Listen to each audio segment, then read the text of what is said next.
Hello everyone. Welcome back to my channel, Free Full-Length Classic Audiobooks. Hope you are having a good time. The video that I will be introducing today is The Wind in the Willows by Kenneth Grahame. There is a riverbank somewhere in Edwardian England where the water chatters, the willows whisper, and four unlikely friends share adventures that have charmed readers for over a century. The Wind in the Willows is Kenneth Grahame's timeless masterpiece of friendship, mischief, and the quiet magic of the English countryside. At its heart are Mole, a shy, home-loving creature who abandons his spring cleaning for the open road, Ratty, a poetic water rat who loves nothing more than messing about in boats, Badger, the gruff but wise old soul who lives deep in the wildwood, and of course, the irrepressible Toad of Toad Hall, a wealthy, boastful, car-obsessed amphibian whose reckless escapades plunge his friends into a battle against weasels, stoats, and his own monstrous vanity. What begins as a gentle children's tale becomes a profound meditation on home, adventure, loyalty, and the courage to defend the things we love. It is a book that refuses to grow old. Enjoy. 1. The Riverbank. The mole had been working very hard all the morning, spring cleaning his little home, first with brooms, then with dusters, then on ladders and steps and chairs, with a brush and a pail of whitewash, till he had dust in his throat and eyes, and splashes of whitewash all over his black fur, and an aching back and weary arms. Spring was moving in the air above and in the earth below and around him, penetrating even his dark and lowly little house with its spirit of divine discontent and longing. It was small wonder, then, that he suddenly flung down his brush on the floor, said, "Bother!" and "Oh, blow!" and also "Hang spring cleaning!" and bolted out of the house without even waiting to put on his coat. Something up above was calling him imperiously, and he made for the steep little tunnel which answered in his case to the gravelled carriage drive owned by animals whose residences are nearer to the sun and air. So he scraped and scratched and scrabbled and scrooged, and then he scrooged again and scrabbled and scratched and scraped, working busily with his little paws and muttering to himself, "Up we go, up we go!" Till at last, pop! His snout came out into the sunlight, and he found himself rolling in the warm grass of a great meadow. "This is fine," he said to himself. "This is better than whitewashing." The sunshine struck hot on his fur, soft breezes caressed his heated brow, and after the seclusion of the cellarage he had lived in so long, the carol of happy birds fell on his dulled hearing almost like a shout. Jumping off all his four legs at once, in the joy of living and the delight of spring without its cleaning, he pursued his way across the meadow till he reached the hedge on the further side. "Hold up," said an elderly rabbit at the gap. "Sixpence for the privilege of passing by the private road." He was bowled over in an instant by the impatient and contemptuous mole, who trotted along the side of the hedge, chaffing the other rabbits as they peeped hurriedly from their holes to see what the row was about. "Onion sauce, onion sauce," he remarked jeeringly, and was gone before they could think of a thoroughly satisfactory reply. Then they all started grumbling at each other. "How stupid you are! Why didn't you tell him? Well, why didn't you say? You might have reminded him," and so on in the usual way. But of course it was then much too late, as is always the case. It all seemed too good to be true. Hither and thither through the meadows he rambled busily, along the hedgerows, across the copses, finding everywhere birds building, flowers budding, leaves thrusting, everything happy and progressive and occupied. And instead of having an uneasy conscience pricking him and whispering whitewash, he somehow could only feel how jolly it was to be the only idle dog among all these busy citizens. After all, the best part of a holiday is perhaps not so much to be resting yourself as to see all the other fellows busy working. He thought his happiness was complete when, as he meandered aimlessly along, suddenly he stood by the edge of a full-fed river. Never in his life had he seen a river before. This sleek, sinuous, full-bodied animal, chasing and chuckling, gripping things with a gurgle and leaving them with a laugh, to fling itself on fresh playmates that shook themselves free and were caught and held again. All was a shake and a shiver, glints and gleams and sparkles, rustle and swirl, chatter and bubble. The mole was bewitched, entranced, fascinated. By the side of the river he trotted as one trots when very small, by the side of a man who holds one spellbound by exciting stories. And when tired at last, he sat on the bank, while the river still chattered onto him, a babbling procession of the best stories in the world, sent from the heart of the earth to be told at last to the insatiable sea. As he sat on the grass and looked across the river, a dark hole in the bank opposite, just above the water's edge, caught his eye. And dreamily he fell to considering what a nice, snug dwelling place it would make for an animal with few wants, and fond of a bijou riverside residence, above flood level and remote from noise and dust. As he gazed, something bright and small seemed to twinkle down in the heart of it, vanished, then twinkled once more like a tiny star. But it could hardly be a star in such an unlikely situation, and it was too glittering and small for a glowworm. Then, as he looked, it winked at him, and so declared itself to be an eye, and a small face began gradually to grow up round it, like a frame round a picture. A brown little face with whiskers. A grave, round face with the same twinkle in its eye that had first attracted his notice. Small, neat ears and thick, silky hair. It was the water rat. Then the two animals stood and regarded each other cautiously. "Hello, mole," said the water rat. "Hello, rat," said the mole. "Would you like to come over?" inquired the rat presently. "Oh, it's all very well to talk," said the mole rather pettishly, he being new to a river and riverside life and its ways. The rat said nothing, but stooped and unfastened a rope and hauled on it, then lightly stepped into a little boat which the mole had not observed. It was painted blue outside and white within, and was just the size for two animals, and the mole's whole heart went out to it at once, even though he did not yet fully understand its uses. The rat sculled smartly across and made fast. Then he held up his forepaw as the mole stepped gingerly down. "Lean on that," he said. "Now then, step lively." And the mole, to his surprise and rapture, found himself actually seated in the stern of a real boat. "This has been a wonderful day," said he, as the rat shoved off and took to the sculls again. "Do you know, I've never been in a boat before in all my life." "What?" cried the rat, open-mouthed. "Never been in a... You never... Well, What have you been doing, then?" "Is it so nice as all that?"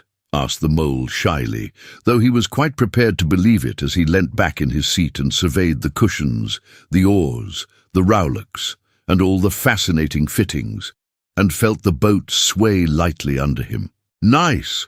It's the only thing," said the water rat solemnly as he leant forward for his stroke. "Believe me, my young friend, there is nothing, absolute nothing, half so much worth doing as simply messing about in boats. Simply messing," he went on dreamily, "messing about in boats, messing—" "Look ahead, rat," cried the mole suddenly. It was too late. The boat struck the bank full tilt. The dreamer, the joyous oarsman, lay on his back at the bottom of the boat, his heels in the air. "About in boats or with boats," the rat went on composedly, picking himself up with a pleasant laugh. "In or out of 'em, it doesn't matter. Nothing seems really to matter. That's the charm of it. Whether you get away or whether you don't. Whether you arrive at your destination or whether you reach somewhere else or whether you never get anywhere at all, you're always busy. And you never do anything in particular. And when you've done it, there's always something else to do, and you can do it if you like, but you'd much better not. Look here, if you've really nothing else on hand this morning, supposing we drop down the river together and have a long day of it." The mole waggled his toes from sheer happiness, spread his chest with a sigh of full contentment, and leant back blissfully into the soft cushions. "What a day I'm having," he said. "Let us start at once."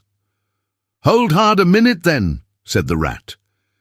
He looped the painter through a ring in his landing stage, climbed up into his hole above, and after a short interval reappeared staggering under a fat wicker luncheon basket. "Shove that under your feet," he observed to the mole as he passed it down into the boat. Then he untied the painter and took the sculls again. "What's inside it?" asked the mole, wriggling with curiosity. "There's cold chicken inside it," replied the rat briefly. "Cold tongue, coldum, cold beef, pickled gherkin, salad, French rolls, cress sandwiches, potted meat, ginger beer, limonade, soda water." "Oh, stop, stop!" cried the mole in ecstasies. "This is too much!" "Do you really think so?" inquired the rat seriously. "It's only what I always take on these little excursions, and the other animals are always telling me that I'm a mean beast and cut it very fine." The mole never heard a word he was saying, absorbed in the new life he was entering upon, intoxicated with the sparkle, the ripple, the scents and the sounds and the sunlight. He trailed a paw in the water and dreamed long waking dreams. The water rat, like the good little fellow he was, sculled steadily on and forbore to disturb him. "I like your clothes awfully, old chap," he remarked after some half an hour or so had passed. "I'm going to get a black velvet smoking suit myself some day, as soon as I can afford it." "I beg your pardon," said the mole, pulling himself together with an effort. "You must think me very rude, but all this is so new to me. So this is a river." "The river," corrected the rat. "And you really live by the river? What a jolly life." "By it and with it and on it and in it," said the rat. "It's brother and sister to me, and aunts and company and food and drink and naturally washing. It's my world, and I don't want any other. What it hasn't got is not worth having, and what it doesn't know is not worth knowing. Lord, the times we've had together. Whether in winter or summer, spring or autumn, it's always got its fun and its excitements. When the floods are on in February, and my cellars and basement are brimming with drink that's no good to me, and the brown water runs by my best bedroom window, or again when it all drops away and shows patches of mud that smells like plum cake, and the rushes and weed clog the channels, and I can potter about dry shod over most of the bed of it and find fresh food to eat, and things careless people have dropped out of boats. But isn't it a bit dull at times?" the mole ventured to ask. "Just you and the river and no one else to pass a word with?" "No one else to— Well, I mustn't be hard on you," said the rat with forbearance. "You're new to it, and of course you don't know. The bank is so crowded nowadays that many people are moving away altogether. Oh no, it isn't what it used to be at all. Otters, kingfishers, dabchicks, moorhens— all of them about all day long and always wanting you to do something, as if a fellow had no business of his own to attend to." "What lies over there?" asked the mole, waving a paw towards a background of woodland that darkly framed the water meadows on one side of the river. "That? Oh, that's just the wild wood," said the rat shortly. "We don't go there very much, we riverbankers." Aren't they very nice people in there?" said the mole a trifle nervously. "Well," replied the rat, "let me see, the squirrels are all right, and the rabbits, some of them, but rabbits are a mixed lot. And then there's Badger, of course. He lives right in the heart of it, wouldn't live anywhere else either if you paid him to do it. Dear old Badger, nobody interferes with him, they'd better not," he added significantly. "Why, who should interfere with him?" asked the mole. "Well, of course, there are others," explained the rat in a hesitating sort of way. "Weasels and stoats and foxes and so on. They're all right in a way. I'm very good friends with them. Pass the time of day when we meet and all that. But they break out sometimes, there's no denying it, and then, well, you can't really trust them, and that's the fact." The mole knew well that it is quite against animal etiquette to dwell on possible trouble ahead, or even to allude to it, so he dropped the subject. "And beyond the wild wood again?" he asked. "Where it's all blue and dim, and one sees what may be hills, or perhaps they mayn't, and something like the smoke of towns, or is it only cloud drift?" "Beyond the wild wood comes the wide world," said the rat, "and that's something that doesn't matter, either to you or me. I've never been there, and I'm never going, nor you either, if you've got any sense at all. Don't ever refer to it again, please. Now then, here's our backwater at last, where we're going to lunch. Leaving the main stream, they now passed into what seemed at first sight like a little landlocked lake. Green turf sloped down to either edge, brown snaky tree roots gleamed below the surface of the quiet water, while ahead of them the silvery shoulder and foamy tumble of a weir, arm in arm with a restless dripping mill wheel that held up in its turn a grey, gabled mill house, filled the air with a soothing murmur of sound, dull and smothery, yet with little clear voices speaking up cheerfully out of it at intervals. It was so very beautiful that the mole could only hold up both forepaws and gasp, "Oh my, oh my, oh my!" The rat brought the boat alongside the bank, made her fast, helped the still awkward mole safely ashore, and swung out the luncheon basket. The mole begged as a favour to be allowed to unpack it all by himself, and the rat was very pleased to indulge him, and to sprawl at full length on the grass and rest, while his excited friend shook out the tablecloth and spread it, took out all the mysterious packets one by one, and arranged their contents in due order, still gasping, oh my," at each fresh revelation. When all was ready, the rat said, "Now, pitch in, old fellow." And the mole was indeed very glad to obey, for he had started his spring cleaning at a very early hour that morning, as people will do, and had not paused for bite or sup. And he had been through a very great deal since that distant time which now seemed so many days ago. "What are you looking at?" said the rat presently, when the edge of their hunger was somewhat dulled, and the mole's eyes were able to wander off the tablecloth a little. "I am looking," said the mole, "at a streak of bubbles that I see travelling along the surface of the water. That is a thing that strikes me as funny." "Bubbles? Oh ho!" said the rat, and chirruped cheerily in an inviting sort of way. A broad, glistening muzzle showed itself above the edge of the bank, and the otter hauled himself out and shook the water from his coat. "Greedy beggars," he observed, making for the provender. "Why didn't you invite me, Ratty?" "This was an impromptu affair," explained the rat. "By the way, my friend Mr. Mole." "Proud, I'm sure," said the otter, and the two animals were friends forthwith. "Such a rumpus everywhere," continued the otter. "All the world seems out on the river today. I came up this backwater to try and get a moment's peace, and then stumble upon you fellows. At least, I beg pardon, I don't exactly mean that, you know." There was a rustle behind them, proceeding from a hedge wherein last year's leaves still clung thick, and a stripy head, with high shoulders behind it, peered forth on them. "Come on, old badger!" shouted the rat. The badger trotted forward a pace or two, then grunted, company," and turned his back and disappeared from view. "That's just the sort of fellow he is," observed the disappointed rat. "Simply hates society. Now we shan't see any more of him today. Well, tell us, who's out on the river?" "Toad's out for one," replied the otter, "in his brand-new wager boat, new togs, new everything." The two animals looked at each other and laughed. "Once it was nothing but sailing," said the rat. "Then he tired of that and took to punting. Nothing would please him but to punt all day and every day, and a nice mess he made of it. Last year it was houseboating, and we all had to go and stay with him in his houseboat and pretend we liked it. He was going to spend the rest of his life in a houseboat. It's all the same. Whatever he takes up, he gets tired of it and starts on something fresh." "Such a good fellow too," remarked the otter reflectively, "but no stability, especially in a boat."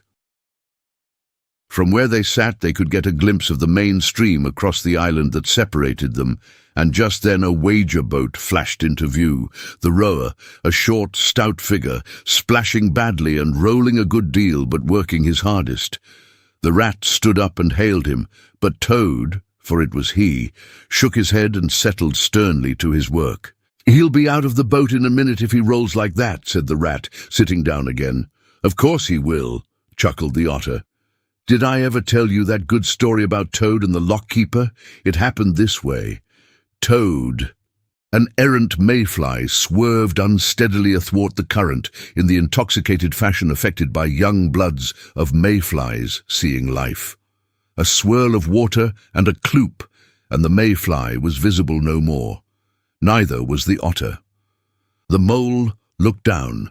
The voice was still in his ears, but the turf whereon he had sprawled was clearly vacant. Not an otter to be seen, as far as the distant horizon.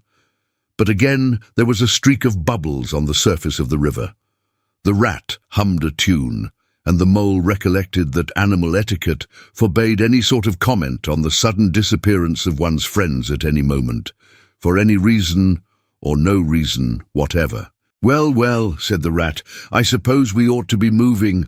I wonder which of us had better pack the luncheon basket." He did not speak as if he was frightfully eager for the treat. "Oh, please let me," said the mole. So, of course, the rat let him. Packing the basket was not quite such pleasant work as unpacking the basket. It never is.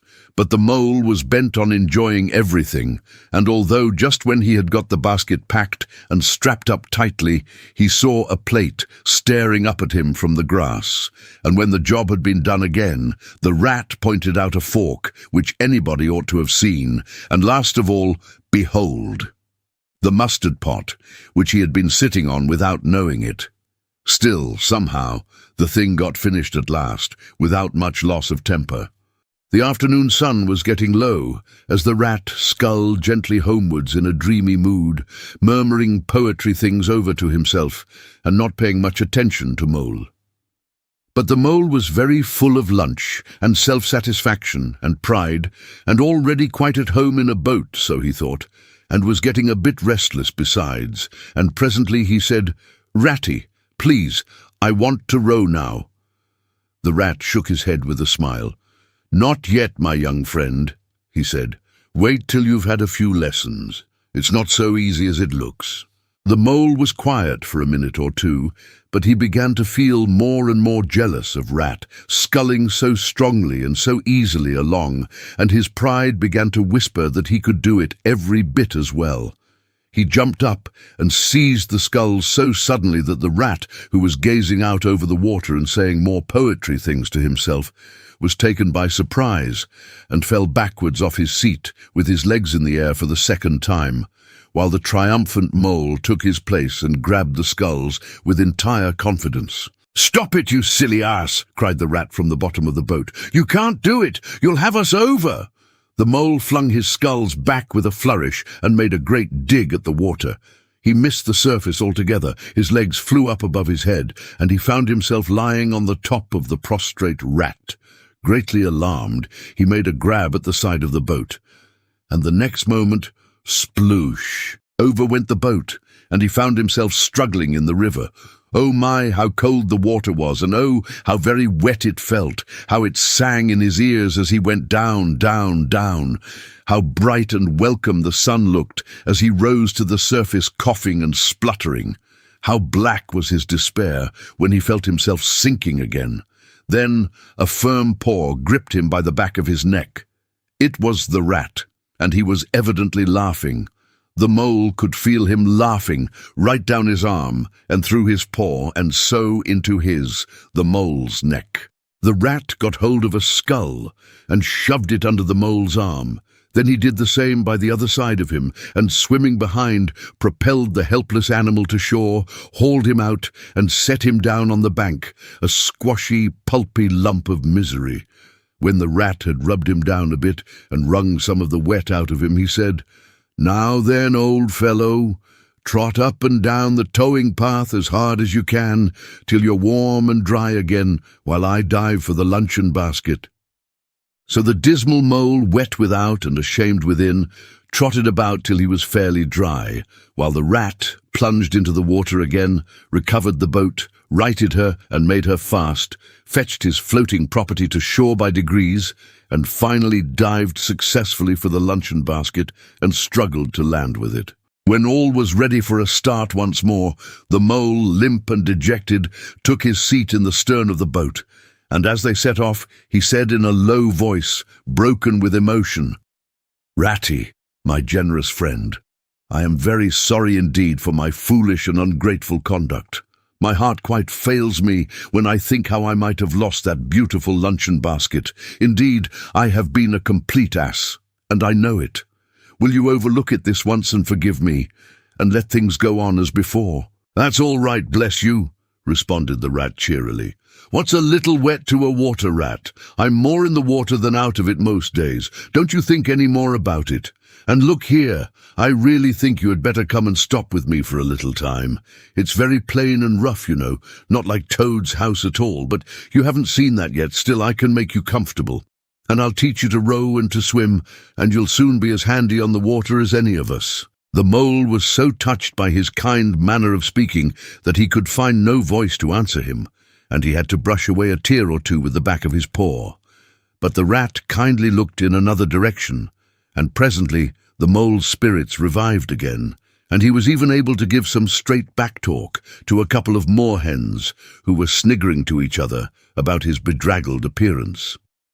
When they got home, the rat made a bright fire in the parlour and planted the mole in an armchair in front of it, having fetched down a dressing-gown and slippers for him and told him river stories till supper-time. Very thrilling stories they were, too, to an earth-dwelling animal like mole. Stories about weirs and sudden floods and leaping pike and steamers that flung hard bottles, at least bottles were certainly flung, and from steamers so presumably by them, and about herons, and how particular they were whom they spoke to, and about adventures down drains and night fishings with otter, or excursions far afield with badger. Supper was a most cheerful meal, but very shortly afterwards a terribly sleepy mole had to be escorted upstairs by his considerate host to the best bedroom, where he soon laid his head on his pillow in great peace and contentment, knowing that his new-found friend, the river, was lapping the sill of his window. This day was only the first of many similar ones for the emancipated mole, each of them longer and full of interest, as the ripening summer moved onward.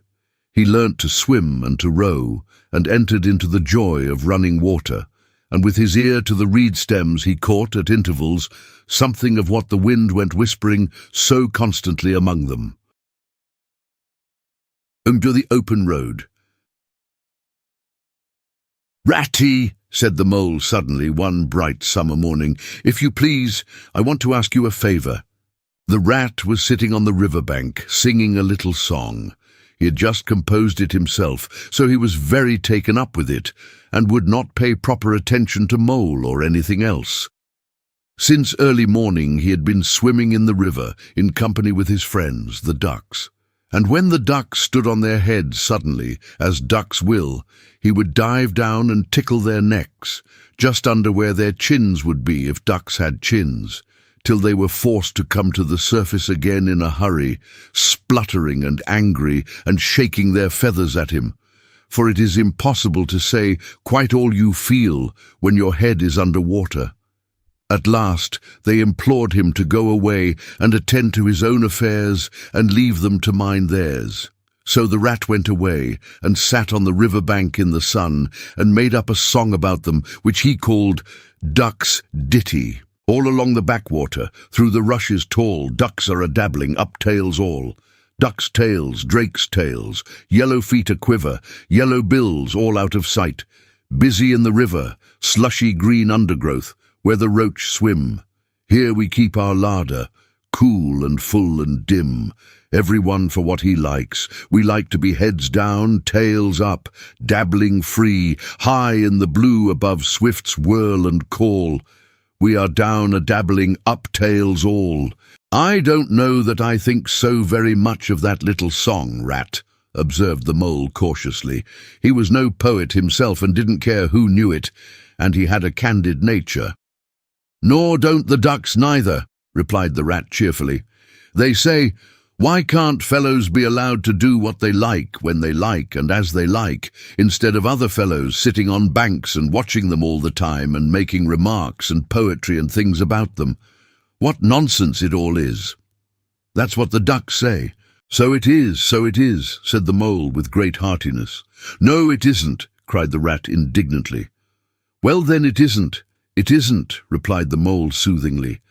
"But what I wanted to ask you was, won't you take me to call on Mr. Toad?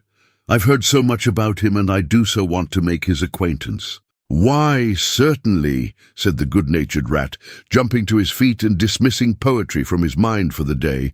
"Get the boat out, and we'll paddle up there at once. It's never the wrong time to call on Toad. Early or late, he's always the same fellow, always good-tempered, always glad to see you, always sorry when you go." "He must be a very nice animal," observed the mole, as he got into the boat and took the sculls, while the rat settled himself comfortably in the stern. "He is indeed the best of animals," replied Rat. "So simple, so good-natured, and so affectionate. Perhaps he's not very clever. We can't all be geniuses, and it may be that he is both boastful and conceited. But he has got some great qualities, has Toady." Rounding a bend in the river, they came in sight of a handsome, dignified old house of mellowed red brick, with well-kept lawns reaching down to the water's edge. "There's Toad Hall," said the rat, "and that creek on the left, where the notice board says, 'Private, no landing allowed,' leads to his boathouse, where we'll leave the boat. The stables are over there to the right. That's the banqueting hall you're looking at now. Very old, that is. Toad is rather rich, you know, and this is really one of the nicest houses in these parts, though we never admit as much to Toad." They glided up the creek, and the mole shipped his sculls as they passed into the shadow of a large boathouse. Here they saw many handsome boats, slung from the crossbeams or hauled up on a slip, but none in the water, and the place had an unused and a deserted air. The rat looked around him. "I understand," said he. "Boating is played out. He's tired of it and done with it. I wonder what new fad he has taken up now. Come along and let's look him up. We shall hear all about it quite soon enough." They disembarked and strolled across the gay, flower-decked lawns in search of Toad, whom they presently happened upon, resting in a wicker garden chair, with a preoccupied expression of face, and a large map spread out on his knees. "Hooray!" he cried, jumping up on seeing them. "This is splendid!" He shook the paws of both of them warmly, never waiting for an introduction to the mole. "How kind of you," he went on, dancing round them. "I was just going to send a boat down the river for you, Ratty, with strict orders that you were to be fetched up here at once. Whatever you were doing, I want you badly, both of you. Now, what will you take? Come inside and have something. You don't know how lucky it is you're turning up just now." "Let's sit quiet a bit, Toady," said the rat, throwing himself into an easy chair, while the mole took another by the side of him and made some civil remark about Toad's delightful residence. "Finest house on the whole river," cried Toad boisterously. "Or anywhere else, for that matter," he could not help adding. Here the rat nudged the mole. Unfortunately, the Toad saw him do it and turned very red. There was a moment's painful silence, then Toad burst out laughing. "All right, Ratty," he said. "It's only my way, you know, and it's not such a very bad house, is it? You know, you rather like it yourself. Now look here, let's be sensible. You are the very animals I wanted. You've got to help me. It's most important." "It's about your rowing, I suppose," said the rat with an innocent air. "You're getting on fairly well, though you splash a good bit still. With a great deal of patience and any quantity of coaching you may—" "Oh, pooh boating!" interrupted the Toad in great disgust. "Silly boyish amusement. I've given that up long ago. Sheer waste of time, that's what it is. It makes me downright sorry to see you fellows, who ought to know better, spending all your energies in that aimless manner. No, I've discovered the real thing, the only genuine occupation for a lifetime. I propose to devote the remainder of mine to it, and can only regret the wasted years that lie behind me, squandered in trivialities.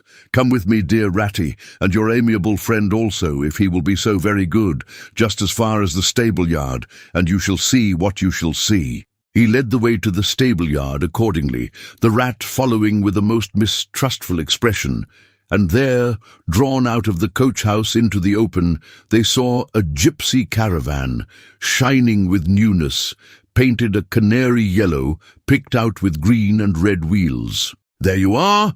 cried the Toad, straddling and expanding himself. "There's real life for you, embodied in that little cart. The open road, the dusty highway, the heath, the common, the hedgerows, the rolling downs, camps, villages, towns, cities. Here today, up and off to somewhere else tomorrow. Travel, change, interest, excitement. The whole world before you, and a horizon that's always changing, and mind. This is the very finest cart of its sort that was ever built, without any exception. Come inside and look at the arrangements. Planned 'em all myself, I did."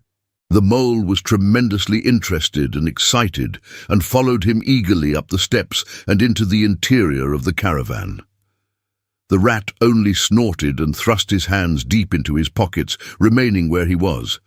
It was indeed very compact and comfortable. Little sleeping bunks, a little table that folded up against the wall, a cooking stove, lockers, bookshelves, a birdcage with a bird in it, and pots, pans, jugs and kettles of every size and variety. "All complete," said the Toad triumphantly, pulling open a locker. "You see, biscuits, potted lobster, sardines, everything you can possibly want.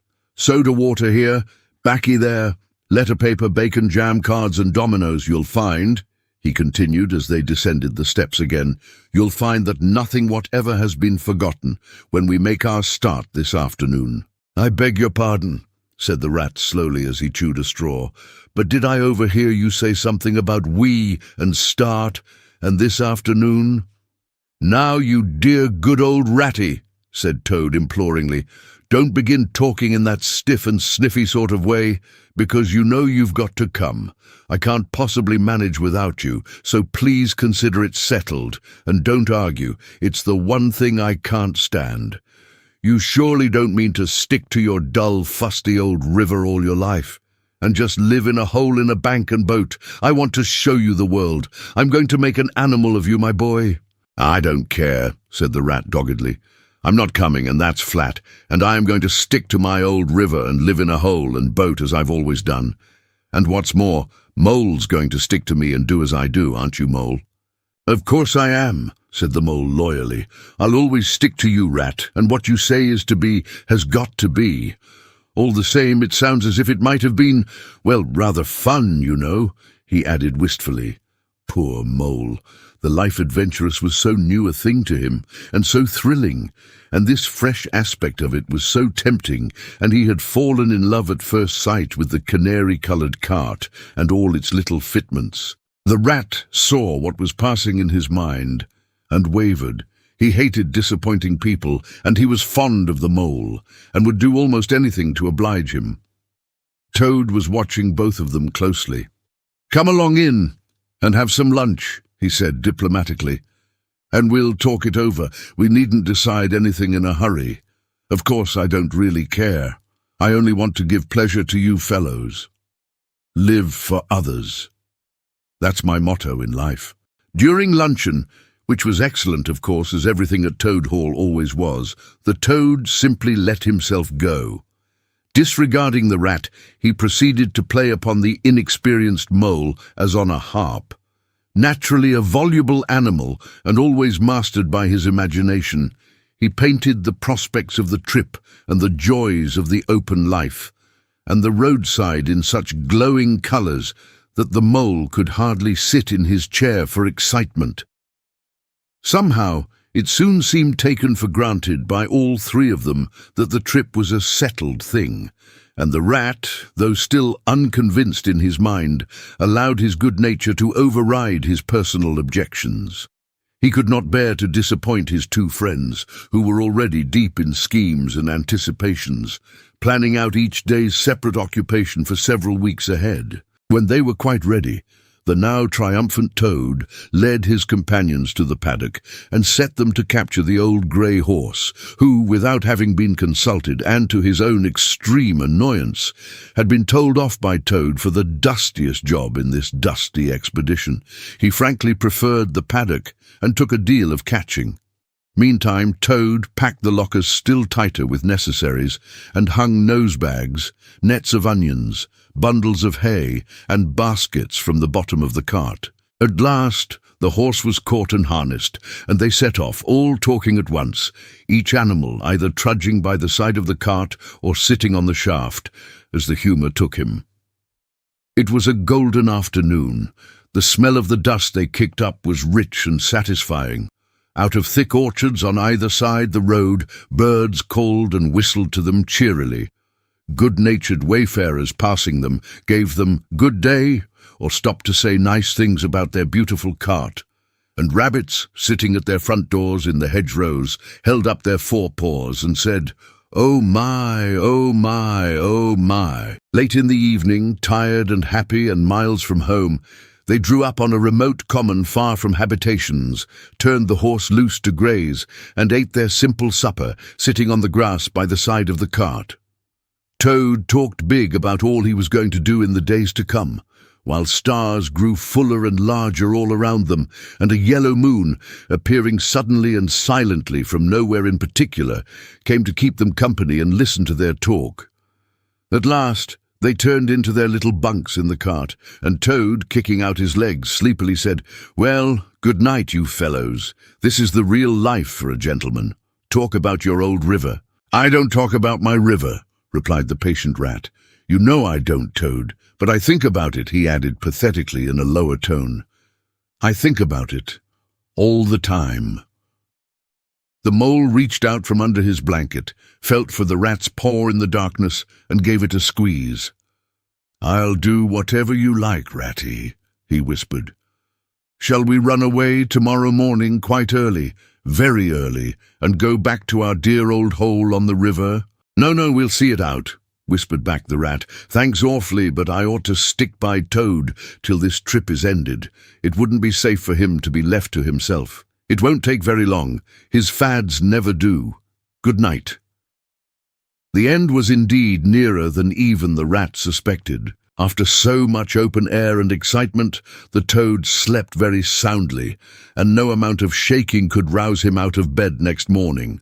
So the mole and rat turned to, quietly and manfully, and while the rat saw to the horse and lit a fire and cleaned last night's cups and platters and got things ready for breakfast, the mole trudged off to the nearest village, a long way off, for milk and eggs and various necessaries the Toad had, of course, forgotten to provide. The hard work had all been done, and the two animals were resting, thoroughly exhausted, by the time Toad appeared on the scene, fresh and gay, remarking what a pleasant, easy life it was they were all leading now, after the cares and worries and fatigues of housekeeping at home. They had a pleasant ramble that day over grassy downs, and along narrow bylanes, and camped as before on a common, only this time the two guests took care that Toad should do his fair share of work. In consequence, when the time came for starting next morning, Toad was by no means so rapturous about the simplicity of the primitive life, and indeed attempted to resume his place in his bunk, whence he was hauled by force. Their way lay, as before, across country by narrow lanes, and it was not till the afternoon that they came out on the high road, their first high road, and their disaster, fleet and unforeseen, sprang out on them, disaster, momentous indeed to their expedition, but simply overwhelming in its effect on the after-career of Toad. They were strolling along the high road easily, the mole by the horse's head, talking to him, since the horse had complained that he was being frightfully left out of it, and nobody considered him in the least. The Toad and the water rat walking behind the cart talking together, at least Toad was talking, and Rat was saying at intervals, "Yes, precisely, and what did you say to him?" and thinking all the time of something very different, when far behind them they heard a faint warning hum, like the drone of a distant bee. Glancing back, they saw a small cloud of dust with a dark centre of energy, advancing on them at incredible speed, while from out the dust a faint "poop, poop" wailed like an uneasy animal in pain. Hardly regarding it, they turned to resume their conversation, when in an instant, as it seemed, the peaceful scene was changed, and with a blast of wind and a whirl of sound that made them jump for the nearest ditch. It was on them. The poop-poop rang with a brazen shout in their ears. They had a moment's glimpse of an interior of glittering plate glass and rich Morocco, and the magnificent motorcar, immense, breath-snatching, passionate, with its pilot tense and hugging his wheel, possessed all earth and air for the fraction of a second, flung an enveloping cloud of dust that blinded and enwrapped them utterly, and then dwindled to a speck in the far distance, changed back into a droning bee once more. The old grey horse, dreaming as he plodded along of his quiet paddock, in a new raw situation such as this, simply abandoned himself to his natural emotions, rearing, plunging, backing steadily, in spite of all the mole's efforts at his head, and all the mole's lively language directed at his better feelings. He drove the cart backward towards the deep ditch at the side of the road. It wavered an instant, then there was a heart-rending crash, and the canary-coloured cart, their pride and their joy, lay on its side in the ditch, an irredeemable wreck. The rat danced up and down in the road, simply transported with passion. "You villains," he shouted, shaking both fists. "You scoundrels, you highwaymen, you road hogs. I'll have the law of you. I'll report you. I'll take you through all the courts." His homesickness had quite slipped away from him, and for the moment he was the skipper of the canary-coloured vessel driven on a shoal by the reckless jockeying of rival mariners, and he was trying to recollect all the fine and biting things he used to say to masters of steam launches when their wash, as they drove too near the bank, used to flood his parlour carpet at home. Toad sat straight down in the middle of the dusty road, his legs stretched out before him, and stared fixedly in the direction of the disappearing motor car. He breathed short, his face wore a placid, satisfied expression, and at intervals he faintly murmured, "Poop, poop." The mole was busy trying to quiet the horse, which he succeeded in doing after a time. Then he went to look at the cart, on its side in the ditch. It was indeed a sorry sight. Panels and windows smashed, axles hopelessly bent, one wheel off, sardine tins scattered over the wide world, and the bird in the bird cage sobbing pitifully and calling to be let out. The rat came to help him, but their united efforts were not sufficient to right the cart. "Hi, Toad!" they cried. "Come and bear a hand, can't you?" The toad never answered a word or budged from his seat in the road, so they went to see what was the matter with him. They found him in a sort of a trance, a happy smile on his face, his eyes still fixed on the dusty wake of their destroyer. At intervals he was still heard to murmur, "Poop, poop." The rat shook him by the shoulder. "Are you coming to help us, Toad?" he demanded sternly. "Glorious, stirring sight," murmured Toad, never offering to move. "The poetry of motion, the real way to travel, the only way to travel, here today, in next week tomorrow. Villages skipped, towns and cities jumped, always somebody else's horizon. Oh bliss, oh poop poop, oh my, oh my." "Oh, stop being an ass, Toad," cried the mole despairingly. "And to think I never knew," went on the toad in a dreamy monotone. "All those wasted years that lie behind me, I never knew, never even dreamt, but now that I know, now that I fully realize, oh, what a flowery track lies spread before me henceforth. What dust clouds shall spring up behind me as I speed on my reckless way? What carts I shall fling carelessly into the ditch in the wake of my magnificent onset? Horrid little carts, common carts, canary-coloured carts." "What are we to do with him?" asked the mole of the water rat. "Nothing at all," replied the rat firmly, "because there is really nothing to be done. You see, I know him from of old. He is now possessed. He has got a new craze, and it always takes him that way in its first stage. He'll continue like that for days now, like an animal walking in a happy dream, quite useless for all practical purposes. Never mind him. Let's go and see what there is to be done about the cart." A careful inspection showed them that even if they succeeded in righting it by themselves, the cart would travel no longer. The axles were in a hopeless state, and the missing wheel was shattered into pieces. The rat knotted the horse's reins over his back and took him by the head, carrying the bird cage and its hysterical occupant in the other hand. "Come on," he said grimly to the mole. "It's 5 or 6 miles to the nearest town, and we shall just have to walk it. The sooner we make a start, the better." "But what about Toad?" asked the mole anxiously as they set off together. "We can't leave him here, sitting in the middle of the road by himself, in the distracted state he's in. It's not safe. Supposing another thing were to come along." "Oh, bother Toad," said the rat savagely. "I've done with him."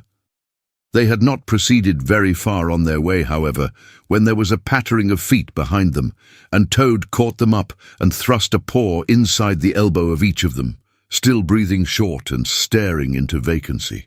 "Now look here, Toad," said the rat sharply. "As soon as we get to the town, you'll have to go straight to the police station and see if they know anything about that motor car and who it belongs to, and lodge a complaint against it. And then you'll have to go to a blacksmith's or a wheelwright's and arrange for the cart to be fetched and mended and put to rights. It'll take time, but it's not quite a hopeless smash. Meanwhile, the mole and I will go to an inn and find comfortable rooms where we can stay till the cart's ready, until your nerves have recovered their shock." "Police station, complaint," murmured Toad dreamily. "Me complain of that beautiful, that heavenly vision that has been vouchsafed me. Mend the cart. I've done with carts forever. I never want to see the cart or to hear of it again. Oh, Ratty, you can't think how obliged I am to you for consenting to come on this trip.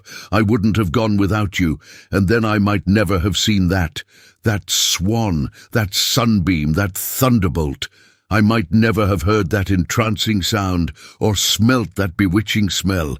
I owe it all to you, my best of friends." The rat turned from him in despair.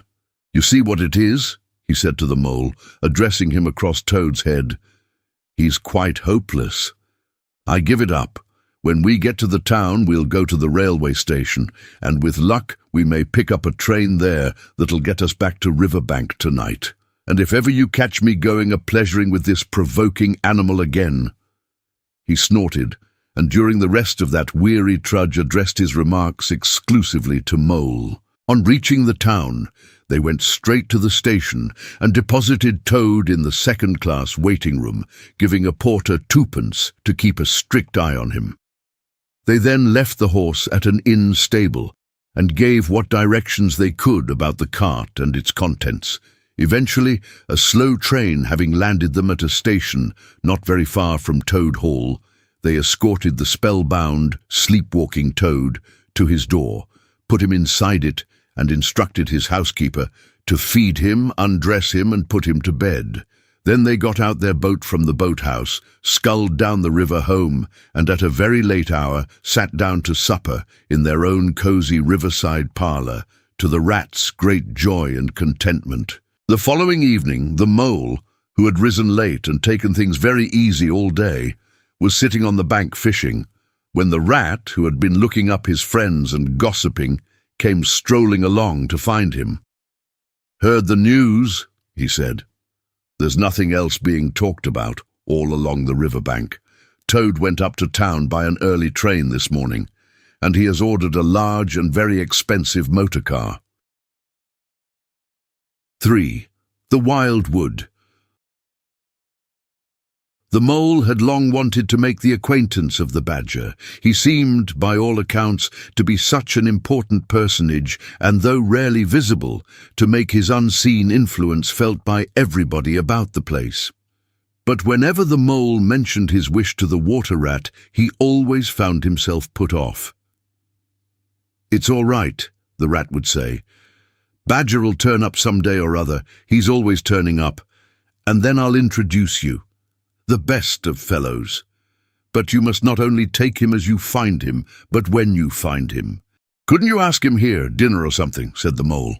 "He wouldn't come," replied the rat simply. "Badger hates society and invitations and dinner and all that sort of thing." "Well then, supposing we go and call on him?" suggested the mole. "Oh, I'm sure he wouldn't like that at all," said the rat, quite alarmed. "He's so very shy, he'd be sure to be offended. I've never even ventured to call on him at his own home myself, though I know him so well. Besides, we can't. It's quite out of the question, because he lives in the very middle of the wild wood." "Well, supposing he does," said the mole. "You told me the wild wood was all right, you know." "Oh, I know, so it is," replied the rat evasively. "But I think we won't go there just now. Not just yet. It's a long way, and he wouldn't be at home at this time of year anyhow, and he'll be coming along some day, if you'll wait quietly."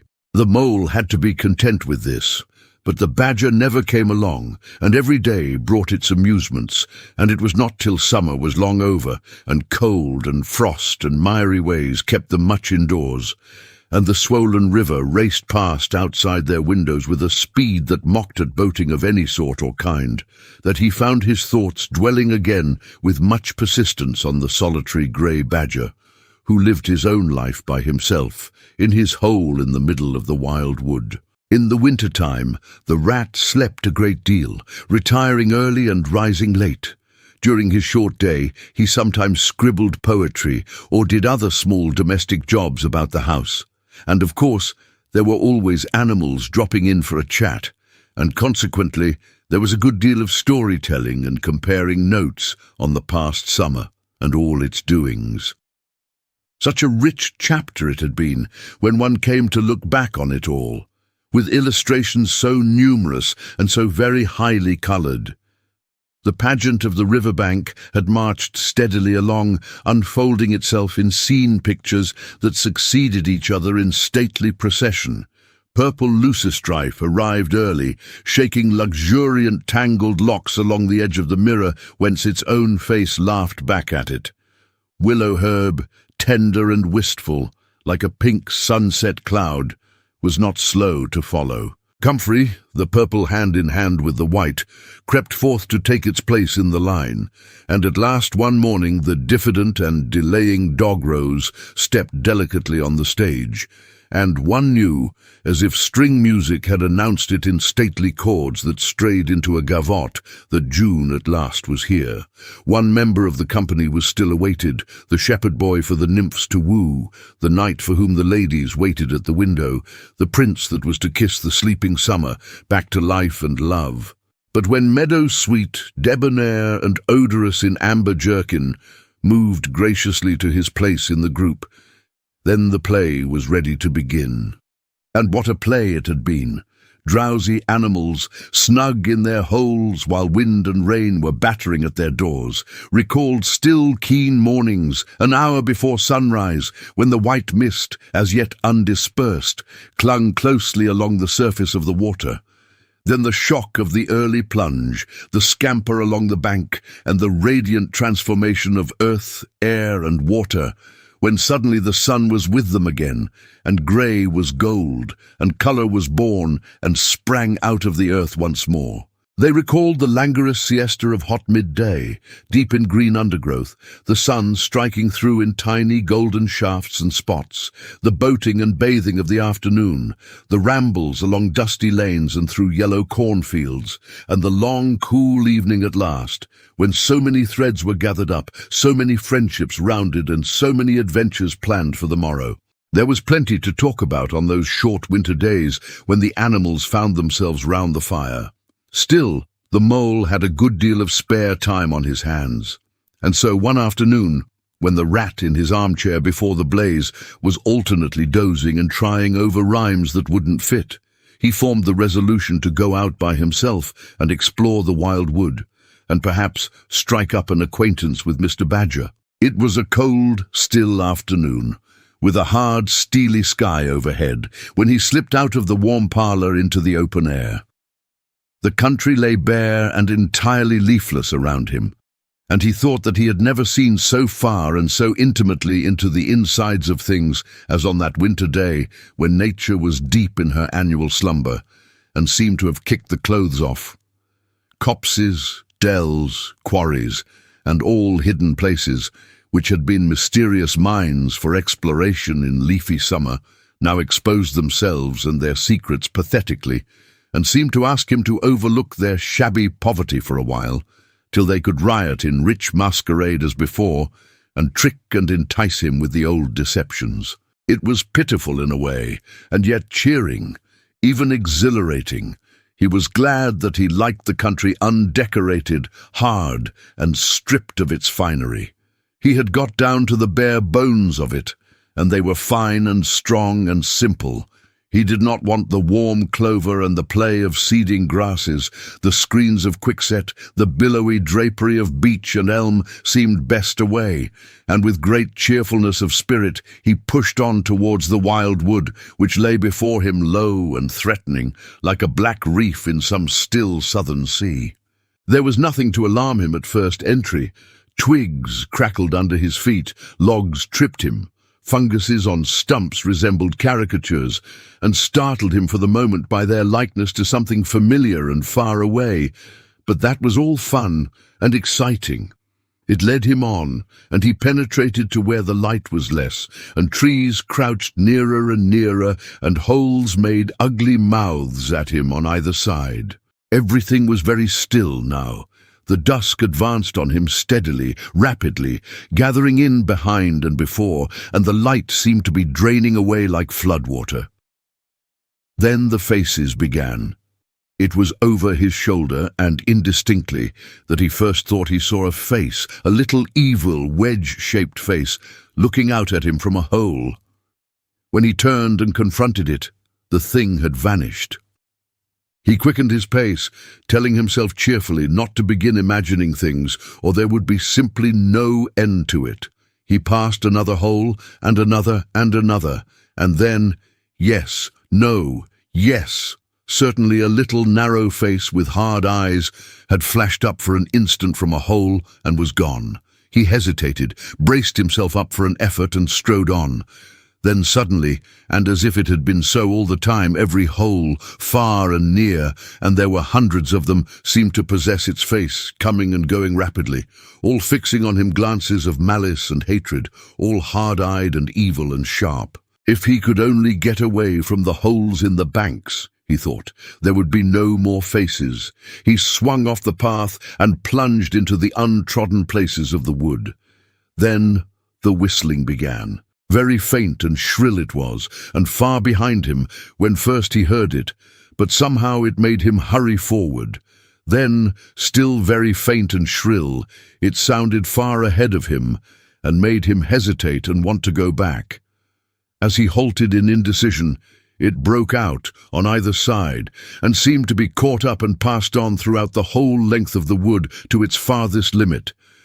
They were up and alert and ready, evidently, whoever they were. And he was alone and unarmed and far from any help, and the night was closing in. Then the pattering began. He thought it was only falling leaves at first, so slight and delicate was the sound of it. Then, as it grew, it took a regular rhythm, and he knew it for nothing else but the pat-pat-pat of little feet, still a very long way off. Was it in front or behind? It seemed to be first one and then the other, then both. It grew and it multiplied, till from every quarter, as he listened anxiously, leaning this way and that, it seemed to be closing in on him. As he stood still to hearken, a rabbit came running hard towards him through the trees. He waited, expecting it to slacken pace or to swerve from him into a different course. Instead, the animal almost brushed him as it dashed past, his face set and hard, his eyes staring. "Get out of this, you fool, get out!" the mole heard him mutter as he swung round a stump and disappeared down a friendly burrow. The pattering increased till it sounded like sudden hail on the dry leaf carpet spread around him. The whole wood seemed running now, running hard, hunting, chasing, closing in round something or somebody. In panic he began to run too, aimlessly, he knew not whither. He ran up against things, he fell over things and into things, he darted under things and dodged round things. At last he took refuge in the deep, dark hollow of an old beech tree, which offered shelter, concealment, perhaps even safety, but who could tell? Anyhow, he was too tired to run any further, and could only snuggle down into the dry leaves which had drifted into the hollow, and hope he was safe for a time. And as he lay there, panting and trembling, and listened to the whistlings and the patterings outside, he knew it at last, in all its fullness, that dread thing which other little dwellers in field and hedgerow had encountered here, and known as their darkest moment, that thing which the rat had vainly tried to shield him from, the terror of the wild wood. Meantime the rat, warm and comfortable, dozed by his fireside. His paper of half-finished verses slipped from his knee, his head fell back, his mouth opened, and he wandered by the verdant banks of dream rivers. Then a coal slipped, the fire crackled and sent up a spurt of flame, and he woke with a start. Remembering what he had been engaged upon, he reached down to the floor for his verses, pored over them for a minute, and then looked round for the mole to ask him if he knew a good rhyme for something or other. But the mole was not there. He listened for a time. The house seemed very quiet. Then he called Molly several times, and receiving no answer, got up and went out into the hall. The mole's cap was missing from its accustomed peg. His galoshes, which always lay by the umbrella stand, were also gone. The rat left the house and carefully examined the muddy surface of the ground outside, hoping to find the mole's tracks. There they were, sure enough. The goloshes were new, just bought for the winter, and the pimples on their soles were fresh and sharp. He could see the imprints of them in the mud, running along straight and purposeful, leading direct to the wild wood. The rat looked very grave, and stood in deep thought for a minute or two. Then he re-entered the house, strapped a belt round his waist, shoved a brace of pistols into it, took up a stout cudgel that stood in a corner of the hall, and set off for the wild wood at a smart pace. It was already getting towards dusk when he reached the first fringe of trees and plunged without hesitation into the wood, looking anxiously on either side for any sign of his friend. Here and there wicked little faces popped out of holes, but vanished immediately at sight of the valorous animal, his pistols, and the great ugly cudgel in his grasp. And the whistling and pattering, which he had heard quite plainly on his first entry, died away and ceased, and all was very still. He made his way manfully through the length of the wood to its furthest edge.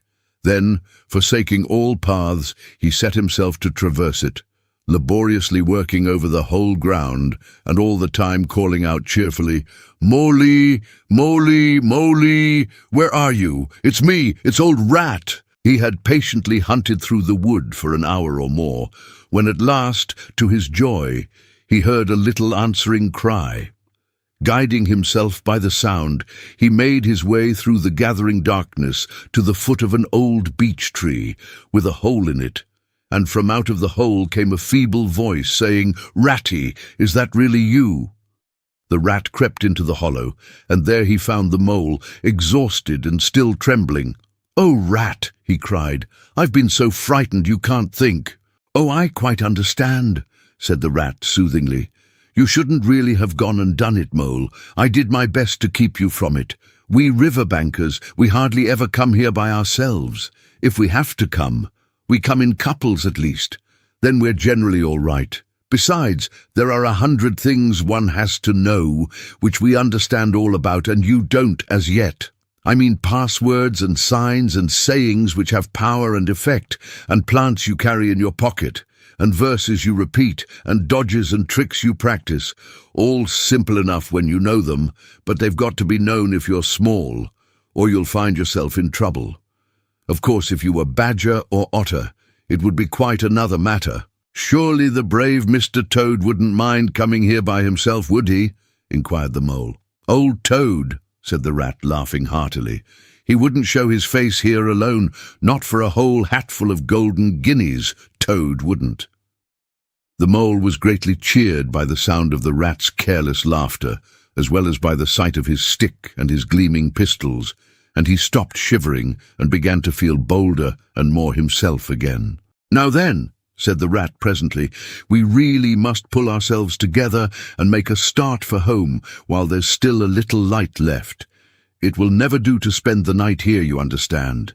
Too cold, for one thing." "Dear Ratty," said the poor mole, "I'm dreadfully sorry, but I'm simply dead beat, and that's a solid fact. You must let me rest here a while longer and get my strength back, if I'm to get home at all." "Oh, all right," said the good-natured rat. "Rest away. It's pretty nearly pitch dark now anyhow, and there ought to be a bit of a moon later." So the mole got well into the dry leaves and stretched himself out, and presently dropped off into sleep, though of a broken and troubled sort, while the rat covered himself up too, as best he might for warmth, and lay patiently waiting, with a pistol in his paw. When at last the mole woke up, much refreshed and in his usual spirits, the rat said, "Now then, I'll just take a look outside and see if everything's quiet, and then we really must be off." He went to the entrance of their retreat and put his head out. Then the mole heard him saying quietly to himself, "Hello, hello, here is a go!" "What's up, Ratty?" asked the mole. "Snow is up," replied the rat briefly. "Or rather down. It's snowing hard." The mole came and crouched beside him and, looking out, saw the wood that had been so dreadful to him in quite a changed aspect. Holes, hollows, pools, pitfalls, and other black menaces to the wayfarer were vanishing fast, and a gleaming carpet of fairy was springing up everywhere that looked too delicate to be trodden upon by rough feet. A fine powder filled the air and caressed the cheek with a tingle in its touch, and the black boles of the trees showed up in a light that seemed to come from below. "Well, well, it can't be helped," said the rat after pondering. "We must make a start and take our chance, I suppose. The worst of it is, I don't exactly know where we are, and now this snow makes everything look so very different." It did indeed. The mole would not have known that it was the same wood. However, they set out bravely and took the line that seemed most promising, holding on to each other and pretending with invincible cheerfulness that they recognized an old friend in every fresh tree that grimly and silently greeted them, or saw openings, gaps, or paths with a familiar turn in them, in the monotony of white space and black tree trunks that refused to vary. An hour or two later, they had lost all count of time. They pulled up, dispirited, weary, and hopelessly at sea, and sat down on a fallen tree trunk to recover their breath and consider what was to be done.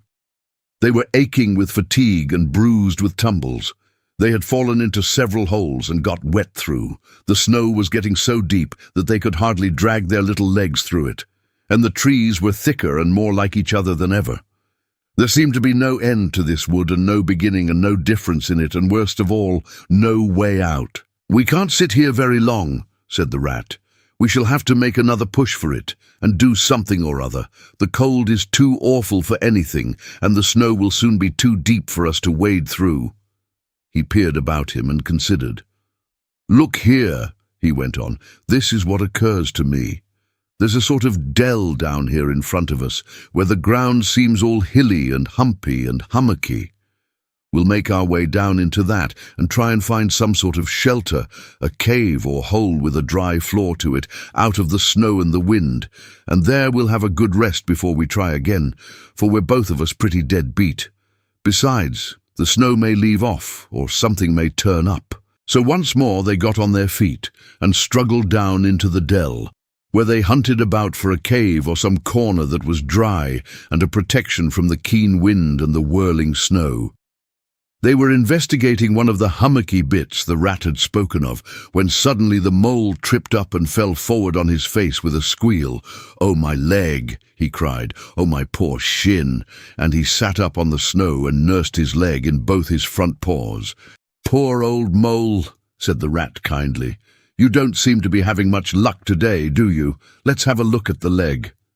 "Yes," he went on, going down on his knees to look. "You've cut your shin, sure enough. Wait till I get at my handkerchief, and I'll tie it up for you." "I must have tripped over a hidden branch or a stump," said the mole miserably. "Oh my, oh my!" "It's a very clean cut," said the rat, examining it again attentively.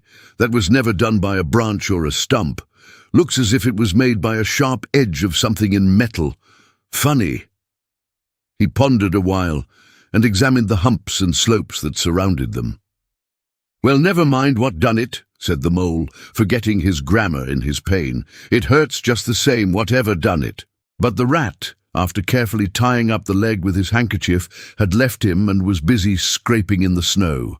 He scratched and shoveled and explored, all 4 legs working busily, while the mole waited impatiently, remarking at intervals, "Oh, come on, Rat!" Suddenly the rat cried, "Hooray!" and then, "Hooray! Ooray! Ooray! Ooray!"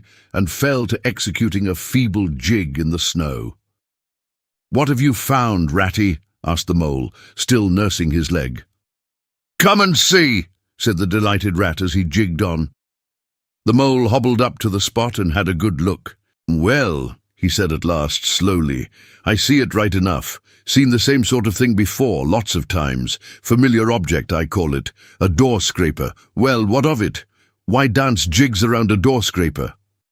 "But don't you see what it means, you dull-witted animal?" cried the rat impatiently. "Of course I see what it means," replied the mole. "It simply means that some very careless and forgetful person has left his door scraper lying about in the middle of the wild wood, just where it's sure to trip everybody up. Very thoughtless of him, I call it. When I get home I shall go and complain about it to somebody or other, see if I don't." "Oh dear," cried the rat in despair at his obtuseness. "Here, stop arguing and come and scrape." And he set to work again, and made the snow fly in all directions around him. After some further toil, his efforts were rewarded, and a very shabby doormat lay exposed to view.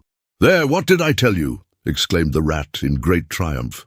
"Absolutely nothing whatever," replied the mole with perfect truthfulness. "Well now," he went on, "you seem to have found another piece of domestic litter done for and thrown away, and I suppose you're perfectly happy. Better go ahead and dance your jig round that if you've got to, and get it over, and then perhaps we can go on and not waste any more time over rubbish heaps. Can we eat a doormat, or sleep under a doormat, or sit on a doormat and sledge home over the snow on it, you exasperating rodent?" "Do you mean to say," cried the excited rat, "that this doormat doesn't tell you anything?" "Really, Rat," said the mole, quite pettishly, "I think we've had enough of this folly. Who ever heard of a doormat telling anyone anything? They simply don't do it.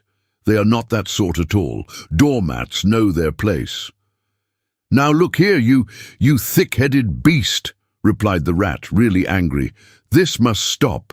Not another word, but scrape and scratch and dig and hunt round, especially on the sides of the hummocks, if you want to sleep dry and warm tonight, for it's our last chance." The rat attacked a snowbank beside them with ardour, probing with his cudgel everywhere, and then digging with fury. And the mole scraped busily too, more to oblige the rat than for any other reason, for his opinion was that his friend was getting light-headed. Some 10 minutes' hard work, and the point of the rat's cudgel struck something that sounded hollow. He worked till he could get a paw through and feel, then called the mole to come and help him. Hard at it went the 2 animals, till at last the result of their labours stood full in view of the astonished and hitherto incredulous mole. In the side of what had seemed to be a snowbank stood a solid-looking little door, painted a dark green. An iron bell pull hung by the side, and below it, on a small brass plate, neatly engraved in square capital letters, they could read by the aid of moonlight, "Mr. Badger." The mole fell backwards on the snow from sheer surprise and delight. "Rat!" he cried in penitence. "You're a wonder, a real wonder, that's what you are. I see it all now. You argued it out, step by step, in that wise head of yours, from the very moment that I fell and cut my shin, and you looked at the cut, and at once your majestic mind said to itself, 'Door scraper,' and then you turned to and found the very door scraper that done it. Did you stop there? No. Some people would have been quite satisfied, but not you. Your intellect went on working. 'Let me only just find a doormat,' says you to yourself, 'and my theory is proved.' And of course you found your doormat. You're so clever, I believe you could find anything you liked. 'Now,' says you, 'that door exists, as plain as if I saw it. There's nothing else remains to be done but to find it.' Well, I've read about that sort of thing in books, but I've never come across it before in real life. You ought to go where you'll be properly appreciated. You're simply wasted here, among us fellows. If I only had your head, Ratty—" "But as you haven't," interrupted the rat rather unkindly, "I suppose you're going to sit on the snow all night and talk? Get up at once and hang on to that bell pull you see there, and ring hard as you can, while I hammer." While the rat attacked the door with his stick, the mole sprang up at the bell pull, clutched it and swung there, both feet well off the ground, and from quite a long way off they could faintly hear a deep-toned bell respond. Mr. Badger. They waited patiently for what seemed a very long time, stamping in the snow to keep their feet warm. At last they heard the sound of slow, shuffling footsteps approaching the door from the inside. It seemed, as the mole remarked to the rat, like someone walking in carpet slippers that were too large for him and down at heel, which was intelligent of Mole, because that was exactly what it was. There was the noise of a bolt shot back, and the door opened a few inches, enough to show a long snout and a pair of sleepy, blinking eyes. "Now, the very next time this happens," said a gruff and suspicious voice, "I shall be exceedingly angry. Who is it this time, disturbing people on such a night? Speak up." "Oh, Badger," cried the rat, "let us in, please. It's me, Rat, and my friend Mole, and we've lost our way in the snow." "What, Ratty, my dear little man?" exclaimed the badger in quite a different voice. "Come along in, both of you, at once. Why, you must be perished." "Well, I never! Lost in the snow! And in the wild wood, too, and at this time of night. But come in with you." The two animals tumbled over each other in their eagerness to get inside, and heard the door shut behind them with great joy and relief. The badger, who wore a long dressing gown, and whose slippers were indeed very down at heel, carried a flat candlestick in his paw, and had probably been on his way to bed when their summons sounded. He looked kindly down on them and patted both their heads. "This is not the sort of night for small animals to be out," he said paternally. "I'm afraid you've been up to some of your pranks again, Ratty. But come along, come into the kitchen. There's a first-rate fire there, and supper and everything." He shuffled on in front of them, carrying the light, and they followed him, nudging each other in an anticipating sort of way, down a long, gloomy and, to tell the truth, decidedly shabby passage, into a sort of a central hall, out of which they could dimly see other long tunnel-like passages branching, passages mysterious and without apparent end. But there were doors in the hall as well, stout oaken, comfortable-looking doors. One of these the badger flung open, and at once they found themselves in all the glow and warmth of a large, fire-lit kitchen. The floor was well-worn red brick, and on the wide hearth burnt a fire of logs between two attractive chimney corners tucked away in the wall, well out of any suspicion of draught. A couple of high-backed settles, facing each other on either side of the fire, gave further sitting accommodations for the sociably disposed. In the middle of the room stood a long table of plain boards, placed on trestles, with benches down each side. At one end of it, where an armchair stood pushed back, were spread the remains of the badger's plain but ample supper. Rows of spotless plates winked from the shelves of the dresser at the far end of the room, and from the rafters overhead hung hams, bundles of dried herbs, nets of onions, and baskets of eggs. It seemed a place where heroes could fitly feast after victory, where weary harvesters could line up in scores along the table and keep their harvest home with mirth and song, or where 2 or 3 friends of simple tastes could sit about as they pleased and eat and smoke and talk in comfort and contentment. The ruddy brick floor smiled up at the smoky ceiling. The oaken settles, shiny with long wear, exchanged cheerful glances with each other. Plates on the dresser grinned at pots on the shelf, and the merry firelight flickered and played over everything without distinction. The kindly badger thrust them down on a settle to toast themselves at the fire, and bade them remove their wet coats and boots. Then he fetched them dressing gowns and slippers, and himself bathed the mole's shin with warm water and mended the cut with sticking plaster, till the whole thing was just as good as new, if not better.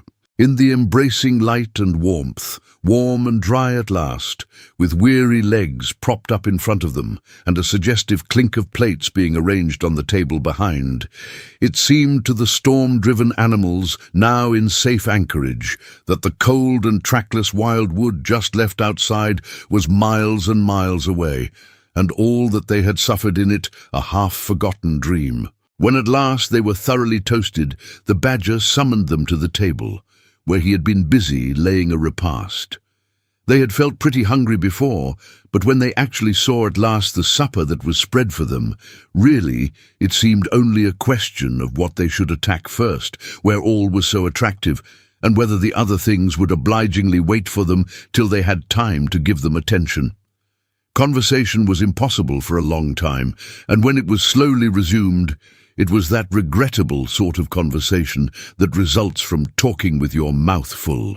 The badger did not mind that sort of thing at all, nor did he take any notice of elbows on the table or everybody speaking at once. As he did not go into society himself, he had got an idea that these things belonged to the things that didn't really matter. We know, of course, that he was wrong and took too narrow a view, because they do matter very much, though it would take too long to explain why. He sat in his armchair at the head of the table and nodded gravely at intervals as the animals told their story. And he did not seem surprised or shocked at anything, and he never said, "I told you so," or "just what I always said," or remarked that they ought to have done so-and-so or ought not to have done something else. The mole began to feel very friendly towards him. When supper was really finished at last, and each animal felt that his skin was now as tight as was decently safe, and that by this time he didn't care a hang for anybody or anything, they gathered round the glowing embers of the great wood fire, and thought how jolly it was to be sitting up so late, and so independent and so full. And after they had chatted for a time about things in general, the badger said heartily, "Now then, tell us the news from your part of the world. How's old Toad going on?" "Oh, from bad to worse," said the rat gravely, while the mole, cocked up on a settle and basking in the firelight, his heels higher than his head, tried to look properly mournful.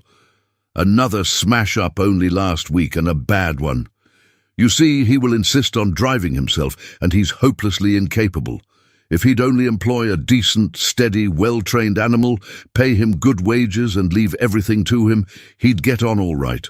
But no, he's convinced he's a heaven-born driver, and nobody can teach him anything, and all the rest follows." "How many has he had?" inquired the badger gloomily. "Smashes or machines?" asked the rat.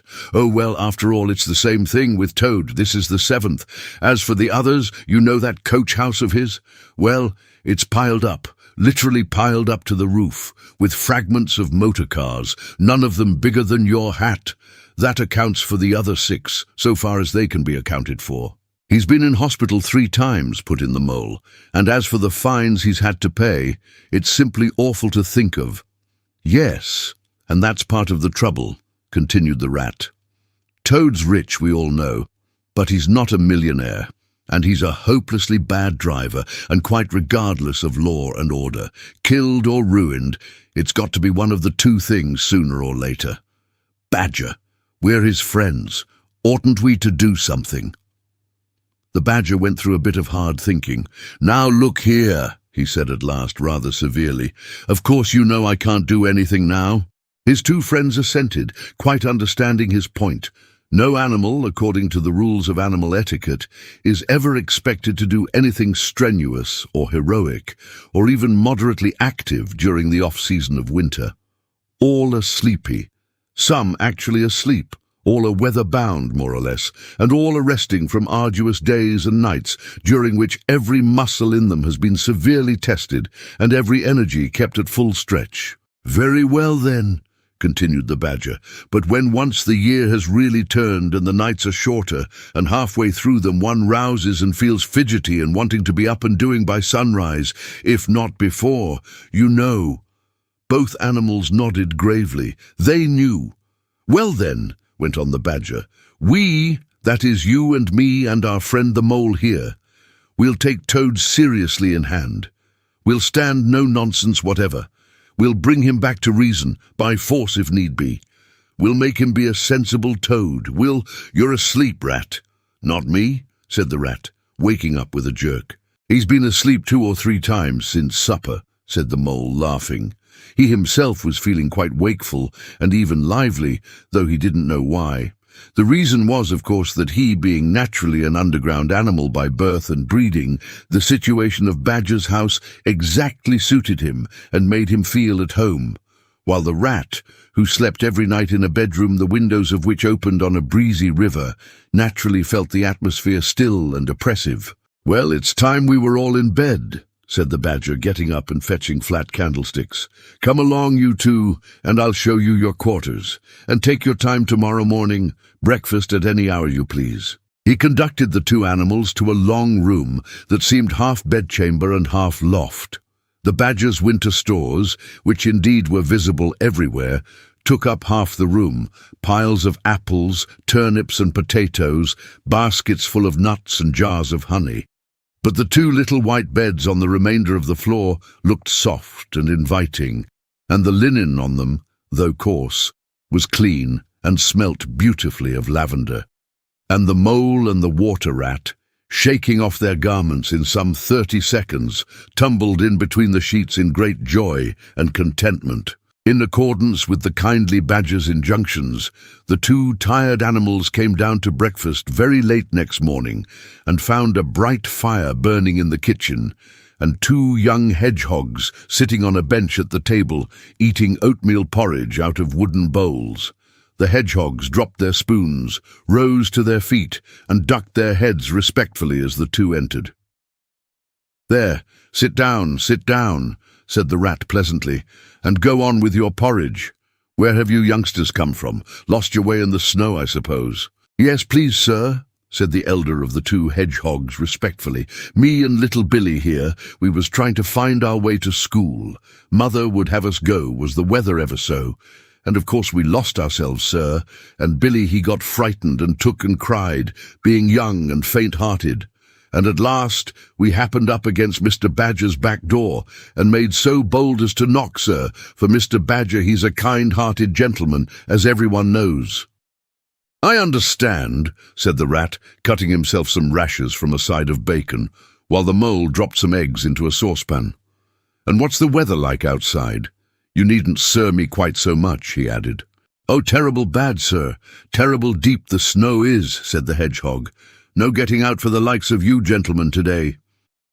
"Where's Mr. Badger?" inquired the mole as he warmed the coffee pot before the fire.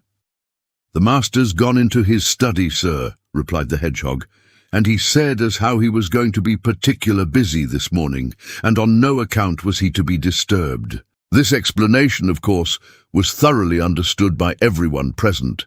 The fact is, as already set forth, when you live a life of intense activity for 6 months in the year, and of comparative or actual somnolence for the other 6, during the latter period, you cannot be continually pleading sleepiness when there are people about or things to be done. The excuse gets monotonous. The animals well knew that Badger, having eaten a hearty breakfast, had retired to his study and settled himself in an armchair with his legs up on another and a red cotton handkerchief over his face, and was being busy in the usual way at this time of the year. The front door bell clanged loudly, and the rat, who was very greasy with buttered toast, sent Billy, the smaller hedgehog, to see who it might be. There was a sound of much stamping in the hall, and presently Billy returned in front of the otter, who threw himself on the rat with an embrace and a shout of affectionate greeting. "Get off!" spluttered the rat with his mouth full. "Thought I should find you here all right," said the otter cheerfully. "They were all in a great state of alarm along Riverbank when I arrived this morning. Rat never been home all night, nor mole either. Something dreadful must have happened, they said. And the snow had covered up all your tracks, of course. But I knew that when people were in any fix, they mostly went to Badger, Or else Badger got to know of it somehow, so I came straight off here through the wildwood and the snow. My! It was fine, coming through the snow as the red sun was rising and showing against the black tree trunks. As you went along in the stillness, every now and then masses of snow slid off the branches suddenly with a flop, making you jump and run for cover. Snow castles and snow caverns had sprung up out of nowhere in the night, and snow bridges, terraces, ramparts. I could have stayed and played with them for hours. Here and there great branches had been torn away by the sheer weight of the snow, and robins perched and hopped on them in their perky, conceited way, just as if they had done it themselves. A ragged string of wild geese passed overhead, high on the grey sky, and a few rooks whirled over the trees, inspected, and flapped off homewards with a disgusted expression. But I met no sensible being to ask the news of. About halfway across, I came on a rabbit sitting on a stump, cleaning his silly face with his paws. He was a pretty scared animal when I crept up behind him and placed a heavy forepaw on his shoulder. I had to cuff his head once or twice to get any sense out of it at all. At last, I managed to extract from him that Mole had been seen in the wild wood last night by one of them. It was the talk of the burrows, he said, how Mole, Mr. Rat's particular friend, was in a bad fix, how he had lost his way, and they were up and out hunting, and were chivying him round and round. Then why didn't any of you do something, I asked. You mayn't be blessed with brains, but there are hundreds and hundreds of you, big stout fellows as fat as butter, and your burrows running in all directions, and you could have taken him in and made him safe and comfortable, or tried to, at all events.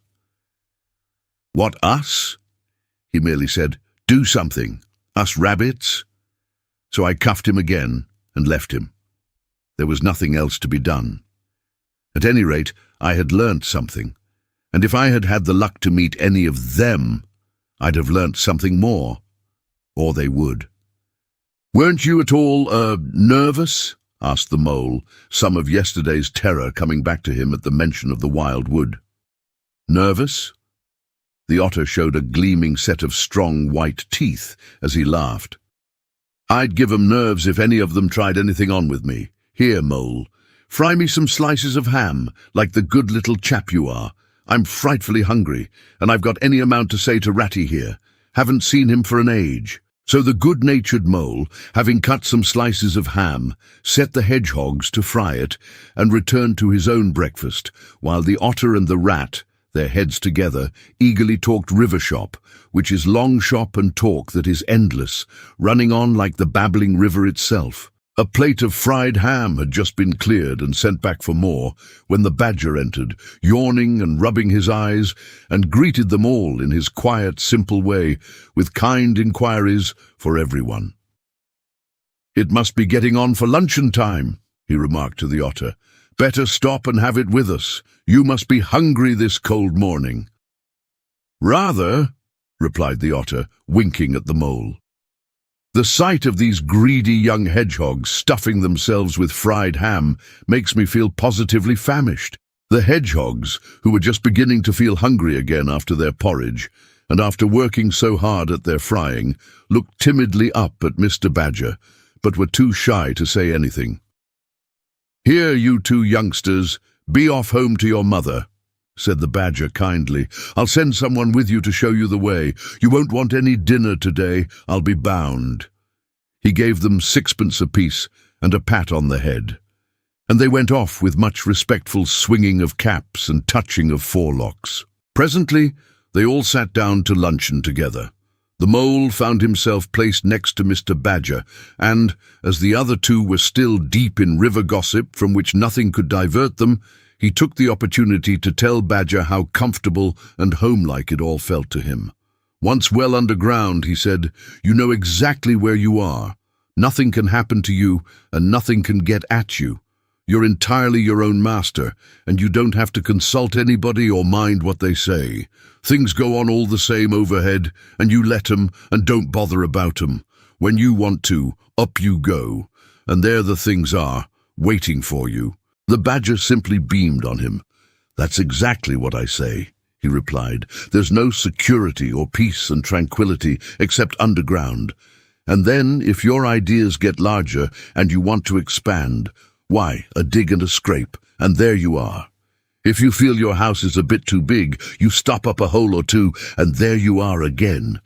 No builders, no tradesmen, no remarks passed on you by fellows looking over your wall, and above all, no weather. Look at Rat now. A couple of feet of floodwater, and he's got to move into hired lodgings. Uncomfortable, inconveniently situated, and horribly expensive.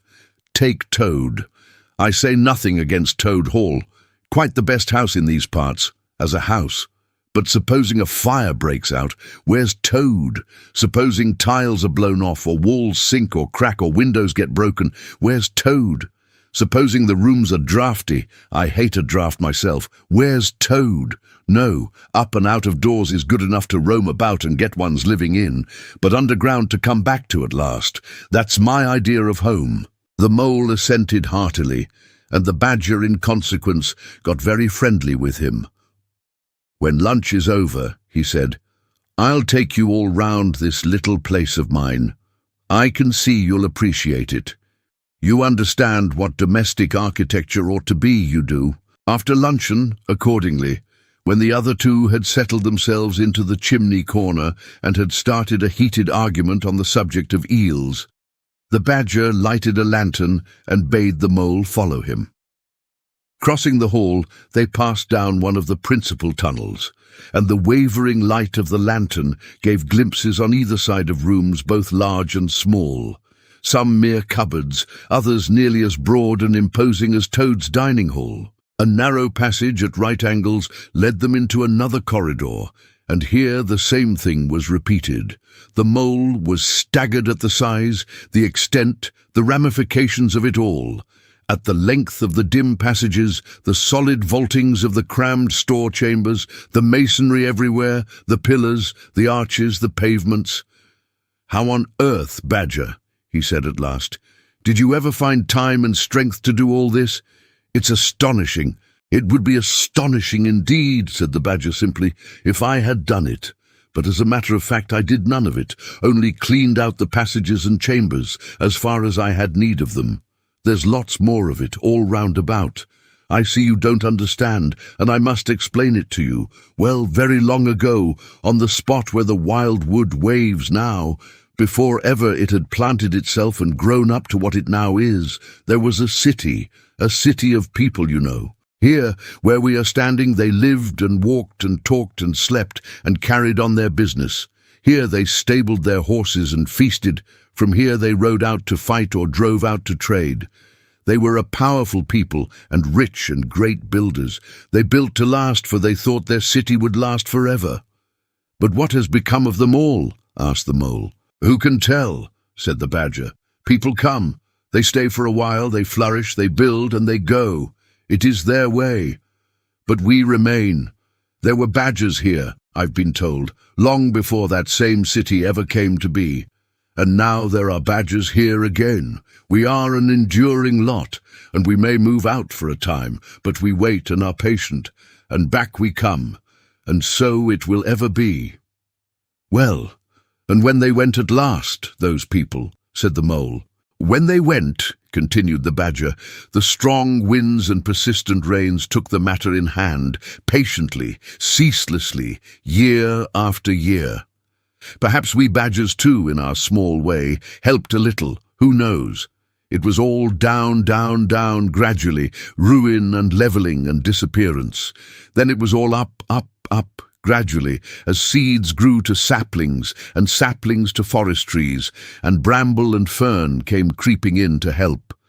Leaf mould rose and obliterated. Streams in their winter freshets brought sand and soil to clog and to cover, and in course of time our home was ready for us again, and we moved in. Up above us, on the surface, the same thing happened. Animals arrived, liked the look of the place, took up their quarters, settled down, spread and flourished. They didn't bother themselves about the past. They never do. They're too busy. The place was a bit humpy and hillocky, naturally, and full of holes, but that was rather an advantage. And they don't bother about the future either, the future when perhaps the people will move in again, for a time, as may very well be.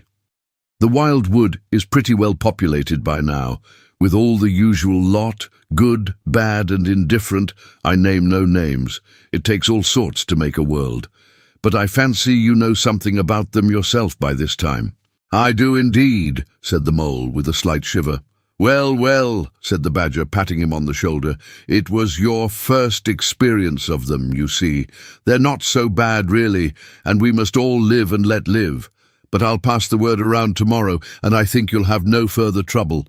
Any friend of mine walks where he likes in this country, or I'll know the reason why. When they got back to the kitchen again, they found the rat walking up and down, very restless. The underground atmosphere was oppressing him and getting on his nerves, and he seemed really to be afraid that the river would run away if he wasn't there to look after it. So he had his overcoat on, and his pistols thrust into his belt again. "Come along, Mole," he said anxiously, as soon as he caught sight of them. "We must get off while it's daylight. Don't want to spend another night in the wild wood again." "It'll be all right, my fine fellow," said the otter. "I'm coming along with you, and I know every path blindfold, and if there's a head that needs to be punched, you can confidently rely upon me to punch it." "You really needn't fret, Ratty," added the badger placidly. "My passages run further than you think, and I've bolt holes to the edge of the wood in several directions, though I don't care for everybody to know about them. When you really have to go, you shall leave by one of my shortcuts. Meantime, make yourself easy and sit down again." The rat was nevertheless still anxious to be off and attend to his river, so the badger, taking up his lantern again, led the way along a damp and airless tunnel that wound and dipped, part vaulted, part hewn through solid rock, for a weary distance that seemed to be miles. At last, daylight began to show itself confusedly through tangled growth overhanging the mouth of the passage, and the badger, bidding them a hasty goodbye, pushed them hurriedly through the opening, made everything look as natural as possible again, with creepers, brushwood and dead leaves, and retreated. They found themselves standing on the very edge of the wild wood. Rocks and brambles and tree roots behind them, confusedly heaped and tangled. In front, a great space of quiet fields hemmed by lines of hedges black on the snow, and far ahead a glint of the familiar old river, while the wintry sun hung red and low on the horizon. The otter, as knowing all the paths, took charge of the party, and they trailed out on a beeline for a distant stile. Pausing there a moment and looking back, they saw the whole mass of the wild wood, dense, menacing, compact, grimly set in vast white surroundings. Simultaneously they turned and made swiftly for home, for firelight and the familiar things it played on, for the voice, sounding cheerily outside their window, of the river that they knew and trusted in all its moods, that never made them afraid with any amazement. As he hurried along, eagerly anticipating the moment when he would be at home again among the things he knew and liked, the mole saw clearly that he was an animal of tilled field and hedgerow, linked to the ploughed furrow, the frequented pasture, the lane of evening lingerings, the cultivated garden plot. For others, the asperities, the stubborn endurance, or the clash of actual conflict that went with nature in the rough. He must be wise, must keep to the pleasant places in which his lines were laid, and which held adventure enough, in their way, to last for a lifetime. Cinque dulce DOMUM.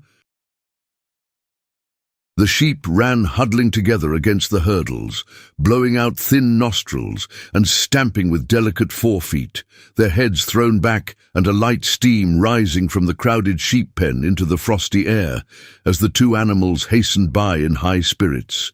With much chatter and laughter, they were returning across country after a long day's outing with Otter, hunting and exploring on the wide uplands, where certain streams tributary to their own river had their first small beginnings, and the shades of the short winter day were closing in on them, and they had still some distance to go. Plodding at random across the plough, they had heard the sheep and had made for them, and now, leading from the sheep pen, they found a beaten track that made walking a lighter business, and responded, moreover, to that small, inquiring something which all animals carry inside them, saying unmistakably, "Yes, quite right, this leads home." "It looks as if we were coming to a village," said the mole, somewhat dubiously, slackening his pace as the track that had in time become a path and then had developed into a lane now handed them over to the charge of a well-metalled road. The animals did not hold with villages, and their own highways, thickly frequented as they were, took an independent course, regardless of church, post office, or public house. "Oh, never mind," said the rat. "At this season of the year they're all safe indoors by this time, sitting round the fire, men, women and children, dogs and cats and all. We shall slip through all right without any bother or unpleasantness, and we can have a look at them through their windows, if you like, and see what they're doing." The rapid nightfall of mid-December had quite beset the little village, as they approached it on soft feet over a first thin fall of powdery snow. Little was visible, but squares of a dusky orange-red on either side of the street, where the firelight or lamplight of each cottage overflowed through the casements into the dark world without. Most of the low latticed windows were innocent of blinds, and to the lookers in from outside, the inmates, gathered round the tea table, absorbed in handiwork or talking with laughter and gesture, had each that happy grace which is the last thing the skilled actor shall capture, the natural grace which goes with perfect unconsciousness of observation.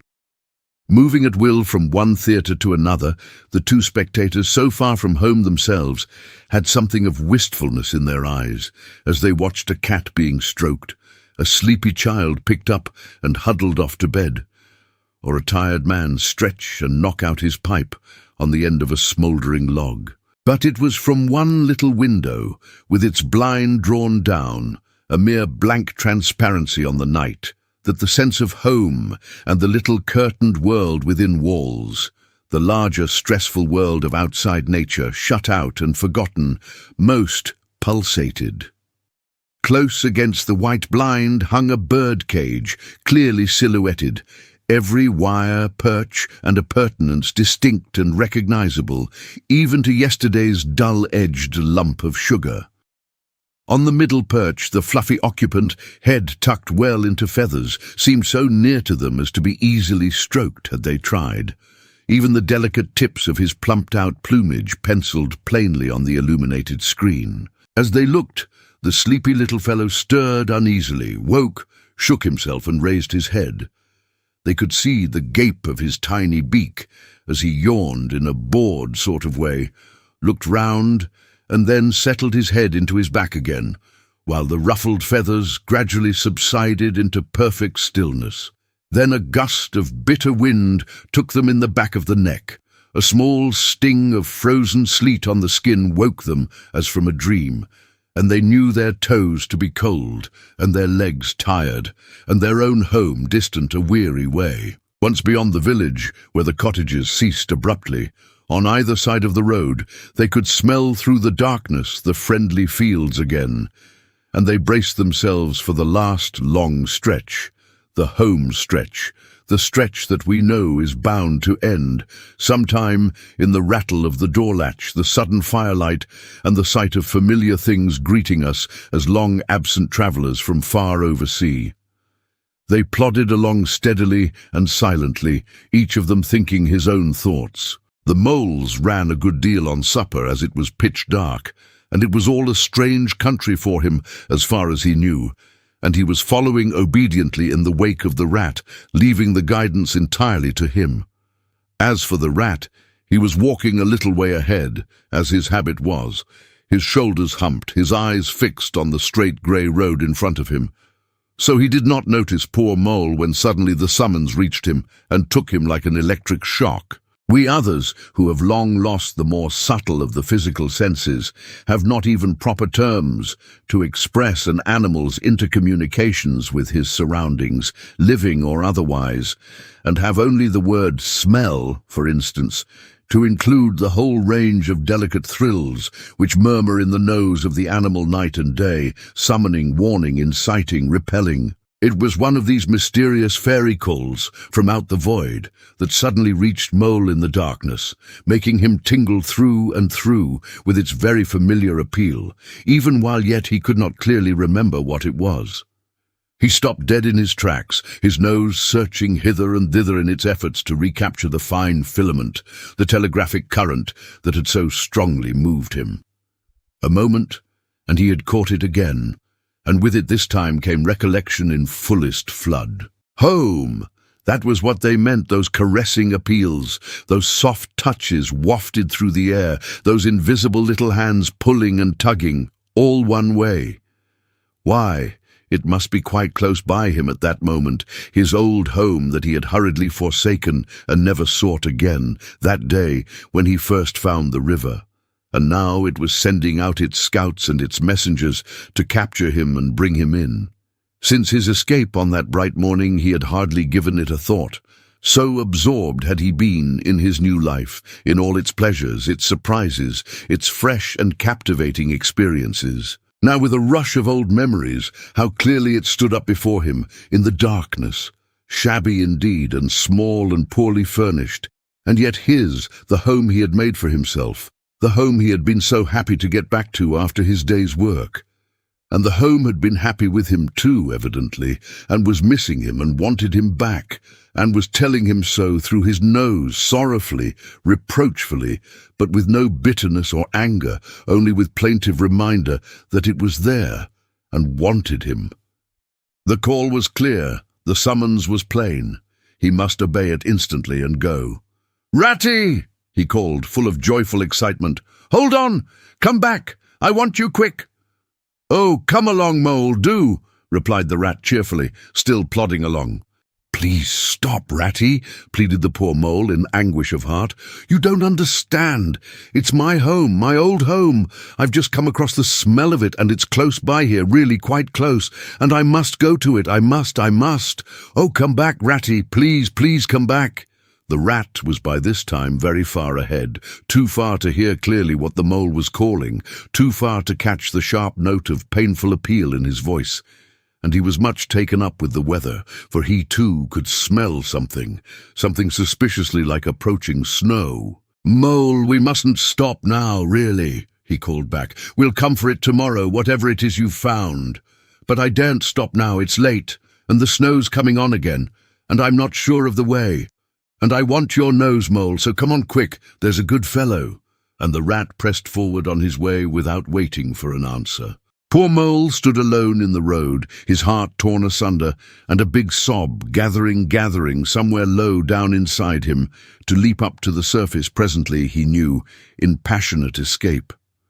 But even under such a test as this, his loyalty to his friend stood firm. Never for a moment did he dream of abandoning him. Meanwhile, the wafts from his old home pleaded, whispered, conjured, and finally claimed him imperiously. He dared not tarry longer within their magic circle. With a wrench that tore his very heartstrings, he set his face down the road and followed submissively in the track of the rat, while faint, thin little smells, still dogging his retreating nose, reproached him for his new friendship and his callous forgetfulness. With an effort he caught up to the unsuspecting rat, who began chattering cheerfully about what they would do when they got back, and how jolly a fire of logs in the parlour would be, and what a supper he meant to eat, never noticing his companion's silence and distressful state of mind. At last, however, when they had gone some considerable way further and were passing some tree stumps at the edge of a copse that bordered the road, he stopped and said kindly, "Look here, Mole, old chap, you seem dead tired. No talk left in you and your feet dragging like lead. We'll sit down here for a minute and rest. The snow has held off so far, and the best part of our journey is over." The Mole subsided forlornly on a tree stump and tried to control himself, for he felt it surely coming. The sob he had fought with so long refused to be beaten. Up and up, it forced its way to the air, and then another, and another, and others thick and fast, till poor Mole at last gave up the struggle and cried freely and helplessly and openly, now that he knew it was all over and he had lost what he could hardly be said to have found. The rat, astonished and dismayed at the violence of Mole's paroxysm of grief, did not dare to speak for a while. At last he said, very quietly and sympathetically, "What is it, old fellow? Whatever can be the matter? Tell us your trouble, and let me see what I can do." Poor Mole found it difficult to get any words out between the upheavals of his chest that followed one upon another so quickly, and held back speech and choked it as it came. "I know it's a shabby, dingy little place," he sobbed forth at last brokenly. "Not like your cosy quarters or Toad's beautiful hall or Badger's great house, but it was my own little home, and I was fond of it, and I went away and forgot all about it, and then I smelt it suddenly, on the road, when I called and you wouldn't listen, Rat, and everything came back to me with a rush. And I wanted it. Oh dear, and when you wouldn't turn back, Ratty, and I had to leave it, though I was smelling it all the time. I thought my heart would break. We might have just gone and had one look at it, Ratty. Only one look. It was close by. But you wouldn't turn back, Ratty. You wouldn't turn back. Oh dear, oh dear." Recollection brought fresh waves of sorrow, and sobs again took full charge of him, preventing further speech. The rat stared straight in front of him, saying nothing, only patting Mole gently on the shoulder. After a time he muttered gloomily, "I see it all now. What a pig I have been, a pig, that's me, just a pig, a plain pig." He waited till Mole's sobs became gradually less stormy and more rhythmical. He waited till at last sniffs were frequent and sobs only intermittent. Then he rose from his seat and, remarking carelessly, "Well, now we'd really better be getting on, old chap," set off up the road again over the toilsome way they had come. "Wherever are you going to, shick, Ratty?" cried the tearful Mole, looking up in alarm. "We're going to find that home of yours, old fellow," replied the rat pleasantly. "So you had better come along, for it will take some finding, and we shall want your nose." "Oh, come back, Ratty, do," cried the Mole, getting up and hurrying after him. "It's no good, I tell you. It's too late, and too dark, and the place is too far off, and the snow's coming, and I never meant to let you know I was feeling that way about it. It was all an accident and a mistake, and think of Riverbank and your supper." "Hang Riverbank and supper too," said the rat heartily. "I tell you I'm going to find this place now if I stay out all night. So cheer up, old chap, and take my arm, and we'll very soon be back there again."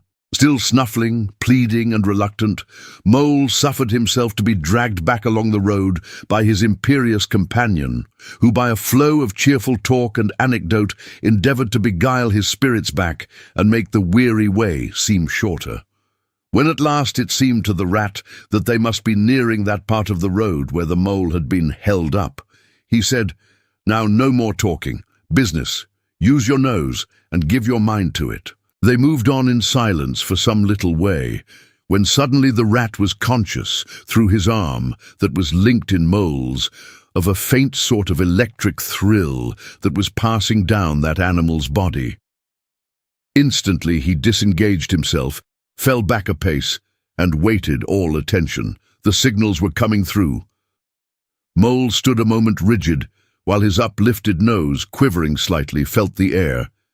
Then a short, quick run forward, a fault, a check, a try back, and then a slow, steady, confident advance. The rat, much excited, kept close to his heels as the Mole, with something of the air of a sleepwalker, crossed a dry ditch, scrambled through a hedge, and nosed his way over a field open and trackless and bare in the faint starlight.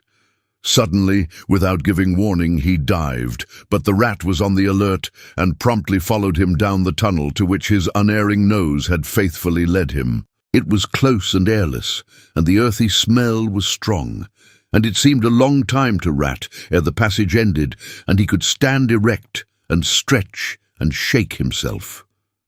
The Mole struck a match, and by its light the rat saw that they were standing in an open space, neatly swept and sanded underfoot, and directly facing them was Mole's little front door, with Mole End painted in Gothic lettering over the bell pull at the side. Mole reached down a lantern from a nail on the wall and lit it, and the rat, looking round him, saw that they were in a sort of forecourt. A garden seat stood on one side of the door, and on the other, a roller. For the mole, who was a tidy animal when at home, could not stand having his ground kicked up by other animals into little runs that ended in earth heaps. On the walls hung wire baskets with ferns in them, alternating with brackets carrying plaster statuary, Garibaldi and the infant Samuel, and Queen Victoria and other heroes of modern Italy. Down on one side of the forecourt ran a skittle alley, with benches along it and little wooden tables marked with rings that hinted at beer mugs. In the middle was a small round pond containing goldfish and surrounded by a cockleshell border. Out of the centre of the pond rose a fanciful erection clothed in more cockleshells and topped by a large silvered glass ball that reflected everything all wrong and had a very pleasing effect. Mole's face beamed at the sight of all these objects so dear to him, and he hurried Rat through the door, lit a lamp in the hall, and took one glance round his old home. He saw the dust lying thick on everything, saw the cheerless, deserted look of the long-neglected house and its narrow, meagre dimensions, its worn and shabby contents, and collapsed again on a hall chair, his nose to his paws. "Oh, Ratty!" he cried dismally. "Why ever did I do it? Why did I bring you to this poor, cold little place on a night like this, when you might have been at Riverbank by this time, toasting your toes before a blazing fire with all your own nice things about you?" The rat paid no heed to his doleful self-reproaches. He was running here and there, opening doors, inspecting rooms and cupboards, and lighting lamps and candles and sticking them up everywhere. "What a capital little house this is," he called out cheerily. "So compact, so well planned, everything here and everything in its place. We'll make a jolly night of it. The first thing we want is a good fire. I'll see to that. I always know where to find things. So this is the parlour? Splendid. Your own idea, those little sleeping bunks in the wall? Capital. Now, I'll fetch the wood and the coals, and you get a duster, Mole. You'll find one in the drawer of the kitchen table, and try and smarten things up a bit. Bustle about, old chap." Encouraged by his inspiriting companion, the mole roused himself and dusted and polished with energy and heartiness, while the rat, running to and fro with armfuls of fuel, soon had a cheerful blaze roaring up the chimney. He hailed the mole to come and warm himself, but Mole promptly had another fit of the blues, dropping down on a couch in dark despair and burying his face in his duster. "Rat," he moaned, "how about your supper, you poor, cold, hungry, weary animal? I've nothing to give you, nothing, not a crumb." "What a fellow you are for giving in," said the rat reproachfully. "Why, only just now I saw a sardine opener on the kitchen dresser, quite distinctly. And everybody knows that means there are sardines about somewhere in the neighbourhood. Rouse yourself, pull yourself together and come with me and forage." They went and foraged accordingly, hunting through every cupboard and turning out every drawer. The result was not so very depressing after all, though of course it might have been better. A tin of sardines, a box of Captain's biscuits, nearly full, and a German sausage encased in silver paper. "There's a banquet for you," observed the rat as he arranged the table. "I know some animals who would give their ears to be sitting down to supper with us tonight." "No bread," groaned the mole dolorously. "No butter, no pâté de foie gras, no champagne," continued the rat, grinning. "And that reminds me, what's that little door at the end of the passage? Your cellar, of course. Every luxury in this house. Just you wait a minute." He made for the cellar door and presently reappeared, somewhat dusty, with a bottle of beer in each paw and another under each arm. "Self-indulgent beggar you seem to be, Mole," he observed. "Deny yourself nothing. This is really the jolliest little place I ever was in. Now, wherever did you pick up those prints? Make the place look so home-like they do. No wonder you're so fond of it, Mole. Tell us all about it and how you came to make it what it is." Then, while the rat busied himself fetching plates and knives and forks and mustard which he mixed in an egg cup, the mole, his bosom still heaving with the stress of his recent emotion, related, somewhat shyly at first, but with more freedom as he warmed to his subject, how this was planned, and how that was thought out, and how this was got through a windfall from an aunt, and that was a wonderful find and a bargain, and this other thing was bought out of laborious savings and a certain amount of going without. His spirits finally quite restored, he must needs go and caress his possessions, and take a lamp, and show off their points to his visitor, and expatiate on them, quite forgetful of the supper they both so much needed. Rat, who was desperately hungry but strove to conceal it, nodding seriously, examining with a puckered brow and saying, "Wonderful and most remarkable," at intervals, when the chance for an observation was given him. At last, the rat succeeded in decoying him to the table, and had just got seriously to work with the sardine opener when sounds were heard from the forecourt without, sounds like the scuffling of small feet in the gravel, and a confused murmur of tiny voices, while broken sentences reached them, now all in a line. "Hold the lantern up a bit, Tommy. Clear your throats first. No coughing after I say 1, 2, 3. Where's young Bill? Here, come on, do. We're all awaiting." "What's up?" inquired the rat, pausing in his labours. "I think it must be the field mice," replied the mole, with a touch of pride in his manner. "They go round carol singing regularly at this time of the year. They're quite an institution in these parts. And they never pass me over. They come to Mole End last of all, and I used to give them hot drinks and supper too sometimes when I could afford it. It will be like old times to hear them again." "Let's have a look at them," cried the rat, jumping up and running to the door. It was a pretty sight, and a seasonable one, that met their eyes when they flung the door open.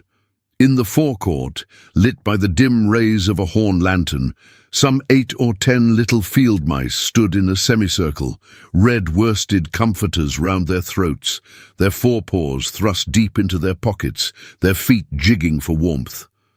With bright, beady eyes they glanced shyly at each other, sniggering a little, sniffing and applying coat sleeves a good deal. As the door opened, one of the elder ones that carried the lantern was just saying, "Now then, 1, 2, 3, and forthwith their shrill little voices uprose on the air, singing one of the old-time carols that their forefathers composed in fields that were fallow and held by frost, or when snowbound in chimney corners, and handed down to be sung in the miry street to lamp-lit windows at Yule-time. Carol, villagers all this frosty tide, let your doors swing open wide, though wind may follow and snow beside, yet draw us in by your fire to bide. Joy shall be yours in the morning. Here we stand in the cold and the sleet, blowing fingers and stamping feet. Come from far away you to greet, you by the fire and we in the street, bidding you joy in the morning. For ere one half of the night was gone, sudden a star has led us on, raining bliss and benison. Bliss tomorrow and more anon, joy for every morning. Goodman Joseph toiled through the snow, saw the star o'er a stable low. Mary she might not further go. Welcome thatch and litter below, joy was hers in the morning. And then they heard the angels tell, who were the first to cry Noel? Animals all as it befell in the stable where they did dwell. Joy shall be theirs in the morning. The voices ceased. The singers, bashful but smiling, exchanged sidelong glances, and silence succeeded, but for a moment only. Then, from up above and far away, down the tunnel they had so lately travelled, was borne to their ears in a faint musical hum the sound of distant bells, ringing a joyful and clangorous peal. "Very well sung, boys," cried the rat heartily. "And now come along in, all of you, and warm yourselves by the fire, and have something hot." "Yes, come along, field mice," cried the mole eagerly. "This is quite like old times. Shut the door after you, pull up that settle to the fire. Now you just wait a minute while we— Oh, Ratty!" he cried in despair, plumping down on a seat with tears impending. "Whatever are we doing? We've nothing to give them." "You leave all that to me," said the masterful rat. "Here, you with the lantern. Come over this way, I want to talk to you. Now tell me, "Are there any shops open at this hour of the night?" "Why, certainly, sir," replied the field mouse respectfully. "At this time of the year, our shops keep open to all sorts of hours." "Then look here," said the rat. "You go off at once, you and your lantern, and you get me." Here much muttered conversation ensued, and the mole only heard bits of it, such as, "Fresh, mind. No, a pound of that will do. See you get Buggins's, for I won't have any other. No, only the best. If you can't get it there, try somewhere else. Yes, of course, homemade, no tinned stuff. Well then, do the best you can." Finally, there was a chink of coin passing from paw to paw. The field mouse was provided with an ample basket for his purchases, and off he hurried, he and his lantern. The rest of the field mice, perched in a row on the settle, their small legs swinging, gave themselves up to enjoyment of the fire and toasted their chilblains till they tingled, while the mole, failing to draw them into easy conversation, plunged into family history and made each of them recite the names of his numerous brothers, who were too young, it appeared, to be allowed to go out a-carolling this year, but looked forward very shortly to winning the parental consent. The rat, meanwhile, was busy examining the label on one of the beer bottles. "I perceive this to be Old Burton," he remarked approvingly. "Sensible mole, the very thing. Now we shall be able to mull some ale. Get the things ready, mole, while I draw the corks." It did not take long to prepare the brew and thrust the tin heater well into the red heart of the fire, and soon every field mouse was sipping and coughing and choking, for a little mulled ale goes a long way, and wiping his eyes and laughing and forgetting he had ever been cold in all his life. "They act plays too, these fellows," the mole explained to the rat. "Make them up all by themselves and act them afterwards. And very well, they do it too. They gave us a capital one last year about a field mouse who was captured at sea by a Barbary corsair and made to row in a galley, and when he escaped and got home again, his lady-love had gone into a convent. Here, you were in it, I remember. Get up and recite a bit." The field mouse addressed got up on his legs, giggled shyly, looked round the room, and remained absolutely tongue-tied. His comrades cheered him on, Mole coaxed and encouraged him, and the rat went so far as to take him by the shoulders and shake him, but nothing could overcome his stage fright. They were all busily engaged on him like watermen, applying the Royal Humane Society's regulations to a case of long submersion. When the latch clicked, the door opened, and the field mouse with the lantern reappeared, staggering under the weight of his basket. There was no more talk of play-acting, once the very real and solid contents of the basket had been tumbled out on the table. Under the generalship of Rat, everybody was set to do something or to fetch something. In a very few minutes, supper was ready, and Mole, as he took the head of the table in a sort of a dream, saw a lately barren board set thick with savoury comforts, saw his little friends' faces brighten and beam as they fell to without delay, and then let himself loose, for he was famished indeed, on the provender so magically provided, thinking what a happy homecoming this had turned out after all. As they ate, they talked of old times, and the field mice gave him the local gossip up to date and answered as well as they could the 100 questions he had to ask them.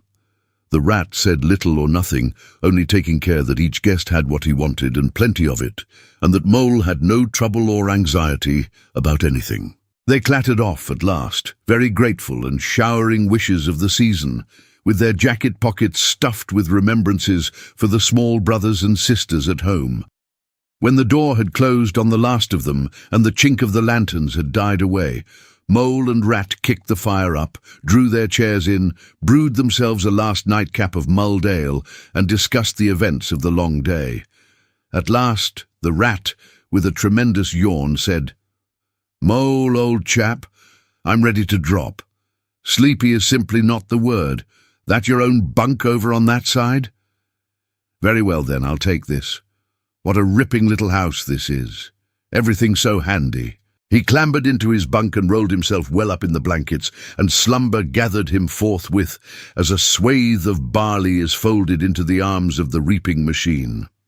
The weary mole also was glad to turn in without delay, and soon had his head on his pillow, in great joy and contentment. But ere he closed his eyes, he let them wander round his old room, mellow in the glow of the firelight that played or rested on familiar and friendly things which had long been unconsciously a part of him, and now smilingly received him back without rancour. He was now in just the frame of mind that the tactful rat had quietly worked to bring about in him.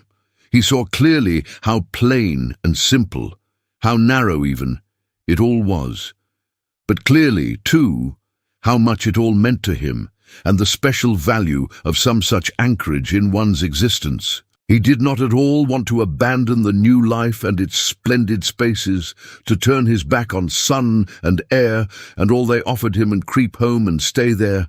The upper world was all too strong. It called to him still, even down there, and he knew he must return to the larger stage.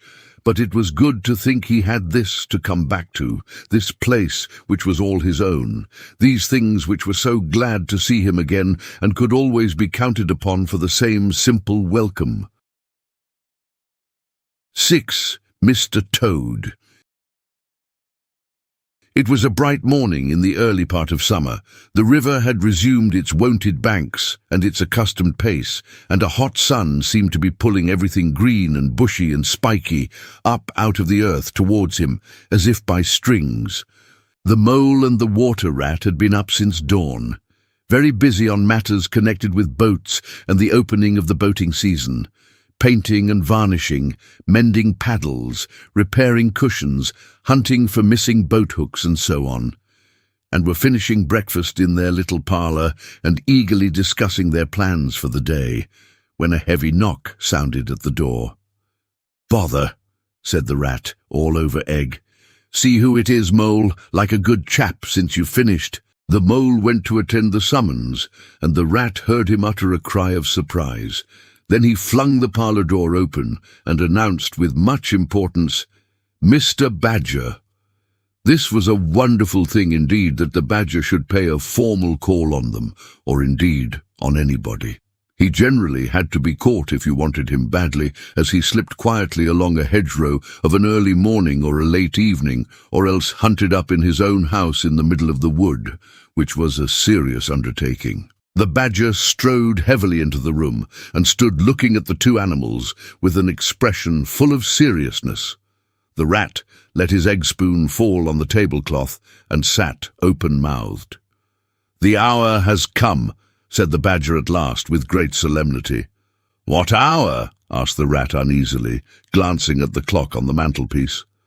"Whose hour, you should rather say," replied the badger. "Why, Toad's hour. The hour of Toad. I said I would take him in hand as soon as the winter was well over, and I'm going to take him in hand today." "Toad's hour, of course," cried the mole delightedly. "Hooray! I remember now. We'll teach him to be a sensible toad." "This very morning," continued the badger, taking an armchair, "as I learnt last night from a trustworthy source, another new and exceptionally powerful motor car will arrive at Toad Hall on approval or return. At this very moment, perhaps, Toad is busy arraying himself in those singularly hideous habiliments so dear to him, which transform him from a comparatively good-looking toad into an object which throws any decent-minded animal that comes across it into a violent fit. We must be up and doing ere it is too late. You two animals will accompany me instantly to Toad Hall, and the work of rescue shall be accomplished." "Right you are," cried the rat, starting up. "We'll rescue the poor unhappy animal. We'll convert him. He'll be the most converted toad that ever was before we've done with him." They set off up the road on their mission of mercy, Badger leading the way. "Animals, when in company, walk in a proper and sensible manner, in single file, instead of sprawling all across the road and being of no use or support to each other in case of sudden trouble or danger." They reached the carriage drive of Toad Hall to find, as Badger had anticipated, a shiny new motor car of great size, painted a bright red, Toad's favourite colour, standing in front of the house. As they neared the door, it was flung open, and Mr. Toad, arrayed in goggles, cap, gaiters, and enormous overcoat, came swaggering down the steps, drawing on his gauntleted gloves. "Hello, come on, you fellows," he cried cheerfully on catching sight of them. "You're just in time to come with me for a jolly, for a jolly." His hearty accents faltered and fell away as he noticed the stern, unbending look on the countenances of his silent friends, and his invitation remained unfinished. The Badger strode up the steps. "Take him inside," he said sternly to his companions. Then, as Toad was hustled through the door, struggling and protesting, he turned to the chauffeur in charge of the new motorcar. "I'm afraid you won't be wanted today," he said. "Mr. Toad has changed his mind. He will not require the car. Please understand that this is final. You needn't wait." Then he followed the others inside and shut the door. "Now then," he said to the Toad, when the four of them stood together in the hall, "first of all, take those ridiculous things off." "Shan't," replied Toad with great spirit. "What is the meaning of this gross outrage? I demand an instant explanation." "Take them off him then, you two," ordered the Badger briefly. They had to lay Toad out on the floor, kicking and calling all sorts of names before they could get to work properly. Then the Rat sat on him, and the Mole got his motor clothes off him bit by bit, and they stood him up on his legs again. A good deal of his blustering spirit seemed to have evaporated with the removal of his fine panoply. Now that he was merely Toad, and no longer the terror of the highway, he giggled feebly and looked from one to the other appealingly, seeming quite to understand the situation. "You knew it must come to this sooner or later, Toad," the Badger explained severely. "You've disregarded all the warnings we've given you. You've gone on squandering the money your father left you, and you're getting us animals a bad name in the district by your furious driving and your smashes and your rows with the police. Independence is all very well, but we animals never allow our friends to make fools of themselves beyond a certain limit, and that limit you've reached. Now you're a good fellow in many respects, and I don't want to be too hard on you. I'll make one more effort to bring you to reason. You will come with me into the smoking room, and there you will hear some facts about yourself, and we'll see whether you come out of that room the same Toad that you went in." He took Toad firmly by the arm, led him into the smoking room, and closed the door behind them. "That's no good," said the Rat contemptuously. "Talking to Toad'll never cure him. He'll say anything." They made themselves comfortable in armchairs and waited patiently. Through the closed door they could just hear the long, continuous drone of the Badger's voice, rising and falling in waves of oratory, and presently they noticed that the sermon began to be punctuated at intervals by long-drawn sobs, evidently proceeding from the bosom of Toad, who was a soft-hearted and affectionate fellow, very easily converted, for the time being, to any point of view. After some 3/4 of an hour the door opened, and the Badger reappeared, solemnly leading by the paw a very limp and dejected Toad.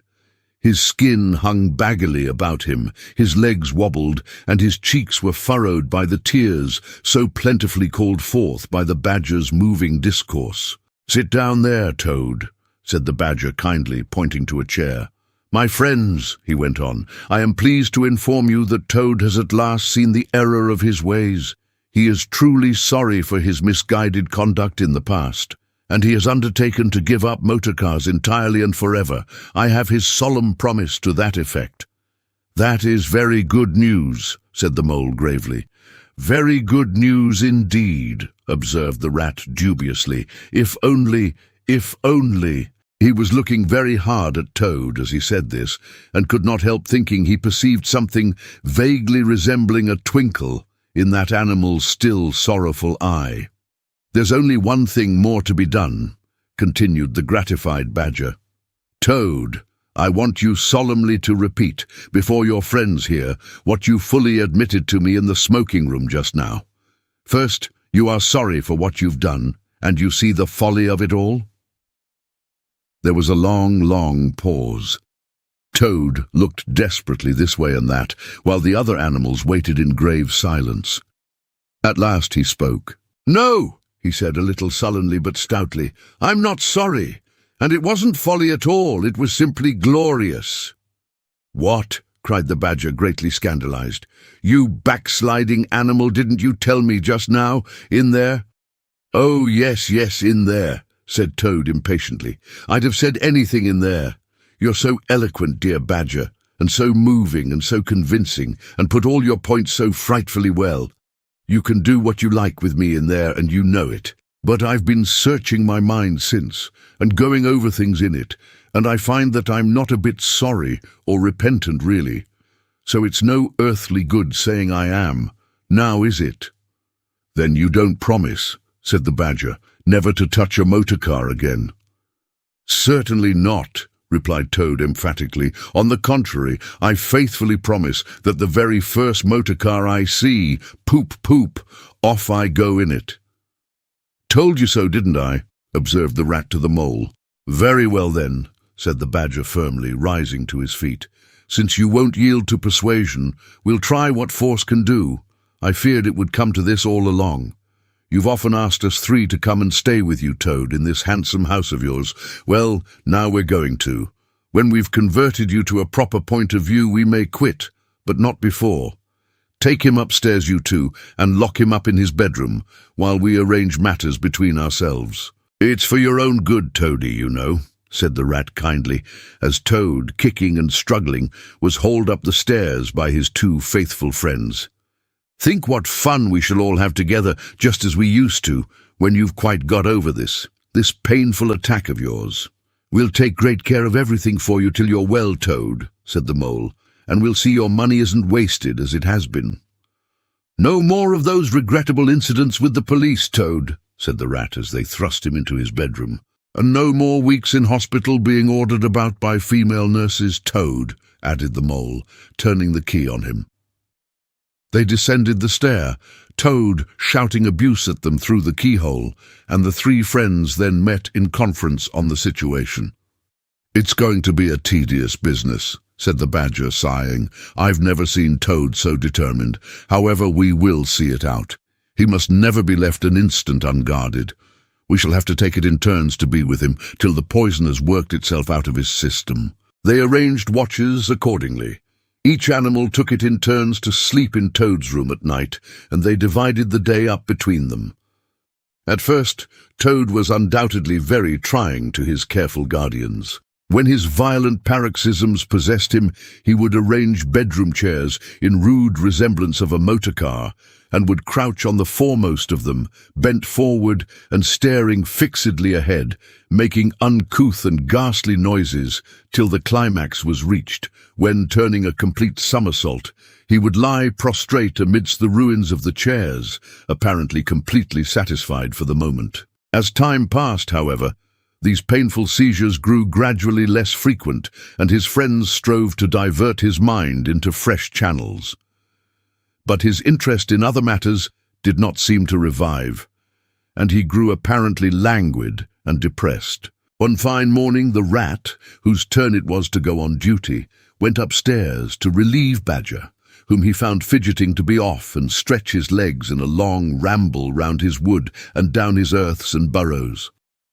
"Toad's still in bed," he told the rat outside the door. "Can't get much out of him except, 'Oh, leave him alone. He wants nothing. Perhaps he'll be better presently. It may pass off in time. Don't be unduly anxious,' and so on.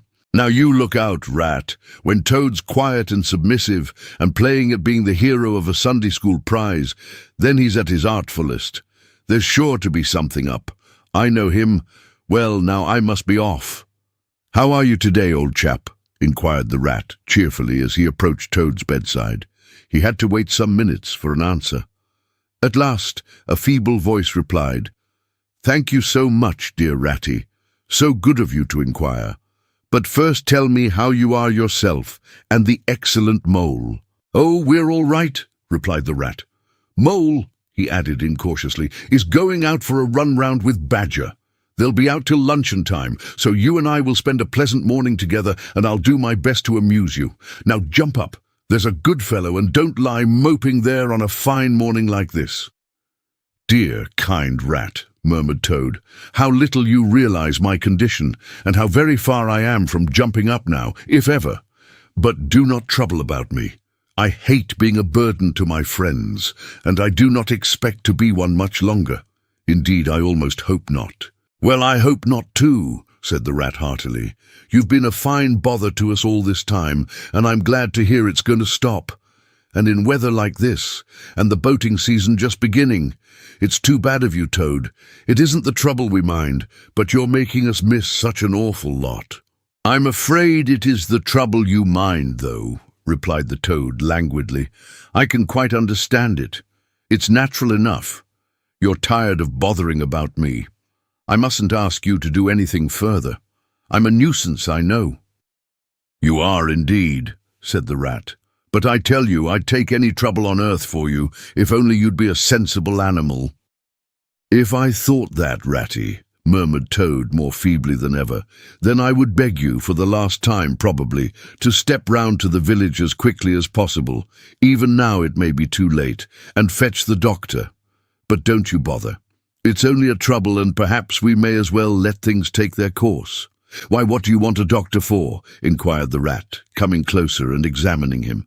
He certainly lay very still and flat, and his voice was weaker and his manner much changed. "Surely you have noticed of late," murmured Toad. "But no, why should you? Noticing things is only a trouble. Tomorrow indeed you may be saying to yourself, 'Oh, if only I had noticed sooner. If only I had done something.' But no, it's a trouble. Never mind. Forget that I asked." "Look here, old man," said the rat, beginning to get rather alarmed.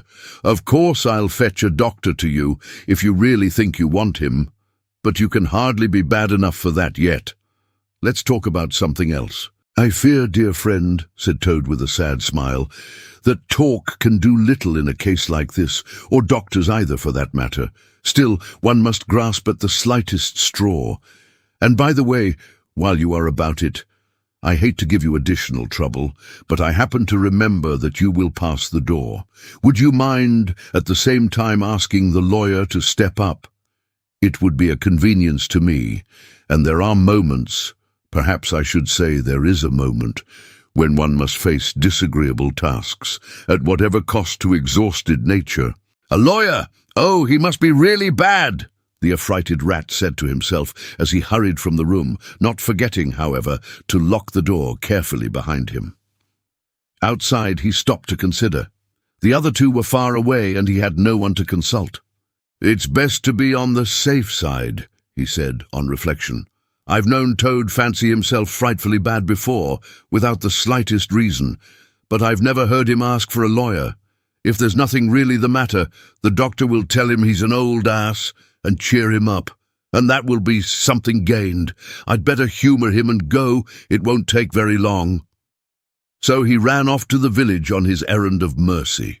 The Toad, who had hopped lightly out of bed as soon as he heard the key turned in the lock, watched him eagerly from the window till he disappeared down the carriage drive. Then, laughing heartily, he dressed as quickly as possible in the smartest suit he could lay hands on at the moment, filled his pockets with cash, which he took from a small drawer in the dressing table, and next, knotting the sheets from his bed together and tying one end of the improvised rope round the central mullion of the handsome Tudor window which formed such a feature of his bedroom, he scrambled out, slid lightly to the ground, and taking the opposite direction to the rat, marched off light-heartedly, whistling a merry tune. It was a gloomy luncheon for Rat when the badger and the mole at length returned, and he had to face them at table with his pitiful and unconvincing story. The badger's caustic, not to say brutal remarks may be imagined, and therefore passed over. But it was painful to the rat that even the mole, though he took his friend's side as far as possible, could not help saying, "You've been a bit of a duffer this time, Ratty. Toad, too, of all animals." "He did it awfully well," said the crestfallen rat. "He did you awfully well," rejoined the badger hotly. "However, talking won't mend matters. He's got clear away for the time, that's certain, and the worst of it is, he'll be so conceited with what he'll think is his cleverness that he may commit any folly. One comfort is, we're free now, and needn't waste any more of our precious time doing sentry go. But we'd better continue to sleep at Toad Hall for a while longer. Toad may be brought back at any moment, on a stretcher or between two policemen. So spoke the Badger, not knowing what the future held in store, or how much water, and of how turbid a character, was to run under bridges before Toad should sit at ease again in his ancestral hall. Meanwhile, Toad, gay and irresponsible, was walking briskly along the high road some miles from home. At first he had taken bypaths and crossed many fields and changed his course several times in case of pursuit. But now, feeling by this time safe from recapture, and the sun smiling brightly on him, and all nature joining in a chorus of approval to the song of self-praise that his own heart was singing to him, he almost danced along the road in his satisfaction and conceit. "Smart piece of work, that," he remarked to himself, chuckling. "Brain against brute force, and brain came out on the top, as it's bound to do. Poor old Ratty. My, won't he catch it when the Badger gets back? A worthy fellow, Ratty, with many good qualities, but very little intelligence and absolutely no education. I must take him in hand some day, and see if I can make something of him." Filled full of conceited thoughts such as these, he strode along, his head in the air, till he reached a little town, where the sign of the Red Lion, swinging across the road halfway down the main street, reminded him that he had not breakfasted that day, and that he was exceedingly hungry after his long walk. He marched into the inn, ordered the best luncheon that could be provided at so short a notice, and sat down to eat it in the coffee-room. He was about halfway through his meal when an only too familiar sound approaching down the street made him start and fall a-trembling all over. The poop-poop drew nearer and nearer. The car could be heard to turn into the inn-yard and come to a stop, and Toad had to hold on to the leg of the table to conceal his overmastering emotion. Presently the party entered the coffee-room, hungry, talkative and gay, voluble on their experiences of the morning and the merits of the chariot that had brought them along so well. Toad listened eagerly, all ears for a time. At last he could stand it no longer. He slipped out of the room quietly, paid his bill at the bar, and as soon as he got outside, sauntered round quietly to the inn-yard. "There cannot be any harm," he said to himself, "in my only just looking at it." The car stood in the middle of the yard, quite unattended, the stable helps and other hangers-on being all at their dinner. Toad walked slowly round it, inspecting, criticizing, musing deeply. "I wonder," he said to himself presently, "I wonder if this sort of car starts easily." Next moment, hardly knowing how it came about, he found he had hold of the handle and was turning it. As the familiar sound broke forth, the old passion seized on Toad and completely mastered him, body and soul. As if in a dream, he found himself somehow seated in the driver's seat. As if in a dream, he pulled the lever and swung the car round the yard and out through the archway. And as if in a dream, all sense of right and wrong, all fear of obvious consequences, seemed temporarily suspended. He increased his pace, and as the car devoured the street and leapt forth on the high road through the open country, he was only conscious that he was Toad once more.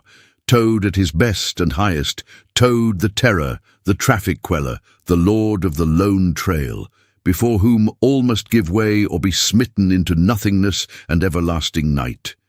He chanted as he flew, and the car responded with sonorous drone. The miles were eaten up under him as he sped he knew not whither, fulfilling his instincts, living his hour, reckless of what might come to him. "To my mind," observed the chairman of the bench of magistrates cheerfully, "the only difficulty that presents itself in this otherwise very clear case is how we can possibly make it sufficiently hot for the incorrigible rogue and hardened ruffian whom we see cowering in the dock before us. Let me see. He's been found guilty, on the clearest evidence, first, of stealing a valuable motor car, secondly, of driving to the public danger, and thirdly, of gross impertinence to the rural police. Mr. Clerk, will you tell us, please, what is the very stiffest penalty we can impose for each of these offences, without, of course, giving the prisoner the benefit of any doubt, because there isn't any?" The clerk scratched his nose with his pen. Some people would consider, he observed, that stealing the motorcar was the worst offence, and so it is. But cheeking the police undoubtedly carries the severest penalty, and so it ought. Supposing you were to say 12 months for the theft, which is mild, and 3 years for the furious driving, which is lenient, and 15 years for the cheek, which was pretty bad sort of cheek, judging by what we've heard from the witness box, even if you only believe 1/10 part of what you heard, and I never believe more myself. Those figures, if added together correctly, tot up to 19 years. "First rate," said the chairman. "So you had better make it around 20 years and be on the safe side," concluded the clerk. "An excellent suggestion," said the chairman approvingly. "Prisoner, pull yourself together and try and stand up straight. It's going to be 20 years for you this time. And mind, if you appear before us again, upon any charge whatever, we shall have to deal with you very seriously." Then the brutal minions of the law fell upon the hapless Toad, loaded him with chains, and dragged him from the courthouse, shrieking, praying, protesting, across the marketplace, where the playful populace, always as severe upon detected crime as they are sympathetic and helpful when one is merely wanted, assailed him with jeers, carrots, and popular catchwords. Past hooting school children, their innocent faces lit up with the pleasure they ever derive from the sight of a gentleman in difficulties.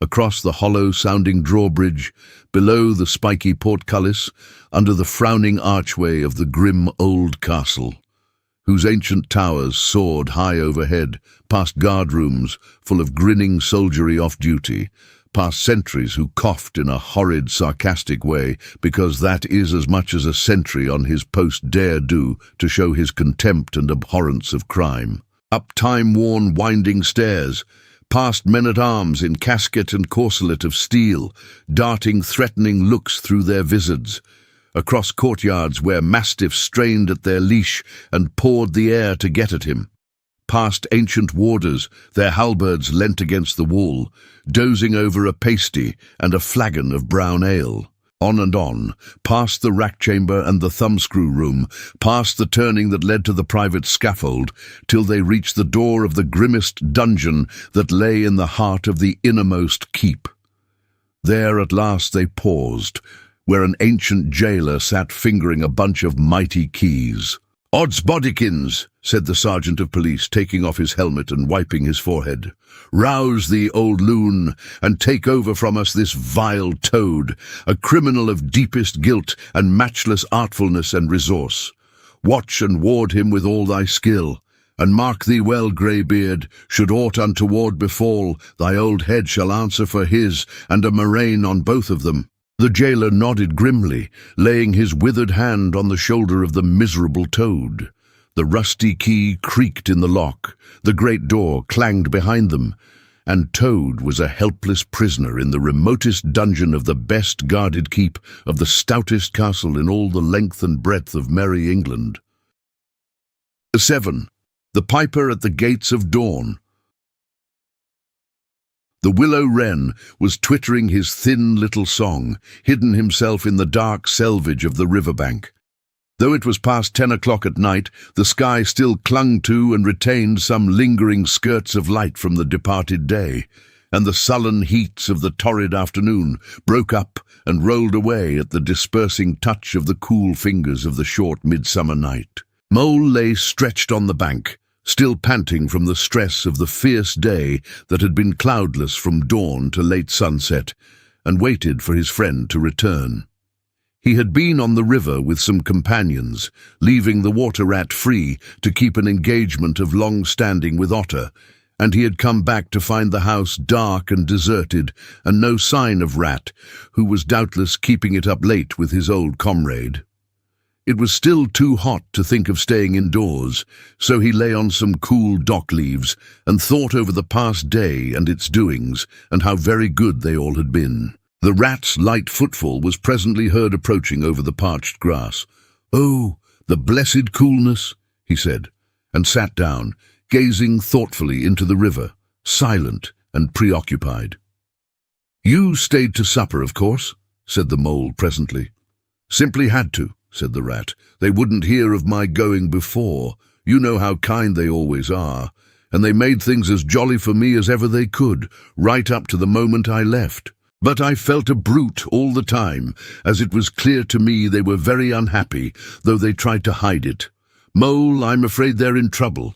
Little Portly is missing again, and you know what a lot his father thinks of him, though he never says much about it." "What, that child?" said the mole lightly. "Well, suppose he is. Why worry about it? He's always straying off and getting lost and turning up again. He's so adventurous, but no harm ever happens to him.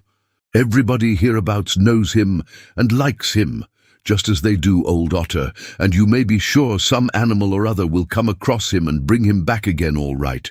Why, we found him ourselves, miles from home, and quite self-possessed and cheerful." "Yes, but this time it's more serious," said the rat gravely.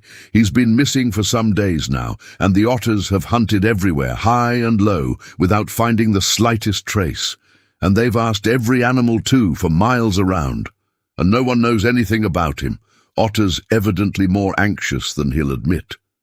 I got out of him that young Portly hasn't learnt to swim very well yet, and I can see he's thinking of the weir. There's a lot of water coming down still, considering the time of the year, and the place always had a fascination for the child. And then there are, well, traps and things, you know.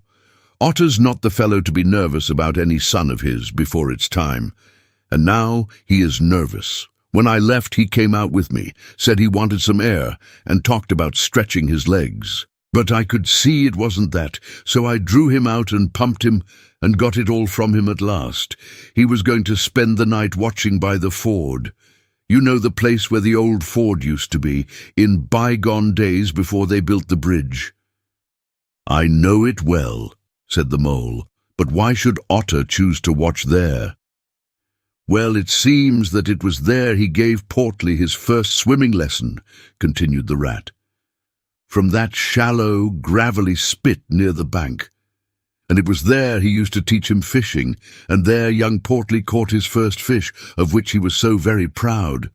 The child loved the spot, and Otter thinks that if he came wandering back from wherever he is, if he is anywhere by this time, poor little chap, he might make for the ford he was so fond of, or if he came across it, he'd remember it well, and stop there and play, perhaps.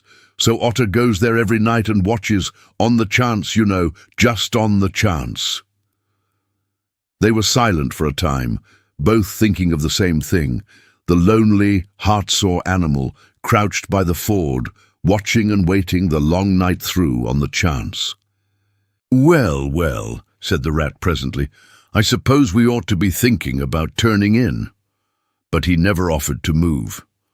"Rat," said the mole, "I simply can't go and turn in and go to sleep and do nothing, even though there doesn't seem to be anything to be done. We'll get the boat out and paddle upstream. The moon will be up in an hour or so, and then we will search as well as we can. Anyhow, it will be better than going to bed and doing nothing." "Just what I was thinking myself," said the rat. "It's not the sort of night for bed anyhow, and daybreak is not so very far off, and then we may pick up some news of him from early risers as we go along."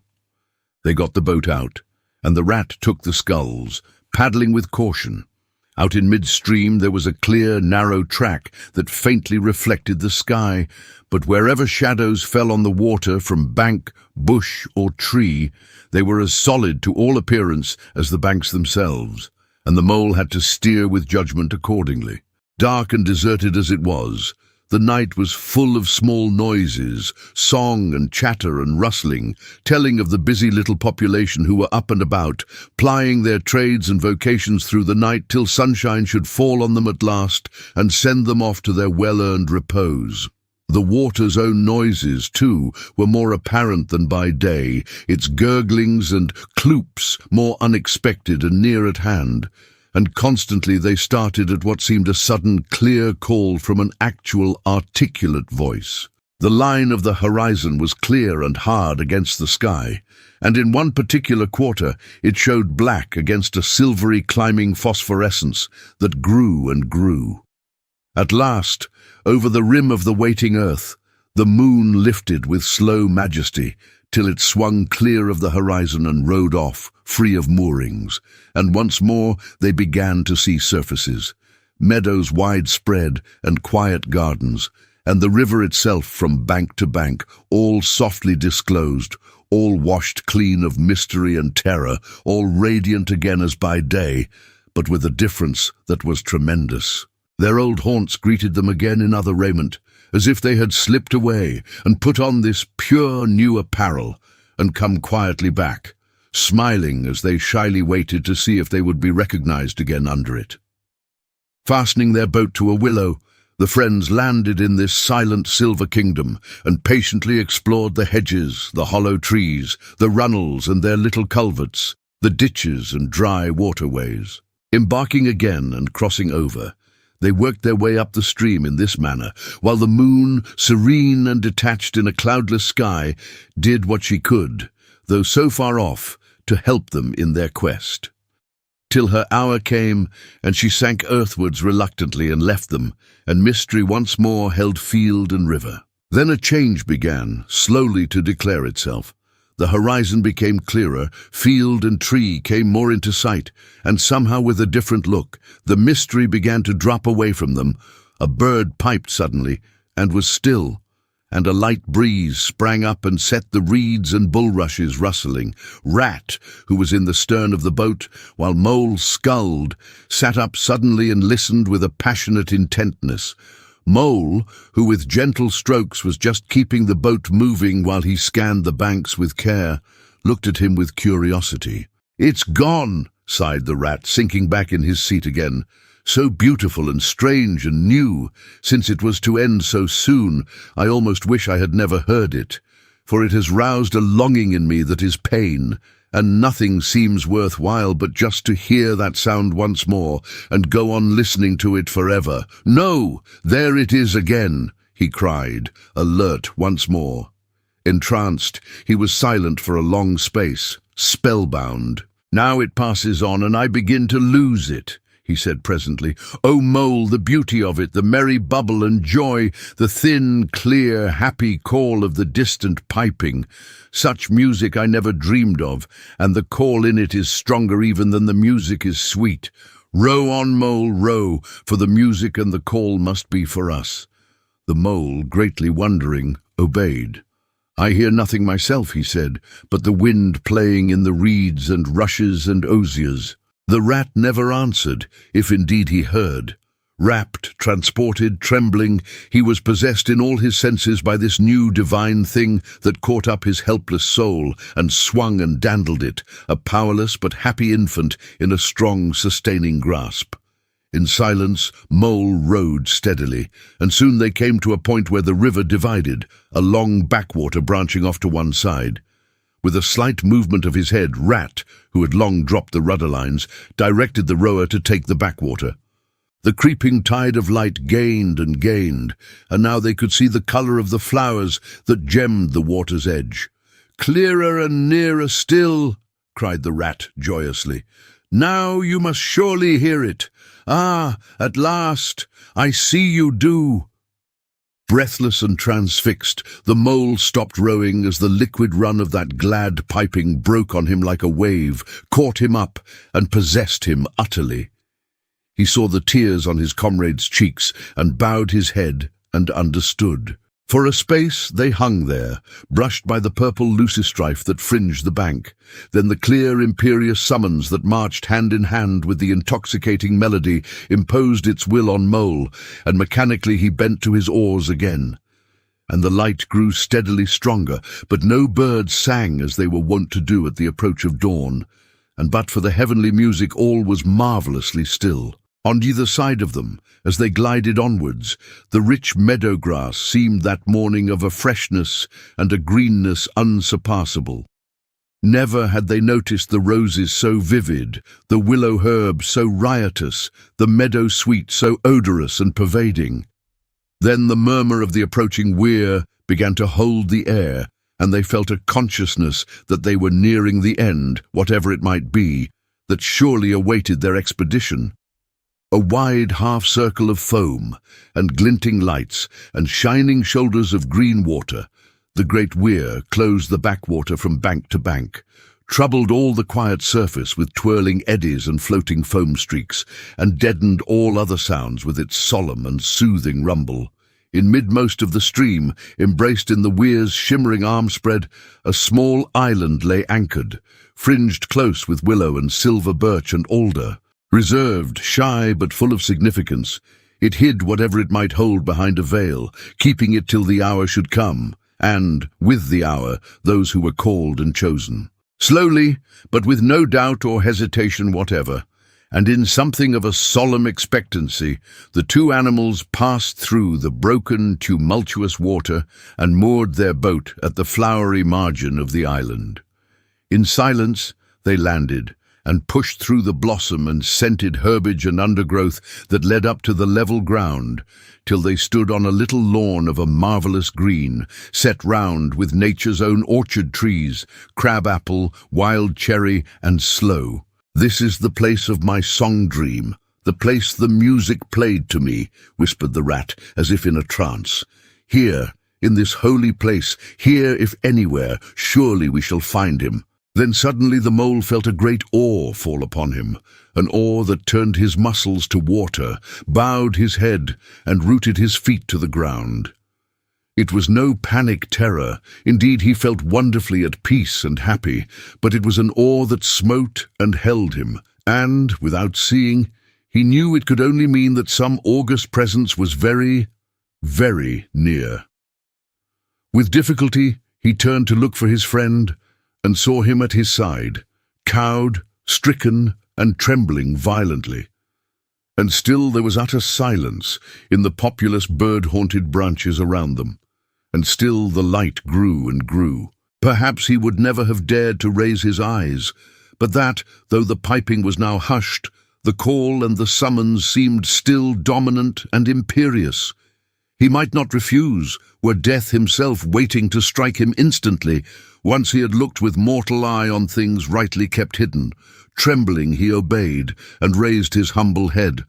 And then, in that utter clearness of the imminent dawn, while nature, flushed with fullness of incredible colour, seemed to hold her breath for the event, he looked in the very eyes of the friend and helper, saw the backward sweep of the curved horns gleaming in the growing daylight, saw the stern, hooked nose between the kindly eyes that were looking down on them humorously, while the bearded mouth broke into a half-smile at the corners, saw the rippling muscles on the arm that lay across the broad chest, the long, supple hand still holding the panpipes, only just fallen away from the parted lips, saw the splendid curves of the shaggy limbs disposed in majestic ease on the sward, saw last of all, nestling between his very hooves, sleeping soundly in entire peace and contentment, the little round, podgy, childish form of the baby otter.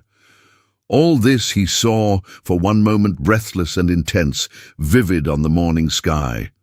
And still, as he looked, he lived, and still as he lived, he wondered. "Rat!" He found breath to whisper, shaking. "Are you afraid?" "Afraid?" murmured the rat, his eyes shining with unutterable love. "Afraid of him? Oh, never, never! And yet, oh, mole, I am afraid!" Then the two animals, crouching to the earth, bowed their heads and did worship. Sudden and magnificent, the sun's broad golden disk showed itself over the horizon facing them, and the first rays, shooting across the level water meadows, took the animals full in the eyes and dazzled them. When they were able to look once more, the vision had vanished, and the air was full of the carol of birds that hailed the dawn. As they stared blankly, in dumb misery deepening as they slowly realized all they had seen and all they had lost, a capricious little breeze, dancing up from the surface of the water, tossed the aspens, shook the dewy roses, and blew lightly and caressingly in their faces.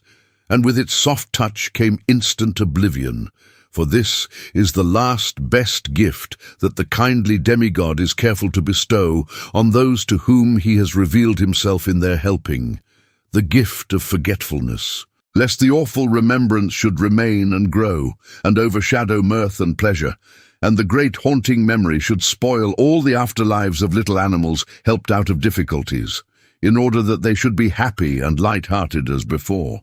Mole rubbed his eyes and stared at Rat, who was looking about him in a puzzled sort of way.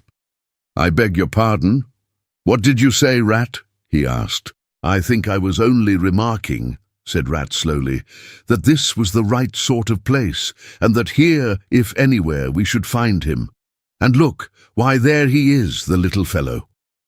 And with a cry of delight, he ran towards the slumbering Portly.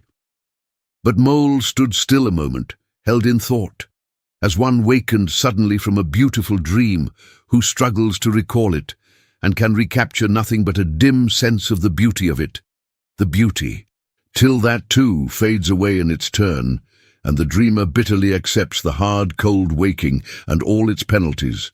So Mole, after struggling with his memory for a brief space, shook his head sadly and followed the Rat. Portly woke up with a joyous squeak, and wriggled with pleasure at the sight of his father's friends, who had played with him so often in past days. In a moment, however, his face grew blank, and he fell to hunting round in a circle with pleading whine, as a child that has fallen happily asleep in its nurse's arms, and wakes to find itself alone and laid in a strange place, and searches corners and cupboards, and runs from room to room, despair growing silently in its heart. Even so Portly searched the island and searched, dogged and unwearying, till at last the black moment came for giving it up and sitting down and crying bitterly. The Mole ran quickly to comfort the little animal, but Rat, lingering, looked long and doubtfully at certain hoof marks deep in the sward. "Some great animal has been here," he murmured slowly and thoughtfully, and stood musing, his mind strangely stirred. "Come along, Rat," called the Mole. "Think of poor Otter waiting up there by the ford." Portly had soon been comforted by the promise of a treat, a jaunt on the river in Mr. Rat's real boat, and the two animals conducted him to the water's side, placed him securely between them in the bottom of the boat, and paddled off down the backwater. The sun was fully up by now, and hot on them, birds sang lustily and without restraint, and flowers smiled and nodded from either bank, but somehow, so thought the animals, with less of richness and blaze of colour than they seemed to remember seeing quite recently somewhere. They wondered where. The main river reached again. They turned the boat's head upstream, towards the point where they knew their friend was keeping his lonely vigil. As they drew near the familiar ford, the Mole took the boat into the bank, and they lifted Portly out and set him on his legs on the towpath, gave him his marching orders and a friendly farewell pat on the back, and shoved out into midstream. They watched the little animal as he waddled along the path, contentedly and with importance. Watched him till they saw his muzzle suddenly lift and his waddle break into a clumsy amble as he quickened his pace with shrill whines and wriggles of recognition. Looking up the river, they could see Otter start up, tense and rigid, from out of the shallows where he crouched in dumb patience, and could hear his amazed and joyous bark as he bounded up through the osiers onto the path. Then the Mole, with a strong pull on one oar, swung the boat round and let the full stream bear them down again whither it would. Their quest now happily ended. "I feel strangely tired, Rat," said the Mole, leaning wearily over his oars as the boat drifted. "It's being up all night, you'll say, perhaps, but that's nothing. We do as much half the nights of the week at this time of the year. No, I feel as if I had been through something very exciting and rather terrible, and it was just over, and yet nothing particular has happened." "Or something very surprising and splendid and beautiful," murmured the Rat, leaning back and closing his eyes. "I feel just as you do, Mole, simply dead tired, though not body tired. It's lucky we've got the stream with us to take us home. Isn't it jolly to feel the sun again, soaking into one's bones, and hark to the wind playing in the reeds? It's like music, far-away music," said the Mole, nodding drowsily. "So I was thinking," murmured the rat, dreamful and languid. "Dance music, the lilting sort that runs on without a stop, but with words in it too. It passes into words and out of them again. I catch them at intervals. Then it is dance music once more, and then nothing but the reed's soft, thin whispering." "You hear better than I," said the mole sadly. "I cannot catch the words." "Let me try and give you them," said the rat softly, his eyes still closed. "Now it is turning into words again, faint but clear, lest the awe should dwell and turn your frolic to fret. You shall look on my power at the helping hour, but then you shall forget. Now the reeds take it up, forget, forget, they sigh, and it dies away in a rustle and a whisper. Then the voice returns. Lest limbs be reddened and rent, I spring the trap that is set. As I loose the snare, you may glimpse me there, for surely you shall forget. Row nearer, mole, nearer to the reeds. It is hard to catch, and grows each minute fainter. Helper and healer, I cheer, small waifs in the woodland wet. Strays I find in it, wounds I bind in it, bidding them all forget. Nearer, mole, nearer. No, it is no good. The song has died away into reed talk. But what do the words mean? Asked the wondering mole. That I do not know, said the rat simply. I passed them on to you as they reached me. Ah, now they return again, and this time full and clear. This time at last it is the real, the unmistakable thing, simple, passionate, perfect. Well, let's have it then, said the mole, after he had waited patiently for a few minutes, half dozing in the hot sun. But no answer came. He looked and understood the silence. With a smile of much happiness on his face, and something of a listening look still lingering there, the weary rat was fast asleep. 8. Toad's Adventures. When Toad found himself immured in a dank and noisome dungeon, and knew that all the grim darkness of a medieval fortress lay between him and the outer world of sunshine and well-metalled high roads where he had lately been so happy, disporting himself as if he had bought up every road in England, he flung himself at full length on the floor and shed bitter tears and abandoned himself to dark despair. This is the end of everything, he said. At least it is the end of the career of Toad, which is the same thing. The popular and handsome Toad, the rich and hospitable Toad, the Toad so free and careless and debonair.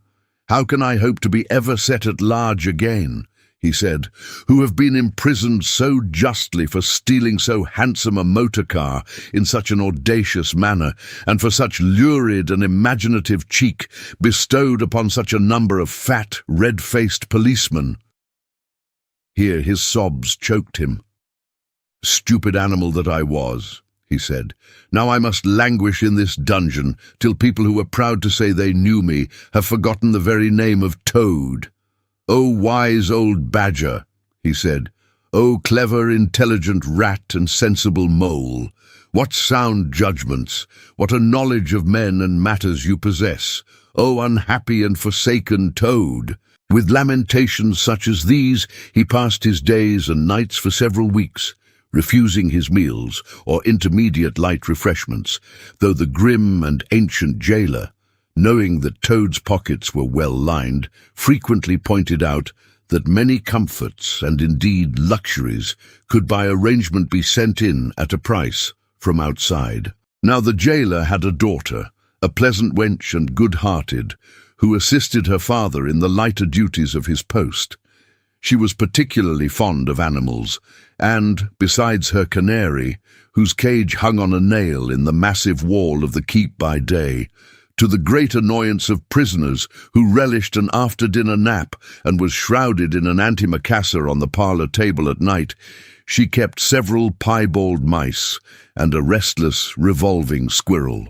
This kind-hearted girl, pitying the misery of Toad, said to her father one day, "Father, I can't bear to see that poor beast so unhappy, and getting so thin. You let me have the managing of him. You know how fond of animals I am.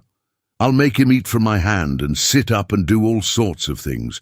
Her father replied that she could do what she liked with him. He was tired of Toad and his sulks and his airs and his meanness. So that day she went on her errand of mercy and knocked at the door of Toad's cell. "Now cheer up, Toad," she said coaxingly on entering, "and sit up and dry your eyes and be a sensible animal. And do try and eat a bit of dinner. See, I've brought you some of mine, hot from the oven." It was bubble and squeak between two plates, and its fragrance filled the narrow cell. The penetrating smell of cabbage reached the nose of Toad as he lay prostrate in his misery on the floor, and gave him the idea for a moment that perhaps life was not such a blank and desperate thing as he had imagined. But still he wailed and kicked with his legs and refused to be comforted. So the wise girl retired for the time, but of course a good deal of the smell of hot cabbage remained behind, as it will do, and Toad, between his sobs, sniffed and reflected, and gradually began to think new and inspiring thoughts of chivalry and poetry and deeds still to be done, of broad meadows and cattle browsing in them, raked by sun and wind, of kitchen gardens and straight herb borders and warm snapdragon beset by bees, and of the comforting clink of dishes set down on the table at Toad Hall, and the scrape of chair legs on the floor as everyone pulled himself close up to his work. The air of the narrow cell took a rosy tinge. He began to think of his friends, and how they would surely be able to do something, of lawyers, and how they would have enjoyed his case, and what an ass he had been not to get in a few, and lastly, he thought of his own great cleverness and resource, and all that he was capable of if he only gave his great mind to it, and the cure was almost complete.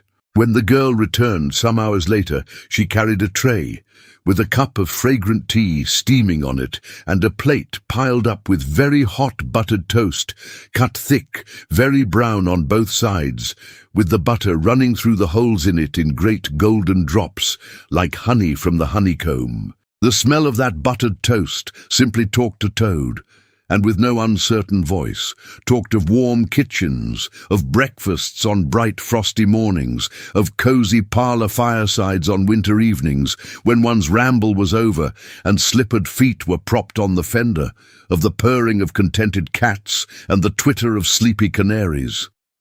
Toad sat up on end once more, dried his eyes, sipped his tea and munched his toast, and soon began talking freely about himself, and the house he lived in, and his doings there, and how important he was, and what a lot his friends thought of him. The jailer's daughter saw that the topic was doing him as much good as the tea, as indeed it was, and encouraged him to go on.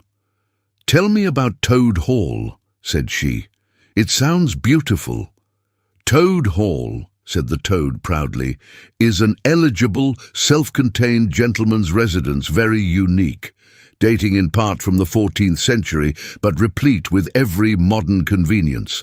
Up-to-date sanitation, 5 minutes from church, post office, and golf links, suitable for—" "Bless the animal," said the girl, laughing. "I don't want to take it. Tell me something real about it, but first wait till I fetch you some more tea and toast." She tripped away and presently returned with a fresh trayful, and Toad, pitching into the toast with avidity, his spirits quite restored to their usual level, told her about the boathouse and the fish pond and the old walled kitchen garden, and about the pigsties and the stables and the pigeon house and the hen house, and about the dairy and the wash house and the china cupboards and the linen presses, she liked that bit especially, and about the banqueting hall, and the fun they had there when the other animals were gathered round the table and Toad was at his best, singing songs, telling stories, carrying on generally. Then she wanted to know about his animal friends, and was very interested in all he had to tell her about them, and how they lived, and what they did to pass their time. Of course, she did not say she was fond of animals as pets, because she had the sense to see that Toad would be extremely offended.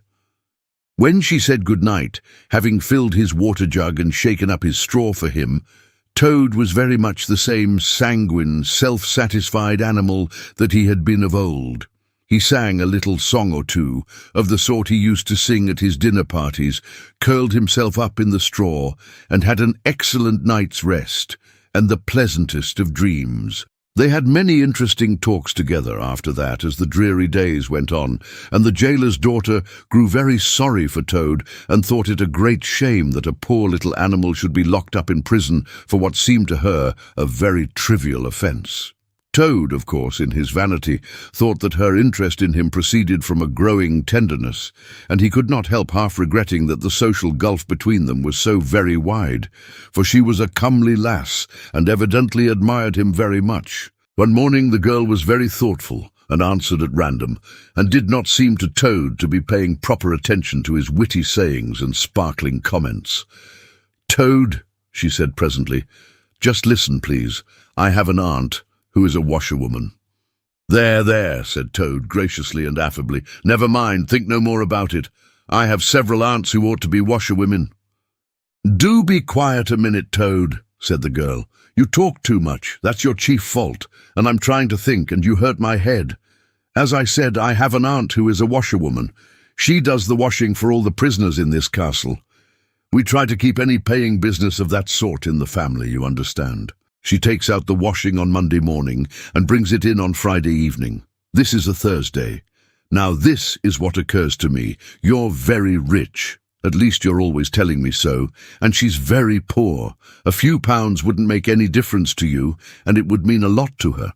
Now I think if she were properly approached, squared, I believe is the word you animals use, you could come to some arrangement by which she would let you have her dress and bonnet and so on, and you could escape from the castle as the official washerwoman. You're very alike in many respects, particularly about the figure." "We're not," said the Toad in a huff. "I have a very elegant figure for what I am." "So has my aunt," replied the girl, "for what she is. But have it your own way, you horrid, proud, ungrateful animal, when I'm sorry for you and trying to help you." Yes, that's all right. Thank you very much indeed," said the Toad hurriedly. "But look here, you wouldn't surely have Mr. Toad of Toad Hall going about the country disguised as a washerwoman?" "Then you can stop here as a toad," replied the girl with much spirit. "I suppose you want to go off in a coach and four." Honest Toad was always ready to admit himself in the wrong. "You are a good, kind, clever girl," he said, "and I am indeed a proud and a stupid toad. Introduce me to your worthy aunt, if you will be so kind, and I have no doubt that the excellent lady and I will be able to arrange terms satisfactory to both parties." Next evening, the girl ushered her aunt into Toad's cell, bearing his week's washing pinned up in a towel. The old lady had been prepared beforehand for the interview, and the sight of certain gold sovereigns that Toad had thoughtfully placed on the table in full view practically completed the matter and left little further to discuss. In return for his cash, Toad received a cotton print gown, an apron, a shawl, and a rusty black bonnet, the only stipulation the old lady made being that she should be gagged and bound and dumped down in a corner. By this not very convincing artifice, she explained, aided by picturesque fiction, which she could supply herself, she hoped to retain her situation, in spite of the suspicious appearance of things. Toad was delighted with the suggestion. It would enable him to leave the prison in some style, and with his reputation for being a desperate and dangerous fellow untarnished, and he readily helped the jailer's daughter to make her aunt appear as much as possible the victim of circumstances over which she had no control. "Now it's your turn, Toad," said the girl. "Take off that coat and waistcoat of yours. You're fat enough as it is." Shaking with laughter, she proceeded to hook-and-eye him into the cotton print gown, arranged the shawl with a professional fold, and tied the strings of the rusty bonnet under his chin. "You're the very image of her," she giggled. "Only I'm sure you never looked half so respectable in all your life before. Now goodbye, Toad, and good luck. Go straight down the way you came up, and if anyone says anything to you, as they probably will, being but men, you can chaff back a bit, of course.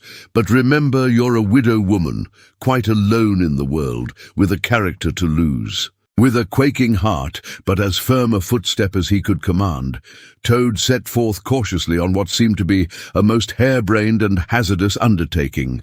But he was soon agreeably surprised to find how easy everything was made for him, and a little humbled at the thought that both his popularity and the sex that seemed to inspire it were really another's. The washerwoman's squat figure in its familiar cotton print seemed a passport for every barred door and grim gateway. Even when he hesitated, uncertain as to the right turning to take, he found himself helped out of his difficulty by the warder at the next gate, anxious to be off to his tea, summoning him to come along sharp and not keep him waiting there all night. The chaff and the humorous sallies to which he was subjected, and to which, of course, he had to provide prompt and effective reply, formed indeed his chief danger, for Toad was an animal with a strong sense of his own dignity, and the chaff was mostly, he thought, poor and clumsy, and the humour of the sallies entirely lacking. However, he kept his temper, though with great difficulty, suited his retorts to his company and his supposed character, and did his best not to overstep the limits of good taste. It seemed hours before he crossed the last courtyard, rejected the pressing invitations from the last guardroom, and dodged the outspread arms of the last warder, pleading with simulated passion for just one farewell embrace. But at last he heard the wicket gate in the great outer door click behind him, felt the fresh air of the outer world upon his anxious brow, and knew that he was free.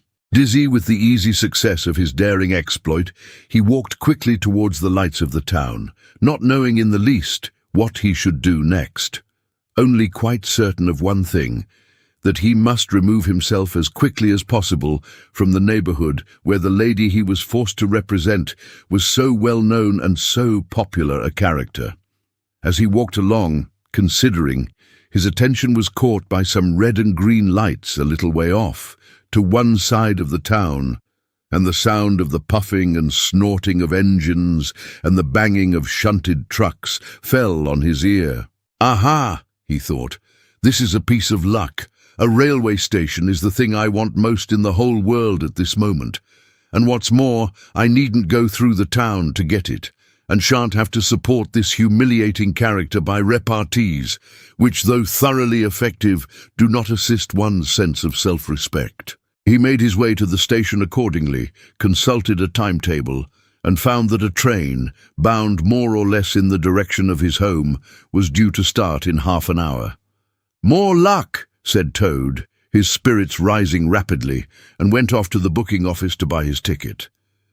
He gave the name of the station that he knew to be nearest to the village, of which Toad Hall was the principal feature, and mechanically put his fingers in search of the necessary money where his waistcoat pocket should have been. But here the cotton gown, which had nobly stood by him so far, and which he had basely forgotten, intervened, and frustrated his efforts. In a sort of nightmare, he struggled with the strange, uncanny thing that seemed to hold his hands, turn all muscular strivings to water, and laugh at him all the time, while other travellers, forming up in a line behind, waited with impatience, making suggestions of more or less value and comments of more or less stringency and point. At last, somehow, he never rightly understood how, he burst the barriers, attained the goal, arrived at where all waistcoat pockets are eternally situated, and found not only no money, but no pocket to hold it, and no waistcoat to hold the pocket. To his horror, he recollected that he had left both coat and waistcoat behind him in his cell, and with them his pocketbook, money, keys, watch, matches, pencil case, all that makes life worth living, all that distinguishes the many-pocketed animal, the lord of creation, from the inferior one-pocketed or no-pocketed productions that hop or trip about permissively, unequipped for the real contest. In his misery, he made one desperate effort to carry the thing off, and with a return to his fine old manner, a blend of the squire and the college don, he said, "Look here, I find I've left my purse behind. Just give me that ticket, will you, and I'll send the money on tomorrow. I'm well known in these parts." The clerk stared at him and the rusty black bonnet a moment, and then laughed. "I should think you were pretty well known in these parts," he said, "if you've tried this game on often. Here, stand away from the window, please, madam. You're obstructing the other passengers." An old gentleman who had been prodding him in the back for some moments here thrust him away, and what was worse, addressed him as his good woman, which angered Toad more than anything that had occurred that evening. Baffled and full of despair, he wandered blindly down the platform where the train was standing, and tears trickled down each side of his nose. It was hard, he thought, to be within sight of safety and almost of home, and to be balked by the want of a few wretched shillings and by the pettifogging mistrustfulness of paid officials. Very soon his escape would be discovered, the hunt would be up, he would be caught, reviled, loaded with chains, dragged back again to prison and bread and water and straw, his guards and penalties would be doubled, and oh, what sarcastic remarks the girl would make! What was to be done? He was not swift of foot, his figure was unfortunately recognizable. Could he not squeeze under the seat of a carriage? He had seen this method adopted by schoolboys when the journey money provided by thoughtful parents had been diverted to other and better ends. As he pondered, he found himself opposite the engine, which was being oiled, wiped, and generally caressed by its affectionate driver, a burly man with an oil can in one hand and a lump of cotton waste in the other. "Hello, mother," said the engine driver. "What's the trouble? You don't look particularly cheerful." "Oh, sir," said Toad, crying afresh, "I am a poor, unhappy washerwoman, and I've lost all my money, and can't pay for a ticket, and I must get home tonight somehow, and whatever I am to do I don't know. Oh dear, oh dear." "That's a bad business indeed," said the engine driver reflectively. "Lost your money, and can't get home, and got some kids too, waiting for you, I dare say." "Any amount of 'em," sobbed Toad, "and they'll be hungry, and playing with matches, and upsetting lamps, the little innocents, and quarrelling, and going on generally. Oh dear, oh dear." "Well, I'll tell you what I'll do," said the good engine driver. "You're a washerwoman to your trade, says you. Very well, that's that. And I'm an engine driver, as you well may see, and there's no denying it's terribly dirty work. Uses up a power of shirts, it does, till my missus is fair tired of washing of 'em. If you'll wash a few shirts for me when you get home and send 'em along, I'll give you a ride on my engine. It's against the company's regulations, but we're not so very particular in these out-of-the-way parts." The Toad's misery turned into rapture as he eagerly scrambled up into the cab of the engine. Of course, he had never washed a shirt in his life and couldn't if he tried, and, anyhow, he wasn't going to begin. But he thought, "When I get safely home to Toad Hall and have money again and pockets to put it in, I will send the engine driver enough to pay for quite a quantity of washing, and that will be the same thing, or better."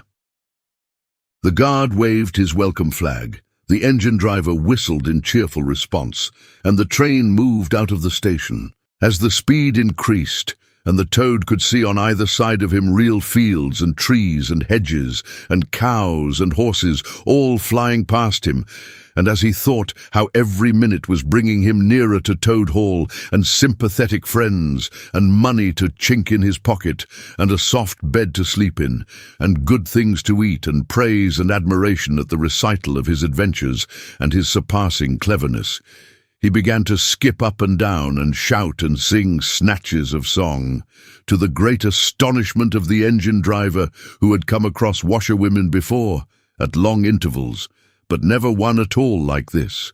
They had covered many and many a mile, and Toad was already considering what he would have for supper as soon as he got home, when he noticed that the engine driver, with a puzzled expression on his face, was leaning over the side of the engine and listening hard. Then he saw him climb onto the coals and gaze out over the top of the train. Then he returned and said to Toad, "It's very strange. We're the last train running in this direction tonight, yet I could be sworn that I heard another following us." Toad ceased his frivolous antics at once. He became grave and depressed, and a dull pain in the lower part of his spine, communicating itself to his legs, made him want to sit down and try desperately not to think of all the possibilities. By this time the moon was shining brightly, and the engine driver, steadying himself on the coal, could command a view of the line behind them for a long distance. Presently he called out, "I can see it clearly now. It is an engine on our rails, coming along at a great pace. It looks as if we were being pursued." The miserable Toad, crouching in the coal dust, tried hard to think of something to do, with dismal want of success. "They are gaining on us fast," cried the engine driver, "and the engine is crowded with the queerest lot of people. Men like ancient warders, waving halberds, policemen in their helmets, waving truncheons, and shabbily dressed men in pot hats, obvious and unmistakable plain-clothes detectives, even at this distance, waving revolvers and walking sticks, all waving and all shouting the same thing, 'Stop! Stop! Stop!' Then Toad fell on his knees among the coals, and raising his clasped paws in supplication cried, 'Save me, only save me, dear kind Mr. Engine Driver, and I will confess everything. I am not the simple washerwoman I seem to be. I have no children waiting for me, innocent or otherwise. I am a Toad, the well-known and popular Mr. Toad, a landed proprietor. I have just escaped by my great daring and cleverness from a loathsome dungeon into which my enemies had flung me. And if those fellows on that engine recapture me, it will be chains and bread and water and straw and misery once more for poor, unhappy, innocent Toad." The engine driver looked down upon him very sternly and said, "Now tell the truth. What were you put in prison for?" "It was nothing very much," said poor Toad, colouring deeply.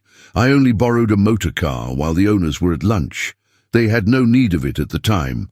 I didn't mean to steal it, really, but people, especially magistrates, take such harsh views of thoughtless and high-spirited actions." The engine driver looked very grave and said, "I fear that you have been indeed a wicked Toad, and by rights I ought to give you up to offended justice. But you are evidently in sore trouble and distress, so I will not desert you. I don't hold with motor cars, for one thing, and I don't hold with being ordered about by policemen when I'm on my own engine, for another, and the sight of an animal in tears always makes me feel queer and soft-hearted. So cheer up, Toad. I'll do my best, and we may beat them yet." They piled on more coals, shoveling furiously. The furnace roared, the sparks flew, the engine leapt and swung, but still their pursuers slowly gained. The engine driver, with a sigh, wiped his brow with a handful of cotton waste and said, "I'm afraid it's no good, Toad. You see, they are running light and they have the better engine. There's just one thing left for us to do, and it's your only chance, so attend very carefully to what I tell you. A short way ahead of us is a long tunnel, and on the other side of that the line passes through a thick wood.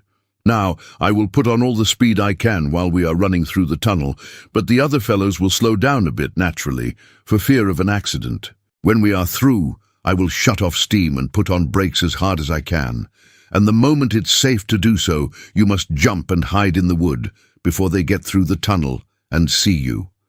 Then I will go full speed ahead again, and they can chase me if they like, for as long as they like and as far as they like. Now mind and be ready to jump when I tell you." They piled on more coals, and the train shot into the tunnel, and the engine rushed and roared and rattled, till at last they shot out at the other end into fresh air and the peaceful moonlight, and saw the wood lying dark and helpful upon either side of the line. The driver shut off steam and put on brakes. The Toad got down on the step, and as the train slowed down to almost a walking pace, he heard the driver call out, "Now, jump!" Toad jumped, rolled down a short embankment, picked himself up unhurt, scrambled into the wood and hid. Peeping out, he saw his train get up speed again and disappear at a great pace. Then out of the tunnel burst the pursuing engine, roaring and whistling, her motley crew waving their various weapons and shouting, "Stop! Stop! Stop!" When they were past, the Toad had a hearty laugh, for the first time since he was thrown into prison. But he soon stopped laughing when he came to consider that it was now very late and dark and cold, and he was in an unknown wood, with no money and no chance of supper, and still far from friends and home, and the dead silence of everything after the roar and rattle of the train was something of a shock. He dared not leave the shelter of the trees, so he struck into the wood, with the idea of leaving the railway as far as possible behind him. After so many weeks within walls, he found the wood strange and unfriendly, and inclined, he thought, to make fun of him. Nightjars sounding their mechanical rattle made him think that the wood was full of searching warders, closing in on him.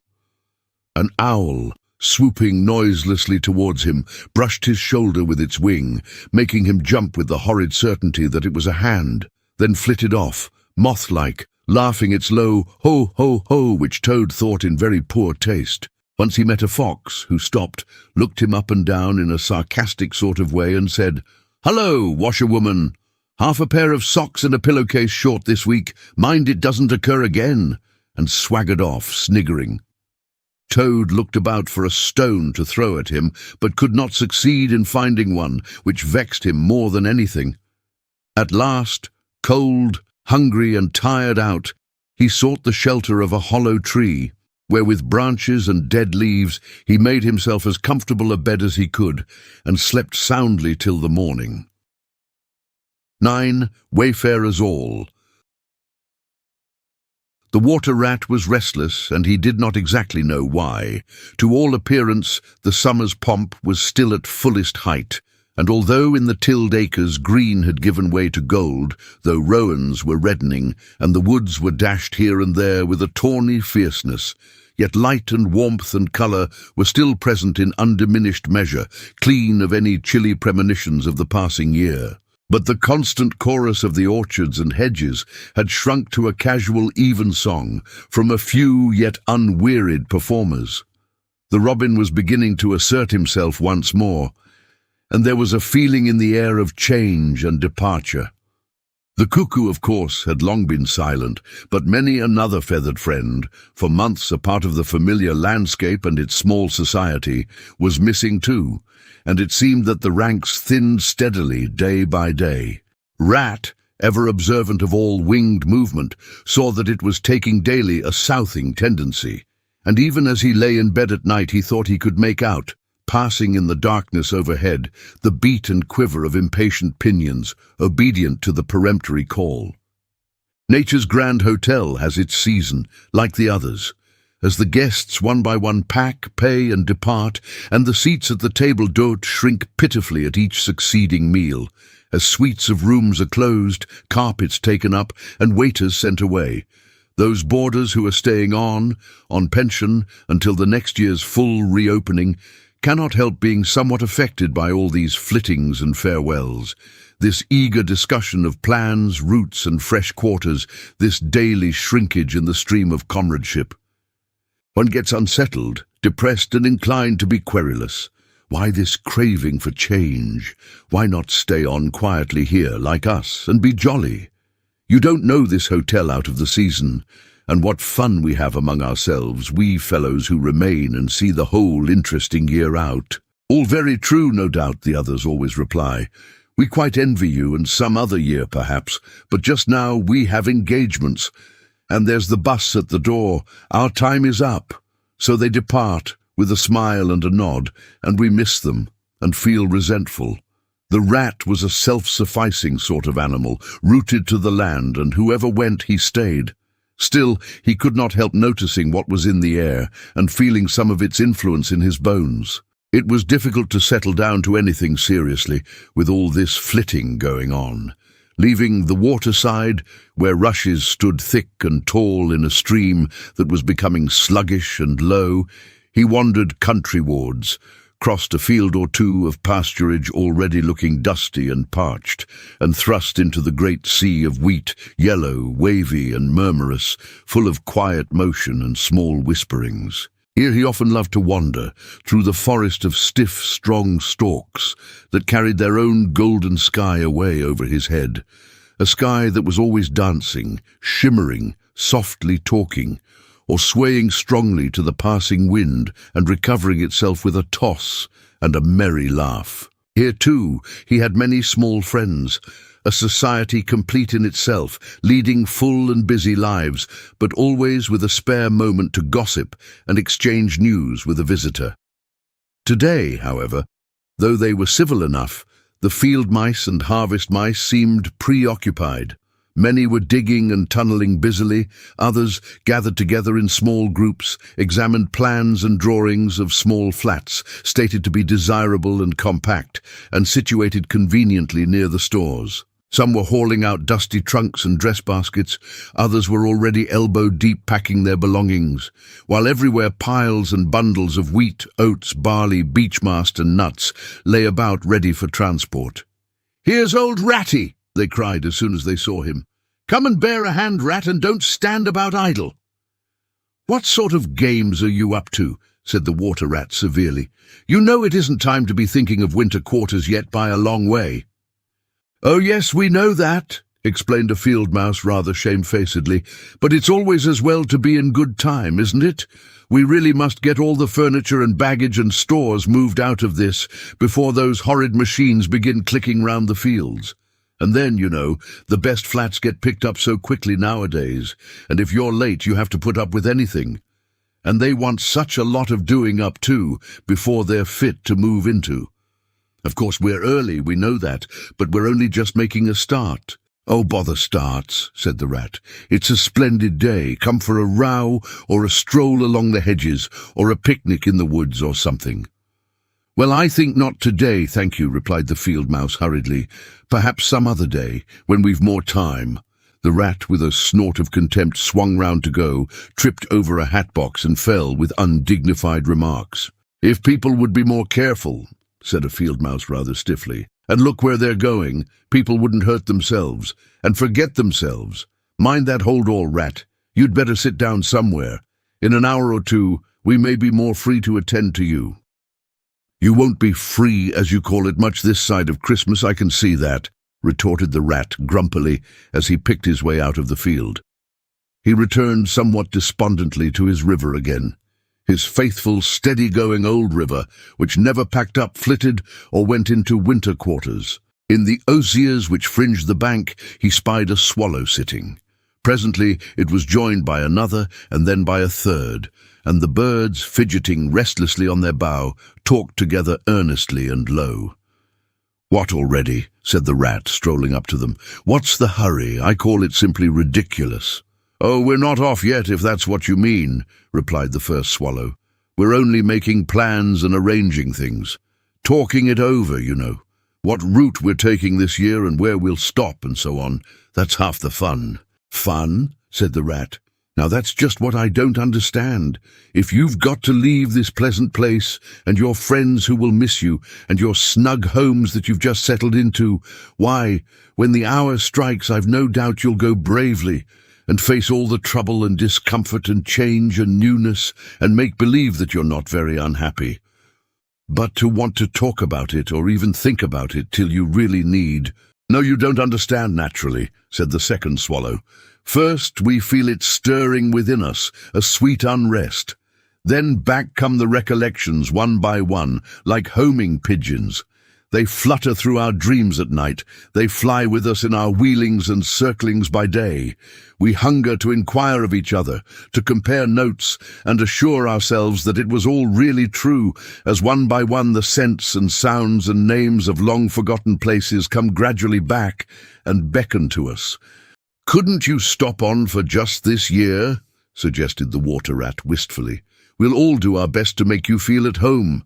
You've no idea what good times we have here, while you are far away." "I tried stopping on one year," said the third swallow. "I had grown so fond of the place that when the time came, I hung back and let the others go on without me. For a few weeks it was all well enough, but afterwards, oh, the weary length of the nights, the shivering, sunless days, the air so clammy and chill, and not an insect in an acre of it. No, it was no good. My courage broke down, and one cold, stormy night I took wing, flying well inland on account of the strong easterly gales. It was snowing hard as I beat through the passes of the great mountains, and I had a stiff fight to win through. But never shall I forget the blissful feeling of the hot sun again on my back as I sped down to the lakes that lay so blue and placid below me, and the taste of my first fat insect. The past was like a bad dream. The future was all happy holiday as I moved southwards week by week, easily, lazily, lingering as long as I dared, but always heeding the call. No, I had had my warning. Never again did I think of disobedience. "Ah, yes, the call of the south, twittered the other two dreamily. Its songs, its hues, its radiant air. Oh, do you remember?" And forgetting the rat, they slid into passionate reminiscence while he listened fascinated, and his heart burned within him. In himself, too, he knew that it was vibrating at last, that chord hitherto dormant and unsuspected. The mere chatter of these southern-bound birds, their pale and second-hand reports, had yet power to awaken this wild new sensation and thrill him through and through with it. What would one moment of the real thing work in him? One passionate touch of the real southern sun, one waft of the authentic odor. With closed eyes he dared to dream a moment in full abandonment, and when he looked again, the river seemed steely and chill, the green fields grey and lightless. Then his loyal heart seemed to cry out on his weaker self for its treachery. "Why do you ever come back then at all?" he demanded of the swallows jealously. "What do you find to attract you in this poor, drab little country?" "And do you think," said the first swallow, "that the other call is not for us too in its due season? The call of lush meadow grass, wet orchards, warm insect-haunted ponds, of browsing cattle, of haymaking, and all the farm buildings clustering round the house of the perfect eaves." "Do you suppose," asked the second one, "that you are the only living thing that craves, with a hungry longing to hear the cuckoo's note again?" "In due time," said the third, "we shall be homesick once more for quiet water lilies swaying on the surface of an English stream. But today, all that seems pale and thin and very far away. Just now our blood dances to other music." They fell a-twittering among themselves once more, and this time their intoxicating babble was of violet seas, tawny sands, and lizard-haunted walls. Restlessly, the rat wandered off once more, climbed the slope that rose gently from the north bank of the river, and lay looking out towards the great ring of downs that barred his vision further southwards. His simple horizon hitherto, his mountains of the moon, his limit behind which lay nothing he had cared to see or to know. Today, to him gazing south with a newborn need stirring in his heart, the clear sky over their long, low outline seemed to pulsate with promise. Today, the unseen was everything, the unknown the only real fact of life. On this side of the hills was now the real blank. On the other lay the crowded and coloured panorama that his inner eye was seeing so clearly. What seas lay beyond, green, leaping and crested? What sun-bathed coasts, along which the white villas glittered against the olive woods? What quiet harbours, thronged with gallant shipping, bound for purple islands of wine and spice, islands set low in languorous waters? He rose and descended riverwards once more, then changed his mind and sought the side of the dusty lane. There, lying half-buried in the thick, cool, under-hedge tangle that bordered it, he could muse on the metalled road and all the wondrous world that it led to, on all the wayfarers, too, that might have trodden it, and the fortunes and adventures they had gone to seek or found unseeking, out there, beyond, beyond. Footsteps fell on his ear, and the figure of one that walked somewhat wearily came into view, and he saw that it was a rat, and a very dusty one. The wayfarer, as he reached him, saluted with a gesture of courtesy that had something foreign about it, hesitated a moment, then with a pleasant smile turned from the track and sat down by his side in the cool herbage. He seemed tired, and the rat let him rest unquestioned, understanding something of what was in his thoughts, knowing too the value all animals attach at times to mere silent companionship, when the weary muscles slacken and the mind marks time. The wayfarer was lean and keen-featured and somewhat bowed at the shoulders. His paws were thin and long, his eyes much wrinkled at the corners, and he wore small gold earrings in his neatly set well-shaped ears. His knitted jersey was of a faded blue. His breeches, patched and stained, were based on a blue foundation, and his small belongings that he carried were tied up in a blue cotton handkerchief. When he had rested a while, the stranger sighed, snuffed the air, and looked about him. "That was clover, that warm whiff on the breeze," he remarked, "and those are cows we hear cropping the grass behind us and blowing softly between mouthfuls. There is a sound of distant reapers, and yonder rises a blue line of cottage smoke against the woodland. The river runs somewhere close by, for I hear the call of a moorhen, and I see by your build that you're a freshwater mariner. Everything seems asleep, and yet going on all the time. It is a goodly life that you lead, friend, no doubt the best in the world, if only you are strong enough to lead it." "Yes, it's the life, the only life to live," responded the water rat dreamily, and without his usual wholehearted conviction. "I did not say exactly that," replied the stranger cautiously, "but no doubt it's the best. I've tried it, and I know. And because I've just tried it, 6 months of it, and know it's the best, here am I, footsore and hungry, tramping away from it, tramping southwards, following the old call, back to the old life, the life which is mine, and which will not let me go." "Is this then yet another of them?" mused the rat. "And where have you just come from?" he asked. He hardly dared to ask where he was bound for. He seemed to know the answer only too well. "Nice little farm," replied the wayfarer briefly. "Up along in that direction." He nodded northwards. "Never mind about it. I had everything I could want, everything I had any right to expect of life, and more. And here I am. Glad to be here all the same, though. Glad to be here. So many miles further on the road, so many hours nearer to my heart's desire." His shining eyes held fast to the horizon, and he seemed to be listening for some sound that was wanting from that inland acreage, vocal as it was with the cheerful music of pasturage and farmyard. "You are not one of us," said the water rat, "nor yet a farmer, nor even, I should judge, of this country." "Right," replied the stranger.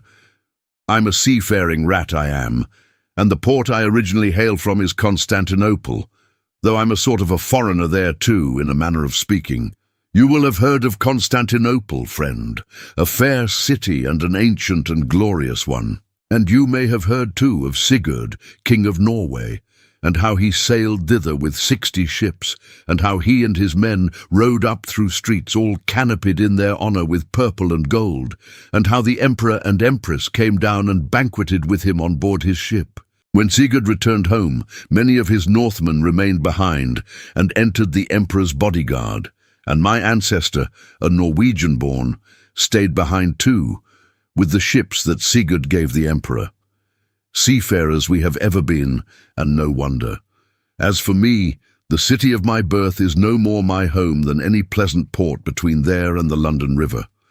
I know them all, and they know me. Set me down on any of their quays or foreshores, and I am home again. "I suppose you go great voyages," said the water rat with growing interest. "Months and months out of sight of land, and provisions running short, and allowance as to water, and your mind communing with the mighty ocean, and all that sort of thing." "By no means," said the sea rat frankly. "Such a life as you describe would not suit me at all. I'm in the coasting trade, and rarely out of sight of land. It's the jolly times on shore that appeal to me as much as any seafaring. Oh, those southern seaports, the smell of them, the riding lights at night, the glamour. Well, perhaps you have chosen the better way," said the water rat, but rather doubtfully. "Tell me something of your coasting, then, if you have a mind to. And what sort of harvest an animal of spirit might hope to bring home from it, to warm his latter days with gallant memories by the fireside. For my life, I confess to you, feels to me today somewhat narrow and circumscribed. My last voyage, began the sea rat, that landed me eventually in this country, bound with high hopes for my inland farm, will serve as a good example of any of them, and indeed as an epitome of my highly coloured life. Family troubles as usual began it.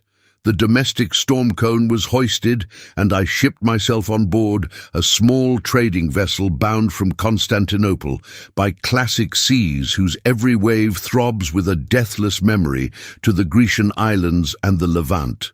Those were golden days and balmy nights. In and out of harbour all the time, old friends everywhere, sleeping in some cool temple or ruined cistern during the heat of the day, feasting and song after sundown under great stars set in a velvet sky.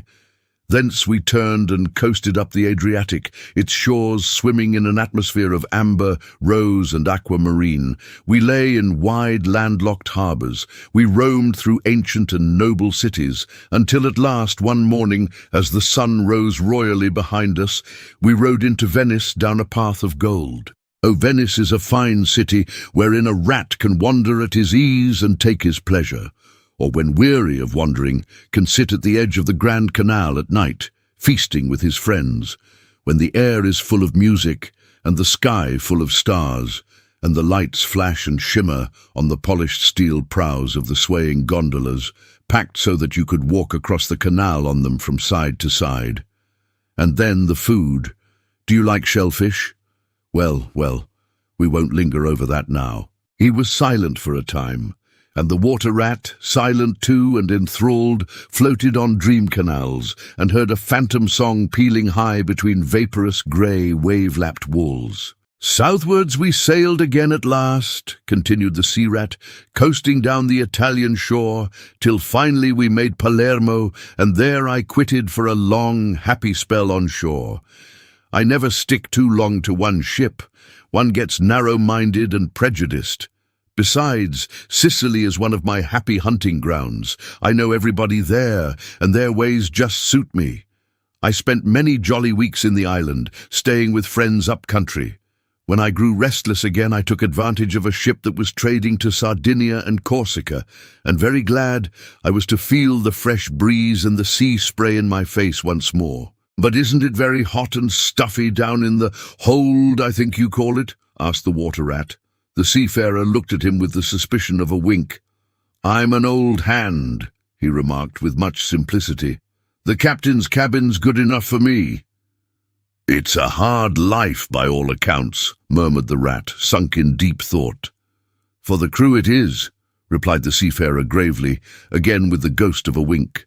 "From Corsica," he went on, "I made use of a ship that was taking wine to the mainland. We made a lassio in the evening, lay to, hauled up our wine casks, and hove them overboard, tied one to the other by a long line. Then the crew took to the boats and rowed shorewards, singing as they went, and drawing after them the long bobbing procession of casks like a mile of porpoises. On the sands they had horses waiting, which dragged the casks up the steep street of the little town, with a fine rush and clatter and scramble.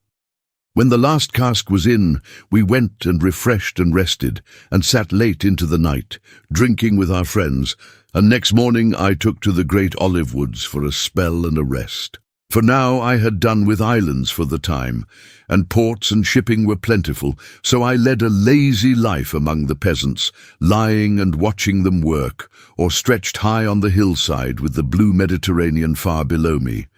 And so at length, by easy stages, and partly on foot, partly by sea to Marseille, and the meeting of old shipmates, and the visiting of great ocean-bound vessels, and feasting once more. Talk of shellfish. Why, sometimes I dream of the shellfish of Marseille and wake up crying. "That reminds me," said the polite water rat. "You happened to mention that you were hungry, and I ought to have spoken earlier. Of course you will stop and take your midday meal with me. My hole is close by. It is some time past noon, and you are very welcome to whatever there is." "Now I call that kind and brotherly of you," said the sea rat. I was indeed hungry when I sat down, and ever since I inadvertently happened to mention shellfish, my pangs have been extreme.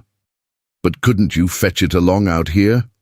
I am none too fond of going under hatches unless I'm obliged to. And then, while we eat, I could tell you more concerning my voyages and the pleasant life I lead. At least, it is very pleasant to me, and by your attention I judge it commends itself to you. Whereas if we go indoors, it is 100 to 1 that I shall presently fall asleep.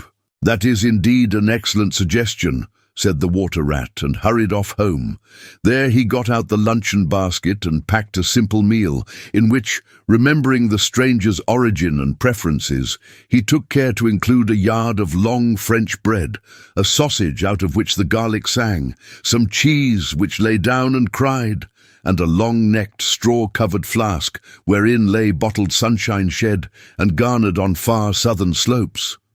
Thus laden, he returned with all speed, and blushed for pleasure at the old seaman's commendations of his taste and judgment, as together they unpacked the basket and laid out the contents on the grass by the roadside.